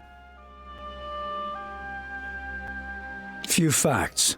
The only record of a successful journey there was by an Almain missionary named Denric, returned half dead and maddened to hell. He claimed the southern land as home to a miraculous city, wrought of gold and trimmed with silver, even said it floated above the earth, if you can believe it. It's hard country, damn impossible to find a pass in the mountains, but if I'm right, this cavern will take us under them. Because Denric wrote of more than wealth. Tales of giant men, tall as houses, that slaughter any who approach. It took weeks even to convince Cash and Sverri to join me. With a fourth, we can take a bigger haul without sharing too much of it. Denric was crazed, but I don't hold him a liar. I can overlook some bogeyman's tales if there's riches to be had. Can you? Then we only need to begin. I've seen to all the logistics and all the preparations for the journey. Meet us in the southern passage. Let's try to cover as much ground as we can. It's the cave next to camp. I heard rumors that it was filled with artifacts that none had ever seen before. Strange carvings and huge works of stone. I don't know how dangerous it is, but I advise against being too carefree inside. We should go in as a group. Stay close.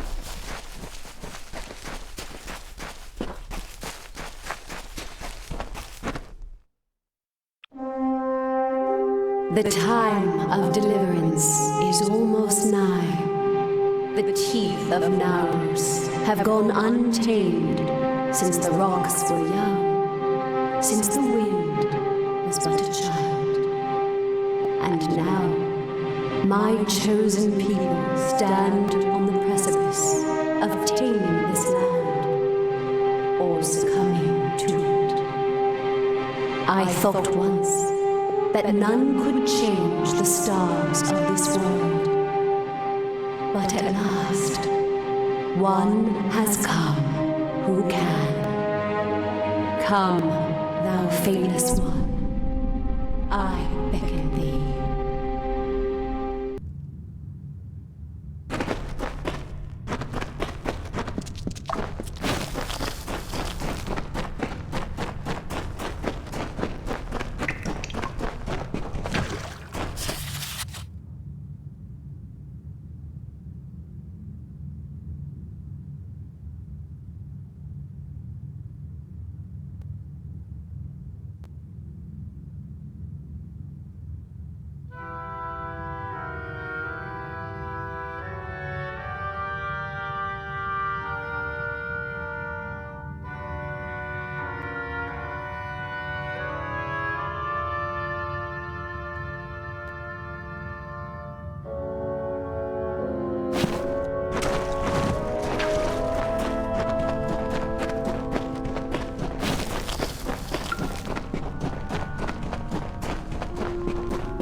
Yes.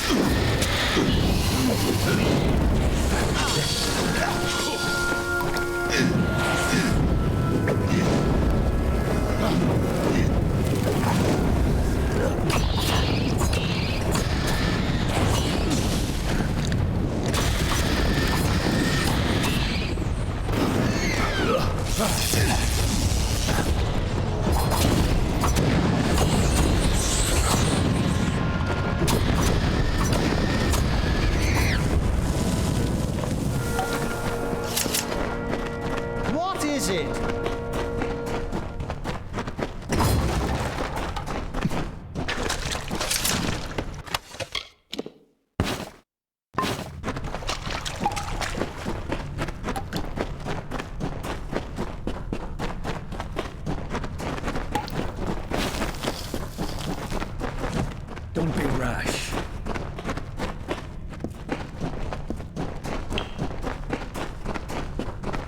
What the hell is that thing?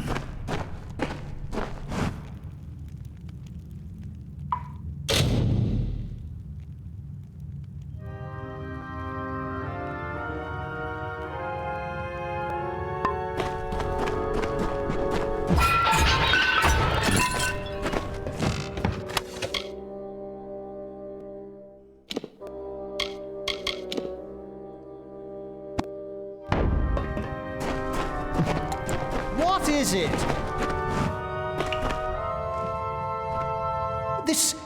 What is it? It looks like it's made of stone, but this stain, this is blood. This thing is flesh. I'm not going to stick around and find out what killed this thing. This whole damn place is cursed. Be gone. Damn craven. Don't know what Cash was getting so worked up for. Just a statue somebody toppled over and got all bloody. Let the mage run to his mother. We don't need him. We don't even know if it was a corpse. Could have been a statue that an Etin decorated with some entrails or something. I can't believe that craven mage.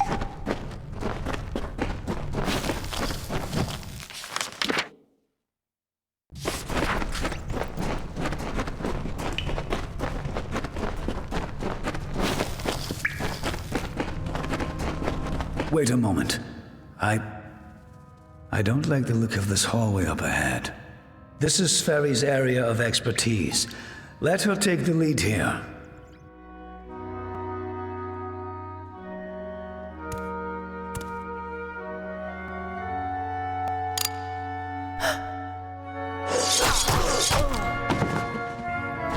What was that? First the mage turns coward, then Sferry dies doing the one thing she's supposed to be suited for. Is this some sort of joke? What's next?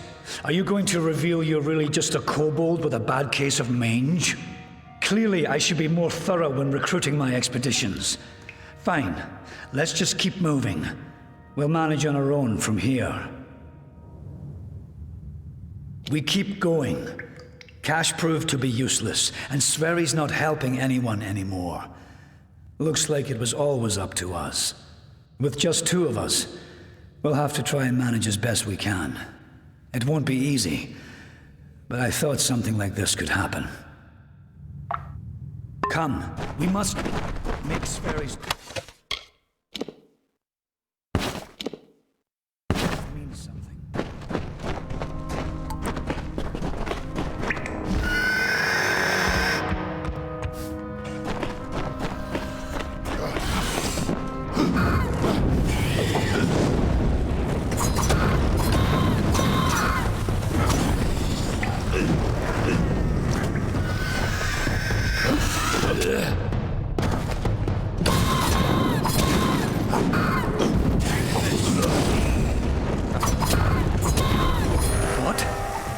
What in the hell were those things? I've never seen anything like them. I heard of the dangers of the southern land, but are the gods themselves conspiring against us?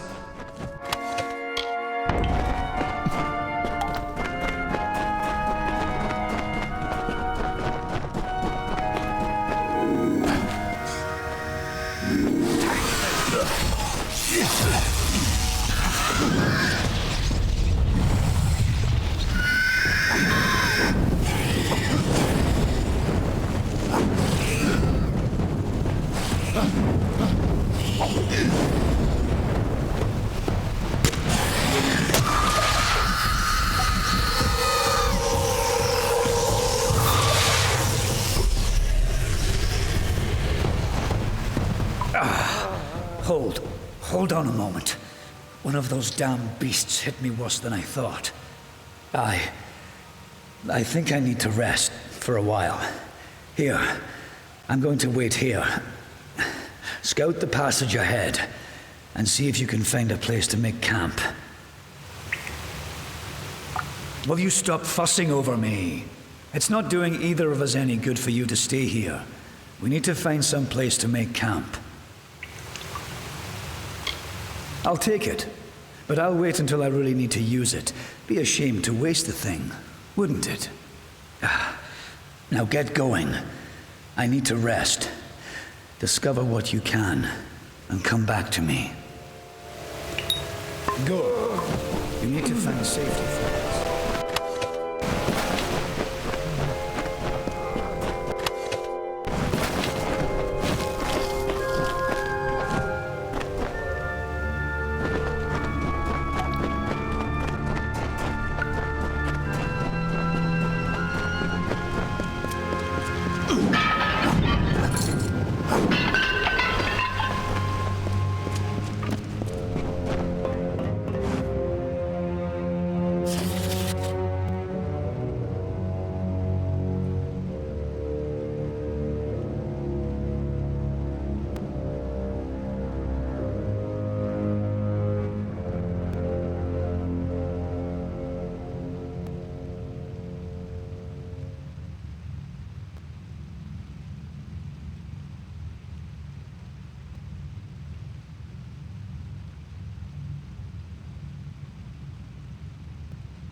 And so, after centuries, it has come to pass.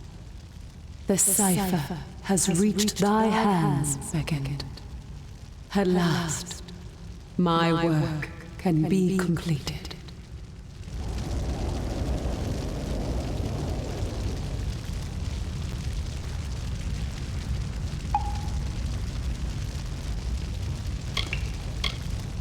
One who watched and waited for decades and centuries and eons, and all for this day when thou wouldst come before me.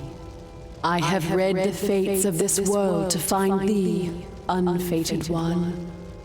Much rests on your shoulders, but I have one more burden to lay upon thy brow. Since the inception of my labors, I have always known that their fulfillment would require fate to be unbound. Such is the paradox of faith. The tapestry of fate offers no allowance for such events. Only an unfated being could complete the work I had started. So I waited, in despair and hope. And then thou came to pass. I needed thy nature, and it was created, though I had no hand in it. I see that as fate, in a way. To continue thy path through the tapestry of fate, and perpetuate its sundering, I will open the way to the teeth of Naros. Seek the Primos, and thy duty will be made clear in time. Go now with my blessing. Go now with my purpose. For thou art beckoned. That which was ordained must be undone.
First we have an army of Jotun at our gates, and now this. I don't know you, little one, but you'll find no quarter here. This is still Colossi-held territory for the moment. State your intent. You barge into these lands, and yet you do not know who holds them? I am. My people are Colossi. For years we have held these lands as the hallowed grounds of our gods. We are stone and flesh, sword and faith. Everything does harm in these lands. I do not know you, so why should I take you at your word? Furthermore, none have come from those caverns since they were sealed, save you. How is it you came here? It is a road that has gone otherwise unwalked since it was sealed. How did you walk this path?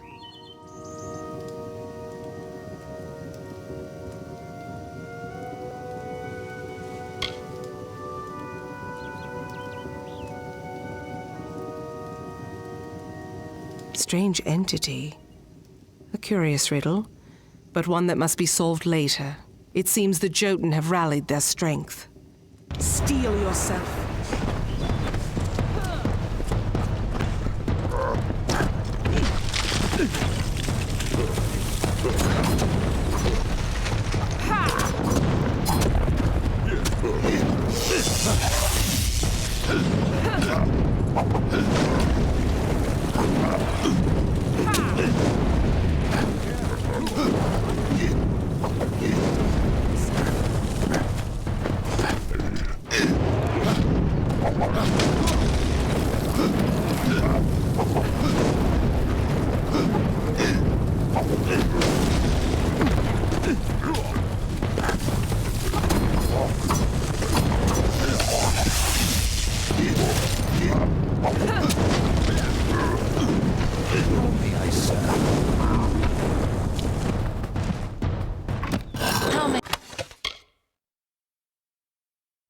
Serve. That was well fought, little friend. You have a strength in your arms that belies their lack of girth. Perhaps you are not the interloper I believed you to be. You claim to have been summoned, but for what purpose? What strange forces brought you here? You speak of the Holy King of my people, and that artifact you bear. Could it be the cipher? Your mission is twice damned already. The Primos is a recluse. But more immediate than that is the Jotun horde. Idylla is sealed off as long as they continue plaguing my people.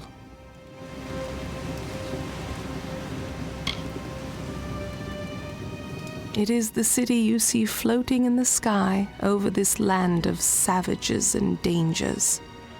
It is my people's greatest accomplishment and failure. I cannot speak more of it to an outsider. Forgive me. A relic of great importance to those of my people that carry the faith. I thought it was just a myth, but one who carries the cipher is much loved by the gods. So the sages of my race say. A blessing as much as a curse. Yes, hiding away in his high tower and pining for gods that will never listen to him. The Primos is the highest office among the Colossi, reserved for the one that leads my people in politics and prayer. At least that is how things should be. But Anakatos, the latest to have this authority, has not lived up to his duties. Our people are stranded in a wild land, in a time of our greatest doubt, and he locks himself away from us. Our ruler leaves us leaderless. The Jotun are led by Karunk, a warlord that reigns over his horde from his ramshackle tower. One of my scouts, Remy's, watches them now. He can offer you advice on fighting the warlord. And if you can kill Karunk, I will lead you to the Primos myself. Bring word to the city. They will need to know about the Jotun and this...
In the youth of Amalur lived the Uranos, existing from the hill lands alone. They held not the blessings of the gods, and so were blinded to their own potential. We lived in ignorance among the savage people, We wasted the gifts of the gods ourselves.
Ah! What a horrid little thing you are. Are you some kind of Jotun runt? Explain yourself quickly. The last thing I want is to give away my position. That much I was aware of, and I knew Sikandra would send someone. But you?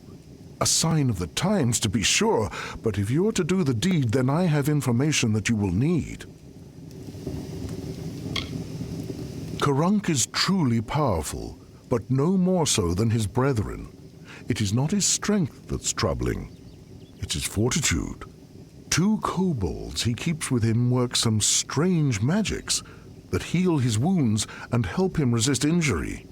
Kill them, and the fight is yours. Using primal magic would certainly help as well. Strange thing, aren't you? Primal magic is a magic imbued upon weapons and gems. Only armament can channel it. The magic does some damage on its own, but its true strength is its ability to augment other magics you cast on your foe to a devastating degree. Take this weapon, use it to inflict primal magic on a foe, and let loose your spells. Even a Jotun warlord could not withstand such an onslaught. Be careful.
I had heard.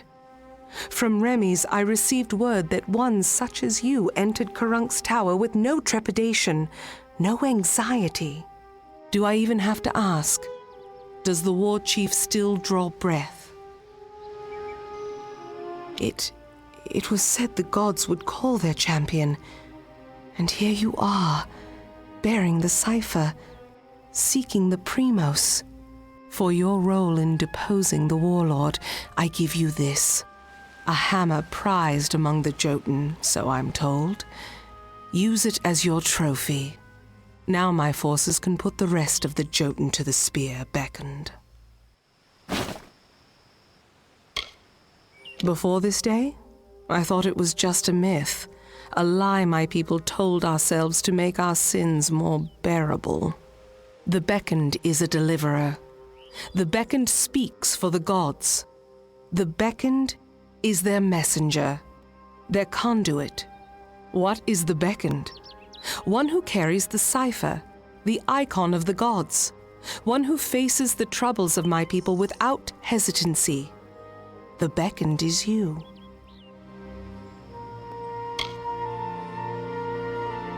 With their leader dead, they will likely keep to themselves and lose the will to harry my people as they have. I will wager that they won't suffer incursions into their camp, for good or ill, but still they have caused my people suffering. Shall we wait and allow them to inevitably rise again? This is our best opportunity to finish them. I owe you much for killing Karunk Beckoned, so I will do as you say. I only hope you do not reap bitter fruit from your generosity.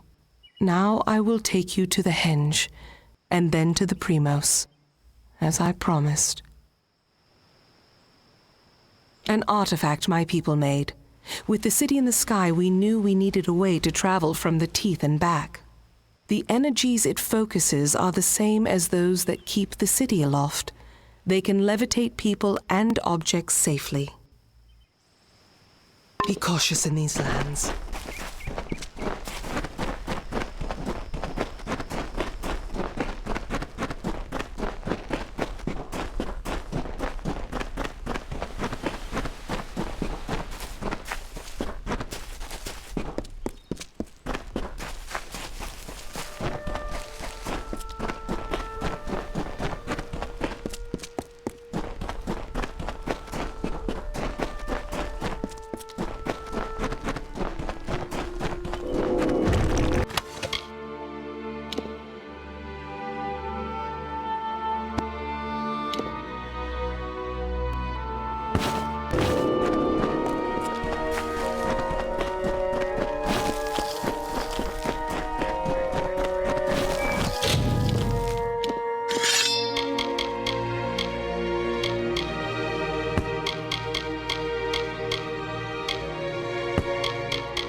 Then, one Myru heard the whispered golden notes of the voice of wisdom herself.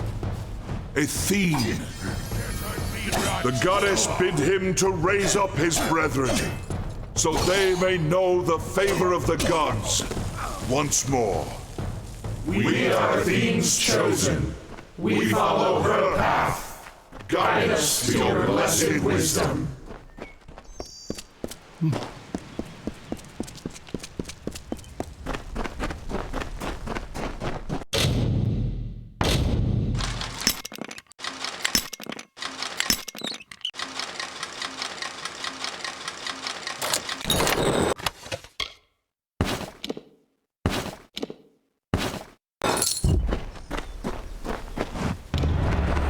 Here, Beckoned. This artifact you see before us is a henge. We use it to transport to the city. It may be uncomfortable at first. I still recall retching after my first journey with it. But it is the only way into the city. Very well.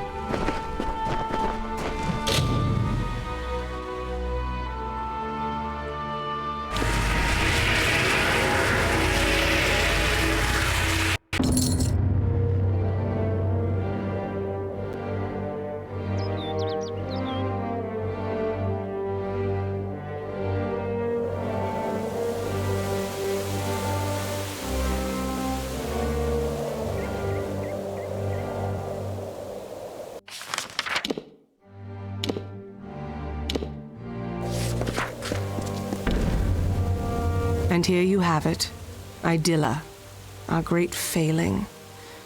Now let us go to Anakatos. He may hide from our people's needs, but he will not refuse a visitor sent from Athene. The gods choose the Primos to lead we Colossi and to enact their will.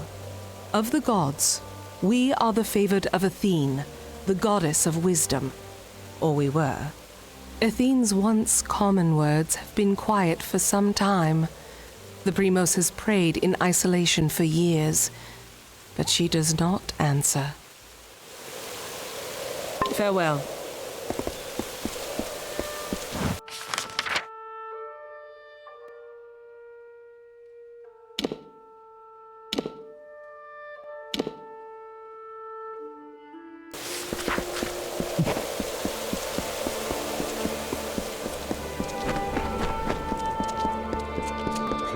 Just let me past. I will only be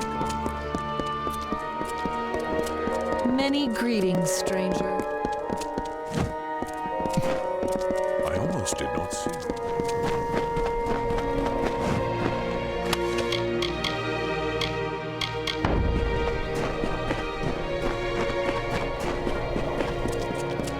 I almost did not see you. Respect. No, Passator. It is not safe out there. You must remain in the city. That is final. What is it? Unless you can somehow convince the guards to let me leave the city, you're only wasting my time. I'm sorry. It just makes you a little crazed, you see, being locked inside this city like a penned animal. All I want is to leave for a short time to travel to the Warren and check on my wife, Galatea, but I cannot leave. I did not choose to leave her, Beckoned. I wanted her to come with me, but she can be difficult to move to action sometimes. But I cannot retrieve her now, for I am one of the city's finest masons. The guard are under orders not to let me leave, so I do not die. All I want to know is that she is unharmed, but I've done so well for this city that I am forbidden from departing. Well, you can certainly try, but Galatea is stubborn as stone. Would you truly beckon? That is something. At least I will be certain that she is unharmed. I left her in the ruins of the Warren, the city's old quarry. You should search there for her. Please find my wife.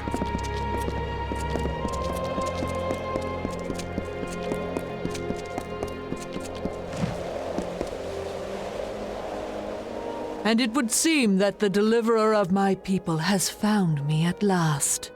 Many honored greetings to you, Beckoned. If you would, I have more than pleasantries to discuss. Like many, I seek your prowess. A culling. Though the Colossi are a people of faith, more and more of us are reverting to the savage ways of our ancestors. The lowest of these doubters become marauders, bloodthirsty and violent, capable of nothing but wrath. They must be purged. I thank you. It is high time we bring their savagery to an end. Each marauder should carry a totem of some sort. Bring those to me as proof of your deeds. Has help come at last? Ah, the famed Beckoned comes to me at last. Admittedly, my request might be the smallest you will hear, but I wish to voice it nonetheless. To preserve the past. All around us is the great chisel and hammer of progress, keen on dragging my people towards enlightenment. But such progress means nothing without context. I wish for someone who can find artifacts of my ancestors, reminders of our simpler times. Very good. I'll reward you for any artifacts you can find, but larger artifacts will do well for both of us. I await your findings. Good luck in your search.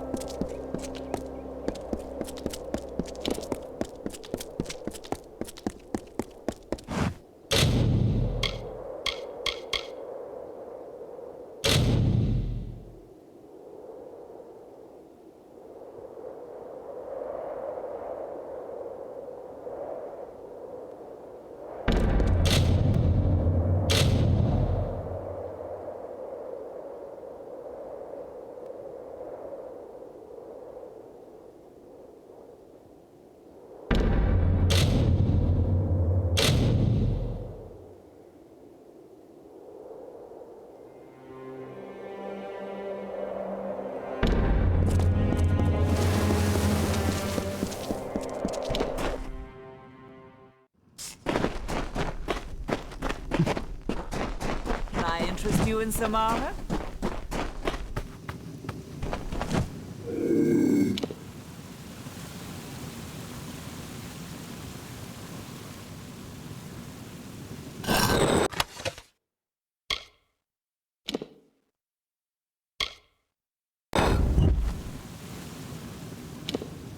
Can I interest you in some armor? The finest magical crafts, guaranteed.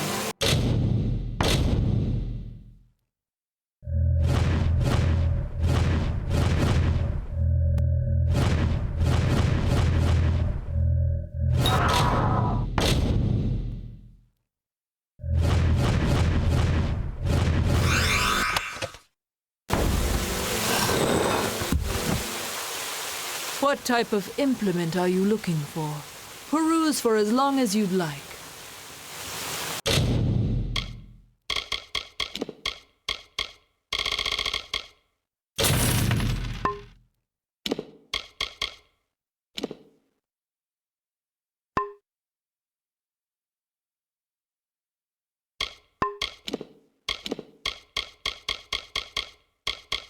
I will be here if you need.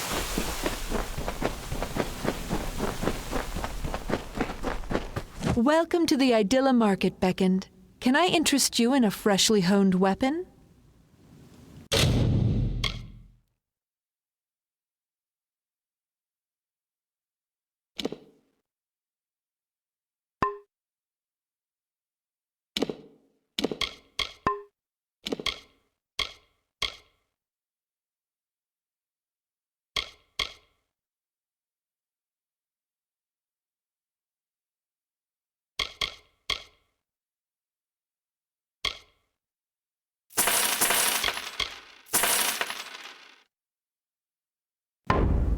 Mind the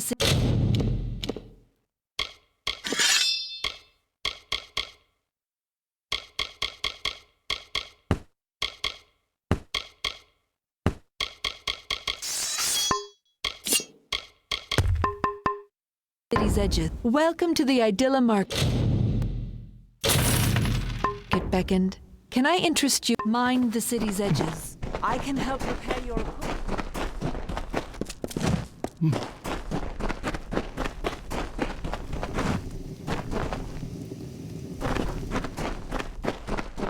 The Beckoned! I have potions to offer you, Beckoned. A great many potions.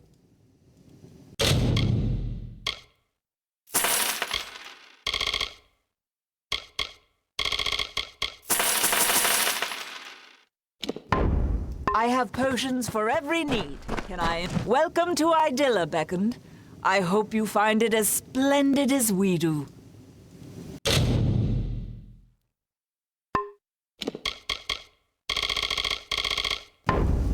Watch your step up here in the concourse.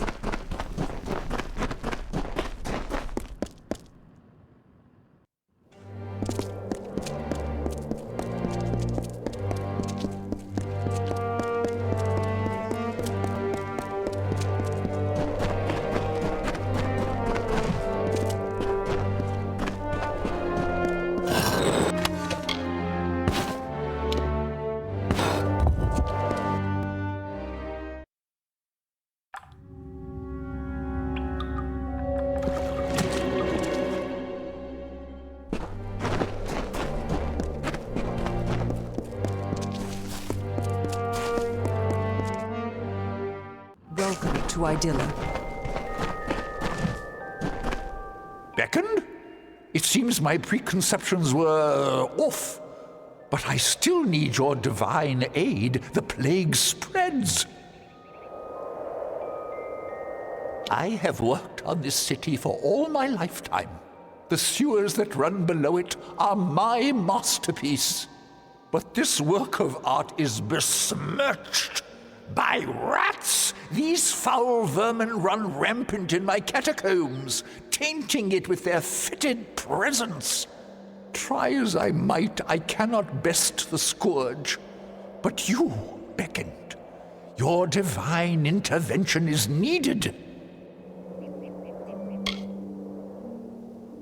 I have never known beasts with such low cunning and high birth rates. They are fearless as they are disgusting. I have pinpointed a much-traveled route used by the rats and seeded it with traps that can be activated on command. Find the levers that activate those traps. They've been placed on a ledge overlooking the route. When you see the rats pass below, simply pull the levers as they approach the traps. Slay the filthy vermin. I wish you well.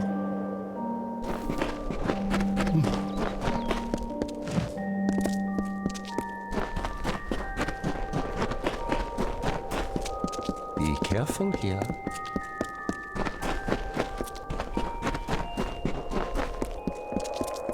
Yes?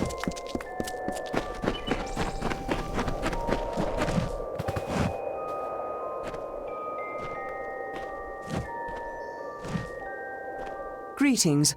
I hope you have had some success collecting the artifacts around the Teeth of Naro. Good luck in your search.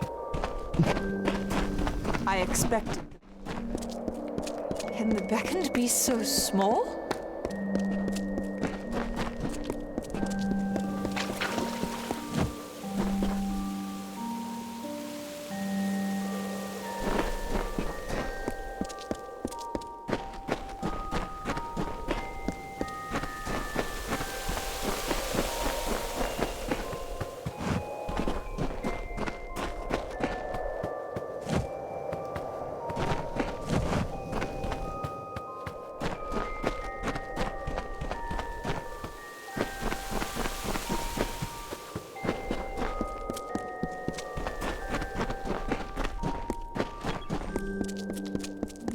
How long must we...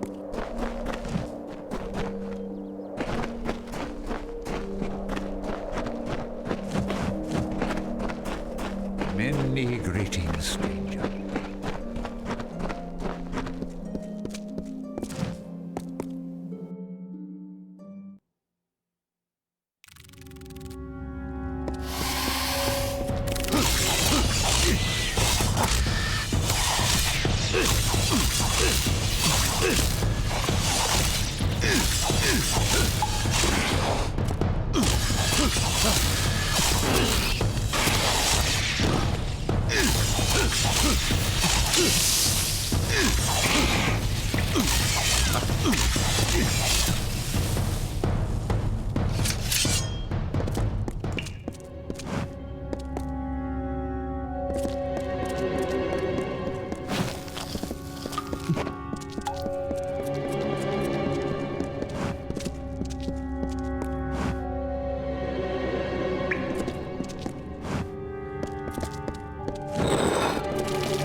Be careful here.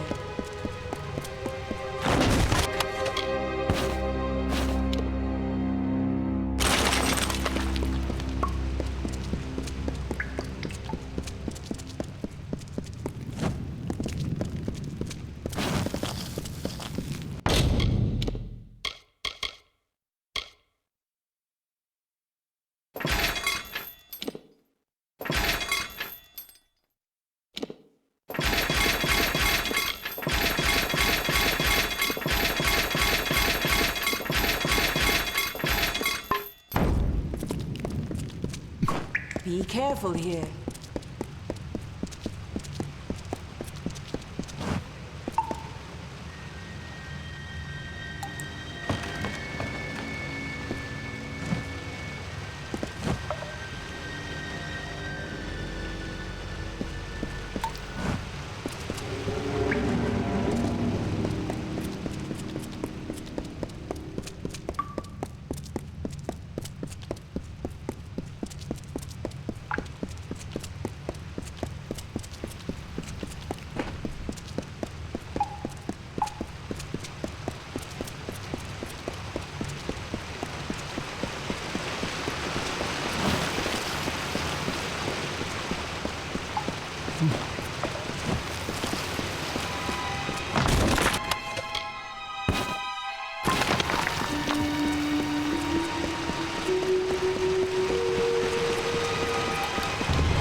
I've heard a rumor that the silent choir never talks because they've had their tongues cut out.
Fiend, guide your actions.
Visitor? Hold! Hold! What are you? You are... Oh, not! You're my size! My size! This can't be! I knew I shouldn't have eaten that lichen earlier. cave slime never agrees with me. What? You mean you walk these halls and know nothing of their lord and holder? I am the king of this undersewer, protector of this whole expanse.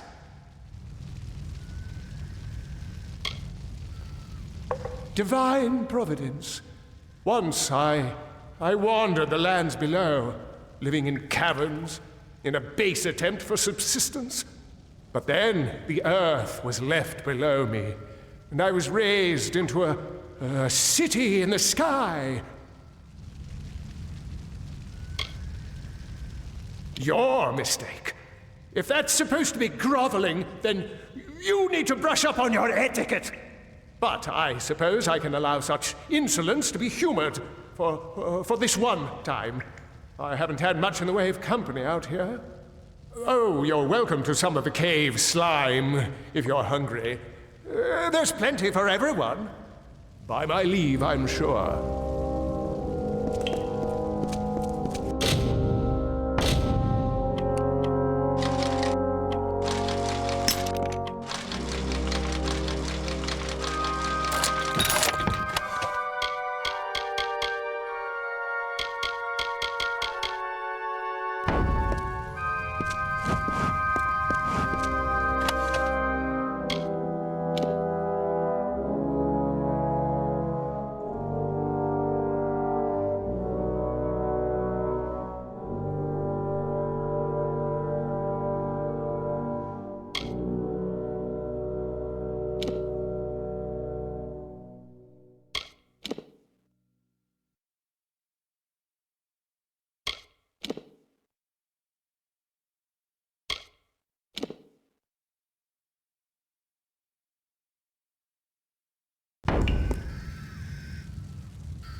Visitor?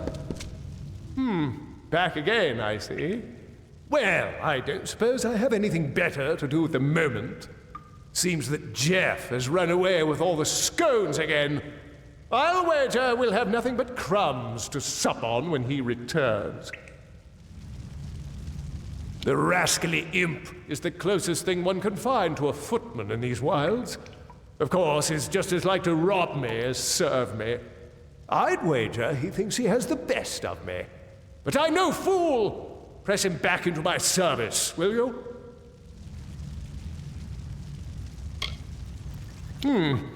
Seems my footman, Jeff, has scurried off without permission and taken up quarters elsewhere in the sewers. He should be made to see the error in his judgment, but I will not presume to ask for help in this. Quite right you will.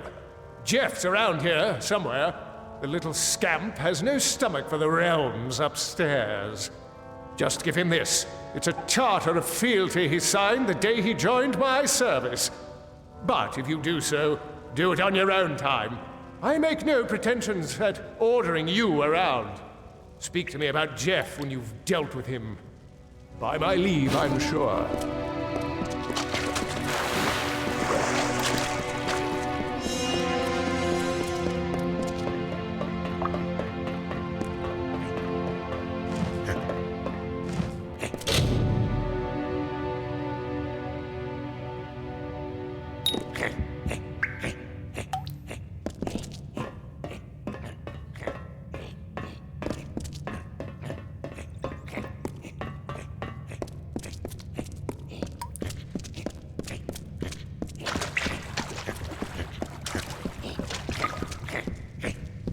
Oh?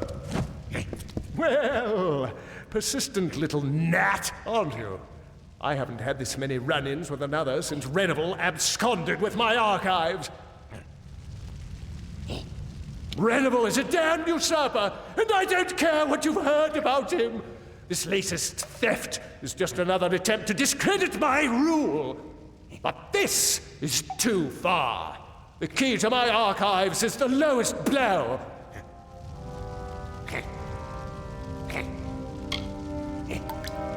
Only the key to my archives. Only the means to access the greatest treasures in my realm. Without them, my most precious of heirlooms are forever locked in a wooden hell. And for what? His rampant self-satisfaction? Whatever you wish. I am not inclined to ask for any favors. If this is your wish, then pursue it by your own will, not mine. That said, Renival is home in the darkest corners of my domain. Scampering coward! I'll wager you'd make short work of him. Begone!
private. Well, I can say that I'm happy to have a bit of entertainment after all. Jeff can be such a bore. But I don't suppose you have anything to read, do you? A good, honest tome? Not just any old tome. I seek something from a far-off land. Something hilarious or depressing. Something foreign. I've no interest in the tomes of these giants. By my leave, I'm sure.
The number of rats has become greatly diminished.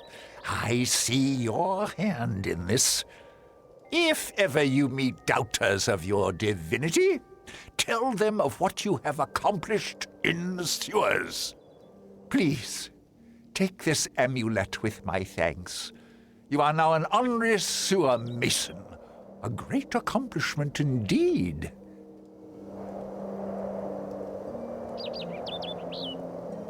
If you have the inclination, I'd like you to take another trip into the sewers. There are always more rats to defeat.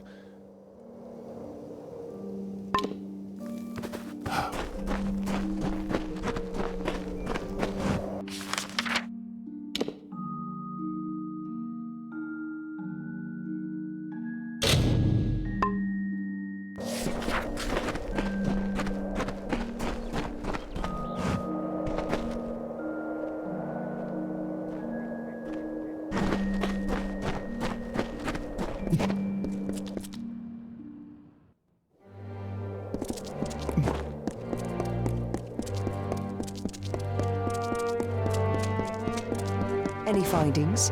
I pray you are finding the work suited to you, Beckoned.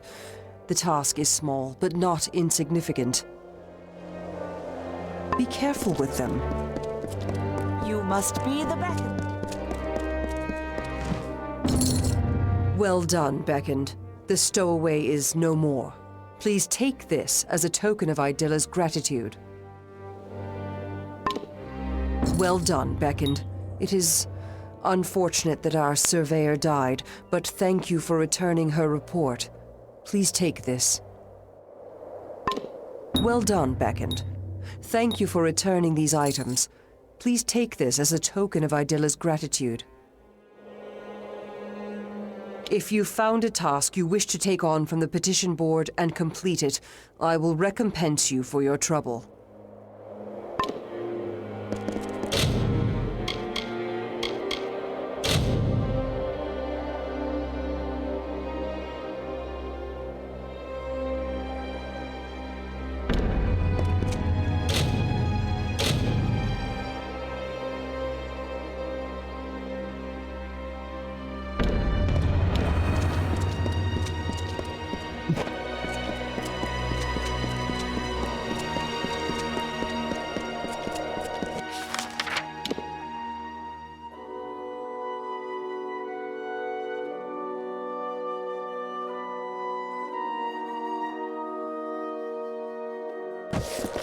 You must be the Beckoned.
Greetings. I cannot emphasize the importance of what you've done until you just...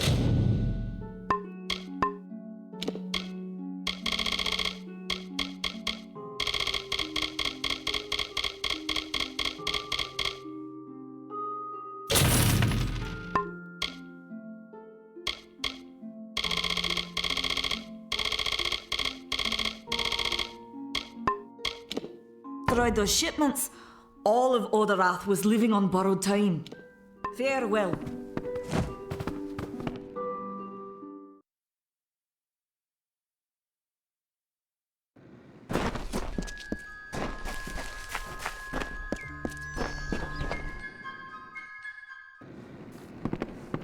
Hello.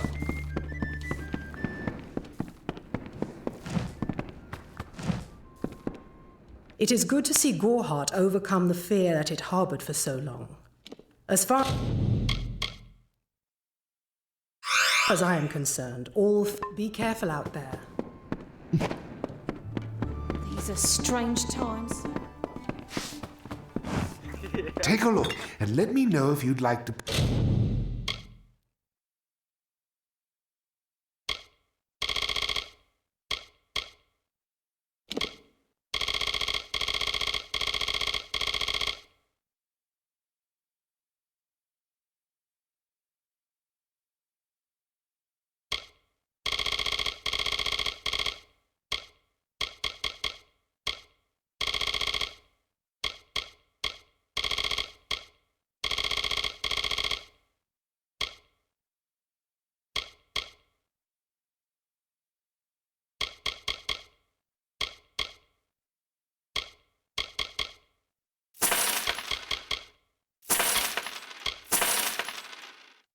Purchase anything.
I'm happy to help you with whatever you need.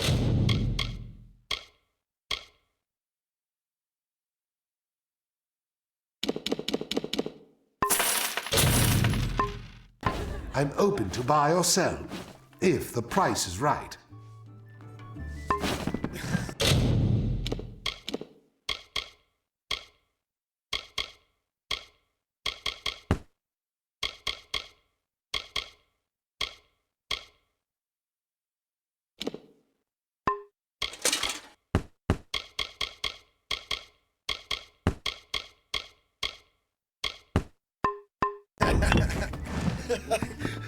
What can I do for you today, stranger?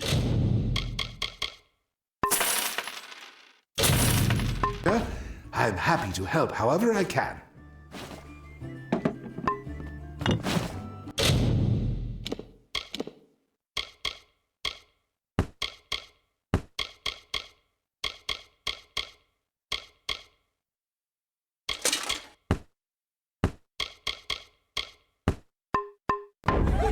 Take a look and let me know if you'd like to purchase it. Jesus.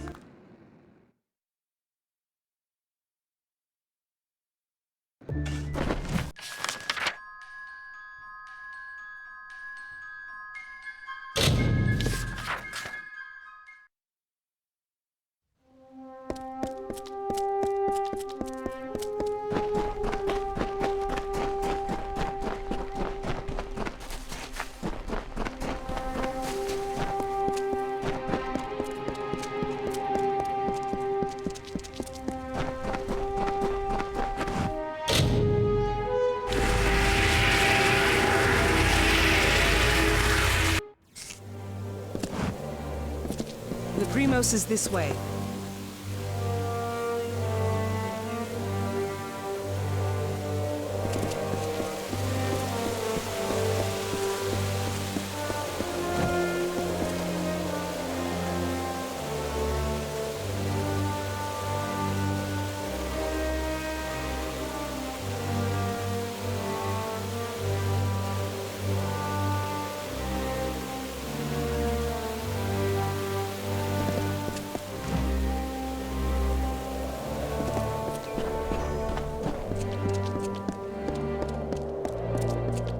Watch your step in the concourse. Mind your step here, Beckoned.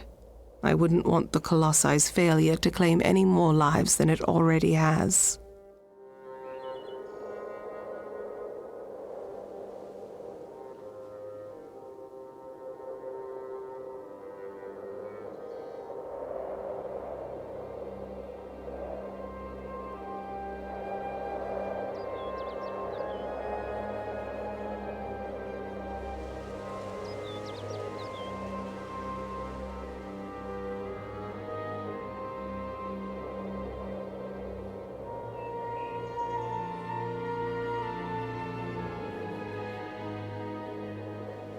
It is not here by choice.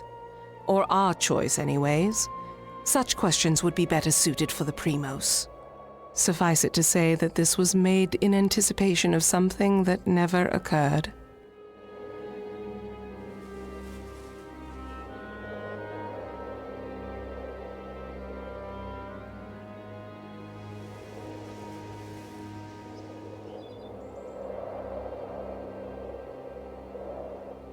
Farewell.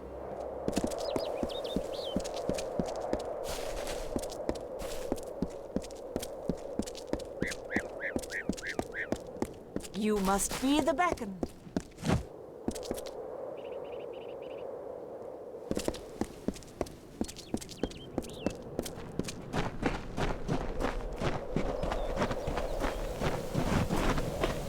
Beyond these stairs is the sanctuary of the Primos, the leader of the Colossi people in the teeth of Naros. I must warn you, Anakotos has not left these quarters in years. He vowed to never cease his prayers until the gods answered them, and his people have languished for it. But I think his answer has finally arrived. Speak to him, Beckoned. His people have need of him. After years in his sanctum, I doubt he is the Primos I once knew. But though we all languish in the god's absence, none suffer as he does. He will likely see you as the answer to his prayers. Farewell.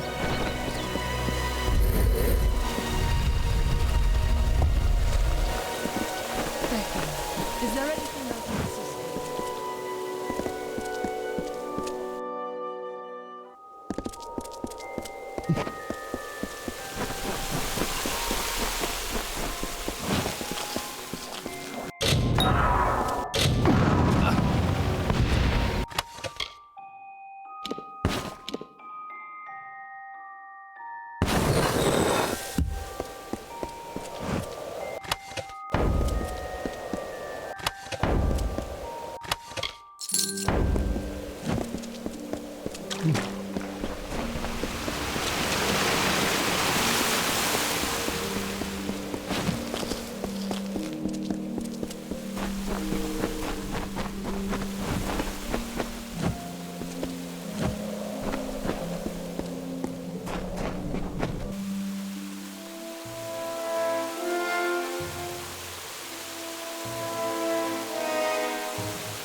And though the path be fraught with tribulation, know that it leads to the land of our greatness, and that we walk it with you. Such were the words the gods spoke to the progenitor of my race when they sought to guide us from our base origins into a fruition of potential. The words have been in my heart every day of my reign, but now they are embodied. Welcome, beckoned. At last, this city will be complete. Because we are all of us, my whole people, incomplete. Because we are not worthy enough, not deserving enough to see such wonders of the gods. And I thought that failure was a finality. I have prayed to the gods in seclusion in hopes of an answer, but they were as quiet as the silent choir. Now the beckoned is come. With you, the gods can bear witness to us atoning for our inadequacies. We must start at once, beginning with the wreath of absolution.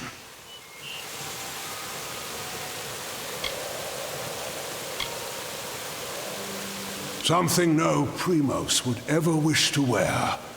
They are only made in times of great need, and we must prove to the gods our devotion. The wreath of absolution can only be created from the hands guided by Athene. I must ask you to assemble it.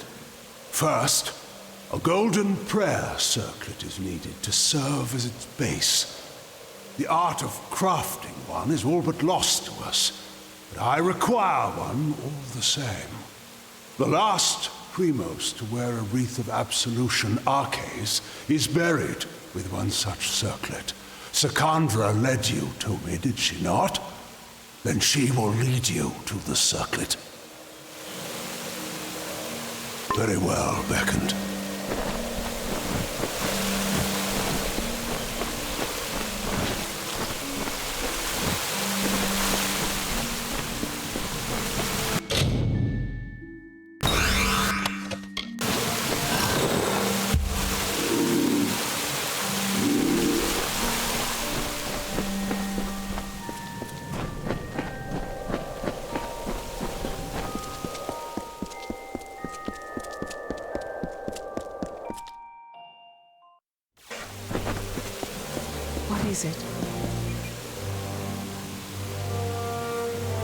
You return. Well, the Primos has not graced the ears of his subjects in ages. What has he said to you? The circlet of Arcades. And Anakatos expects me to lead you to it? Has his reclusion left him senseless? Has he forgotten his history as well as his people? Very well. As I cannot refuse the Primos, I will meet you in the crypts in the undersewers of the city. Let us deal with this as quickly as possible. Farewell.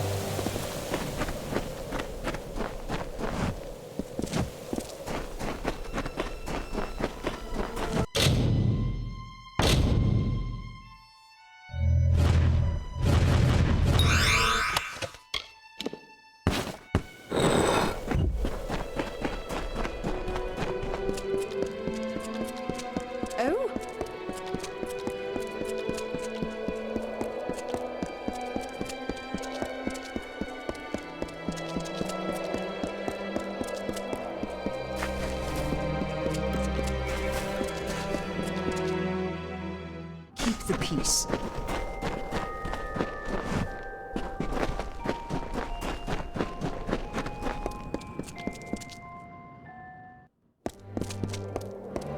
How may I serve? Well done, Beckoned. The nest of primal sprites and their thralls has been removed. Please take this as a token of Idila's gratitude.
Greetings, Beckoned.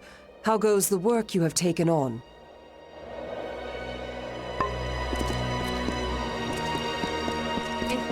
Guide your action.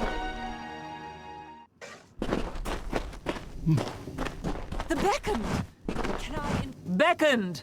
For a small amount of gold, I can provide you with the finest handcrafted armor. You won't find better protection anywhere up here amongst the clouds. Watch your step up here in the concourse. Shall I hone your weapons for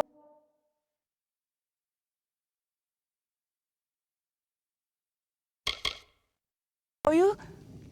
Farewell. Everything. Welcome to the Idilla Market, Beckoned. Can I interest you in a freshly honed weapon? I hope you enjoy our fair city.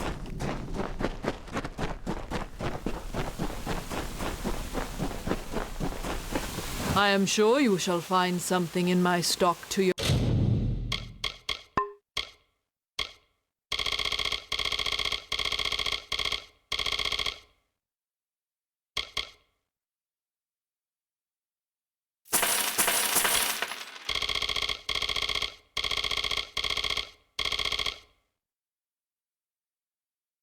Your liking, Beckoned.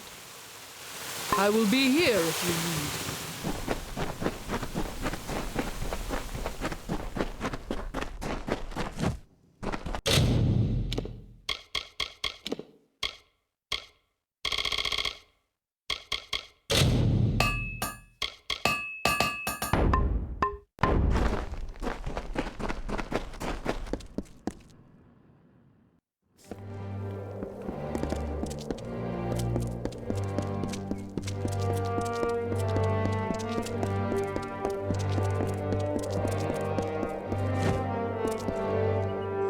You have come again.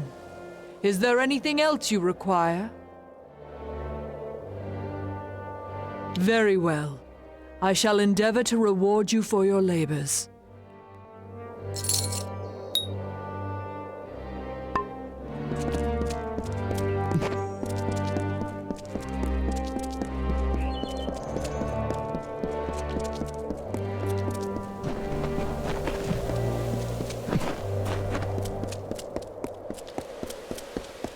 Be careful here.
What is it?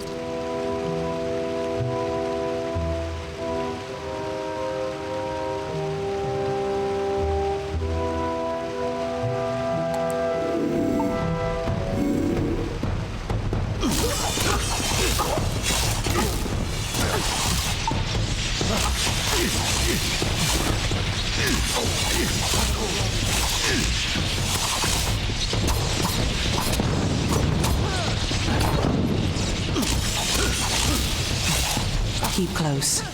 There are worse things than marauders in these lower tunnels. They have lurked these walls for decades, raised along with the city years ago.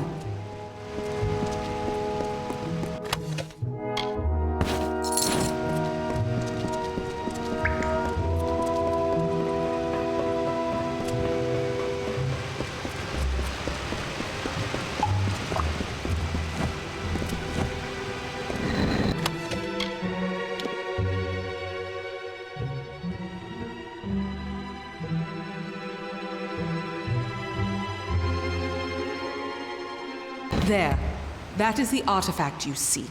The Circlet of Arcades. By taking it, Arcades' grave becomes an empty tomb. Let us depart.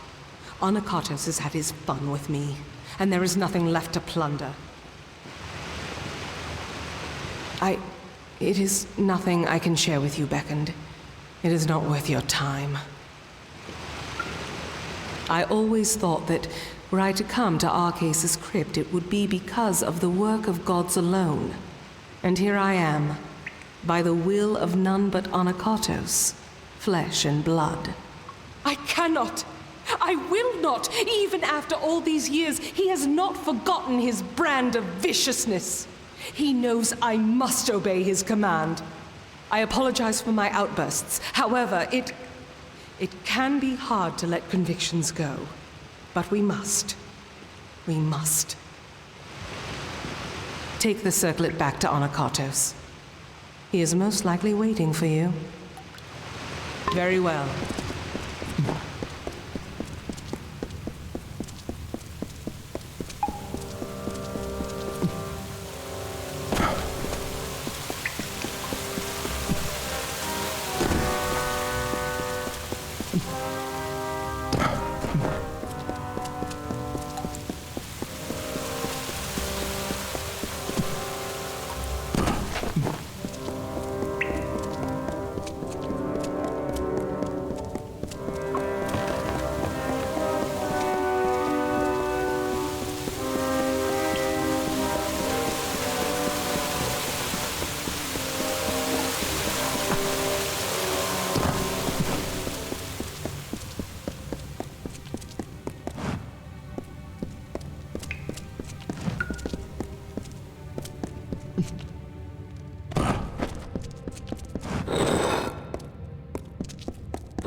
Visitor?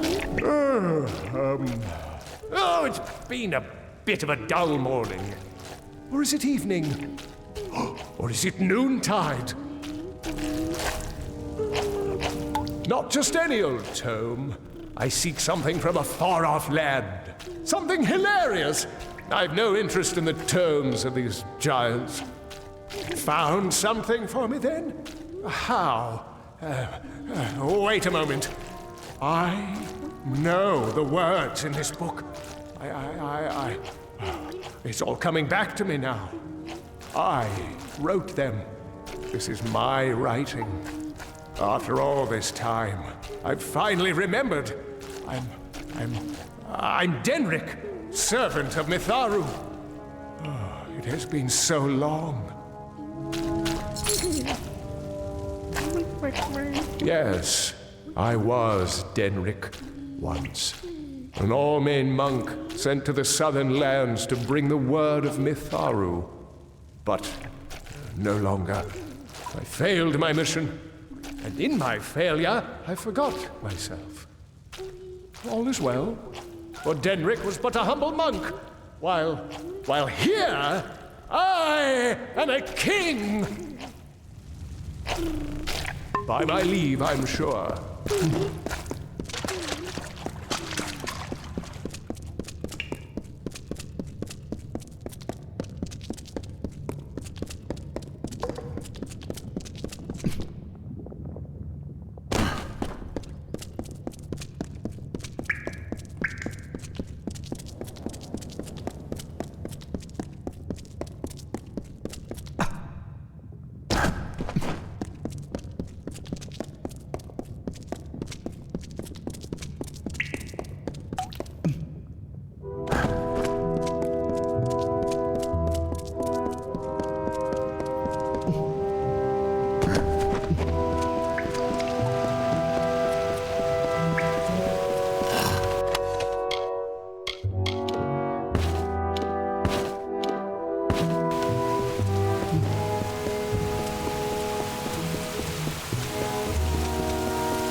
How much longer will the gods see fit? Well done, Beckoned. The masons tell me the pressure in the cisterns has yielded. It seems we have you to thank yet again. Please take this in thanks.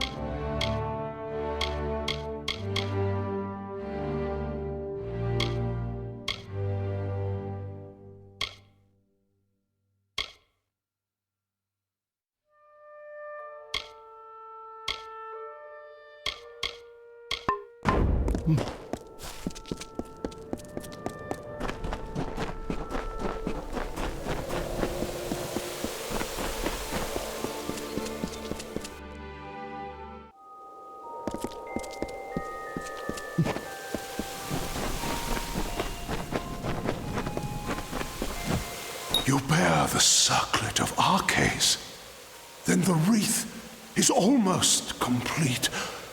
The foundation is gold with runes of prayer, as I said. Now, it must be woven with blood and toil. The colossi furnish the foundation and nature furnishes the trappings. The laurels of the wreath are not crafted, but earned.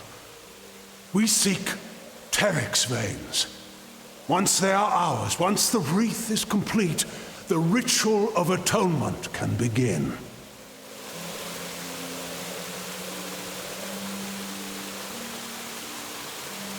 I take it you have encountered a Teryx before. Likely the mongrel, carrion-eating scavengers that plague us. They are a common foe. We seek the veins of the Alpha Teryx. They are fierce and proud, all that is wild and savage in nature. To prove to the gods the righteousness of our faith, then we must conquer a mighty foe. They will serve.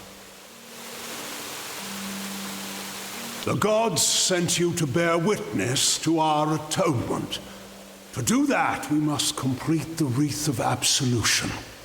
The wreath is made from the large feathers, the veins of the Teryx Alphas. They live in Eries to the south. We are so close now.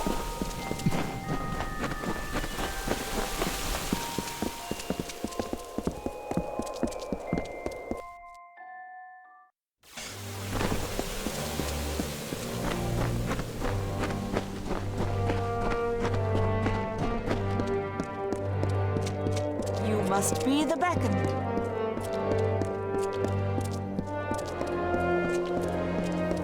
Blessings to you.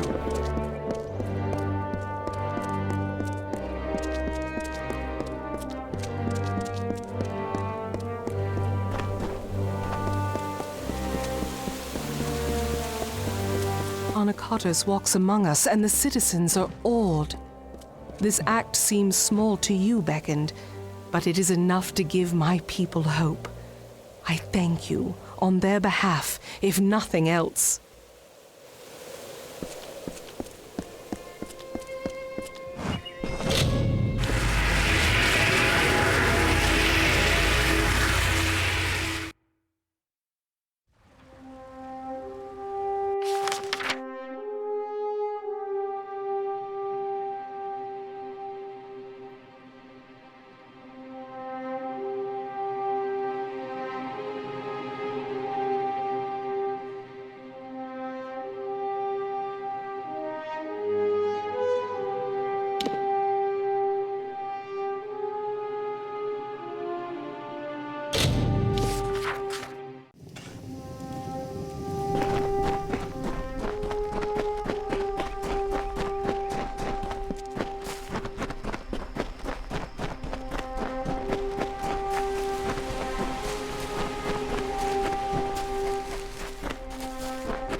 Who wanders into my camp?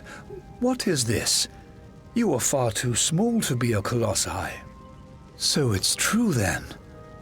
The beckoned has come. This is my home, but not for much longer. I moved out here to reconnect with my roots, you see. My heritage as a giant race. However, my time on my own has come to an end. I am ready to take the next step and go and live amongst the Jotun of the Teeth of Naros. There are only loose ends that need to be taken care of, but I have sworn off Idylla for all days I have left. Karunk was my chief concern with me trying to move in with the Jotun. Now that he is dead, it seems to be the perfect time to do this. The logical step is that I must live among the Jotun. Yes, I do.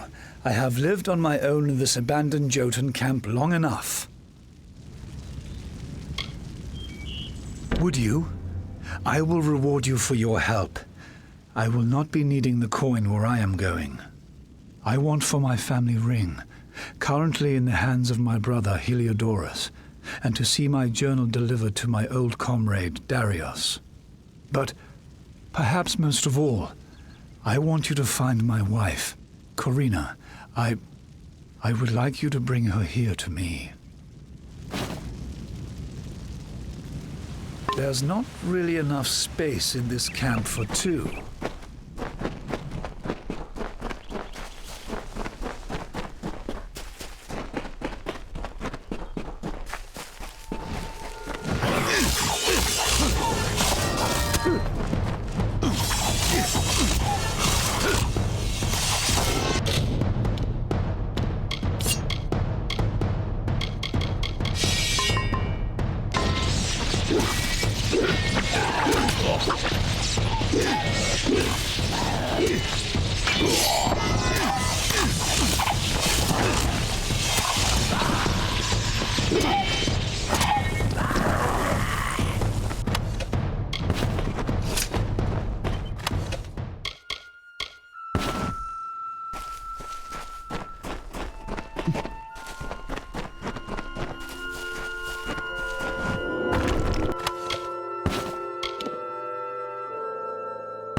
And so this Myru gifted them with Apothani heart, and the newly born Colossi found deliverance. And with the gods once more upon the mount, so did they surge towards the teeth of Naros, towards majesty. Your prophet leads us to glory in your name. Blessed is the way of Kraos.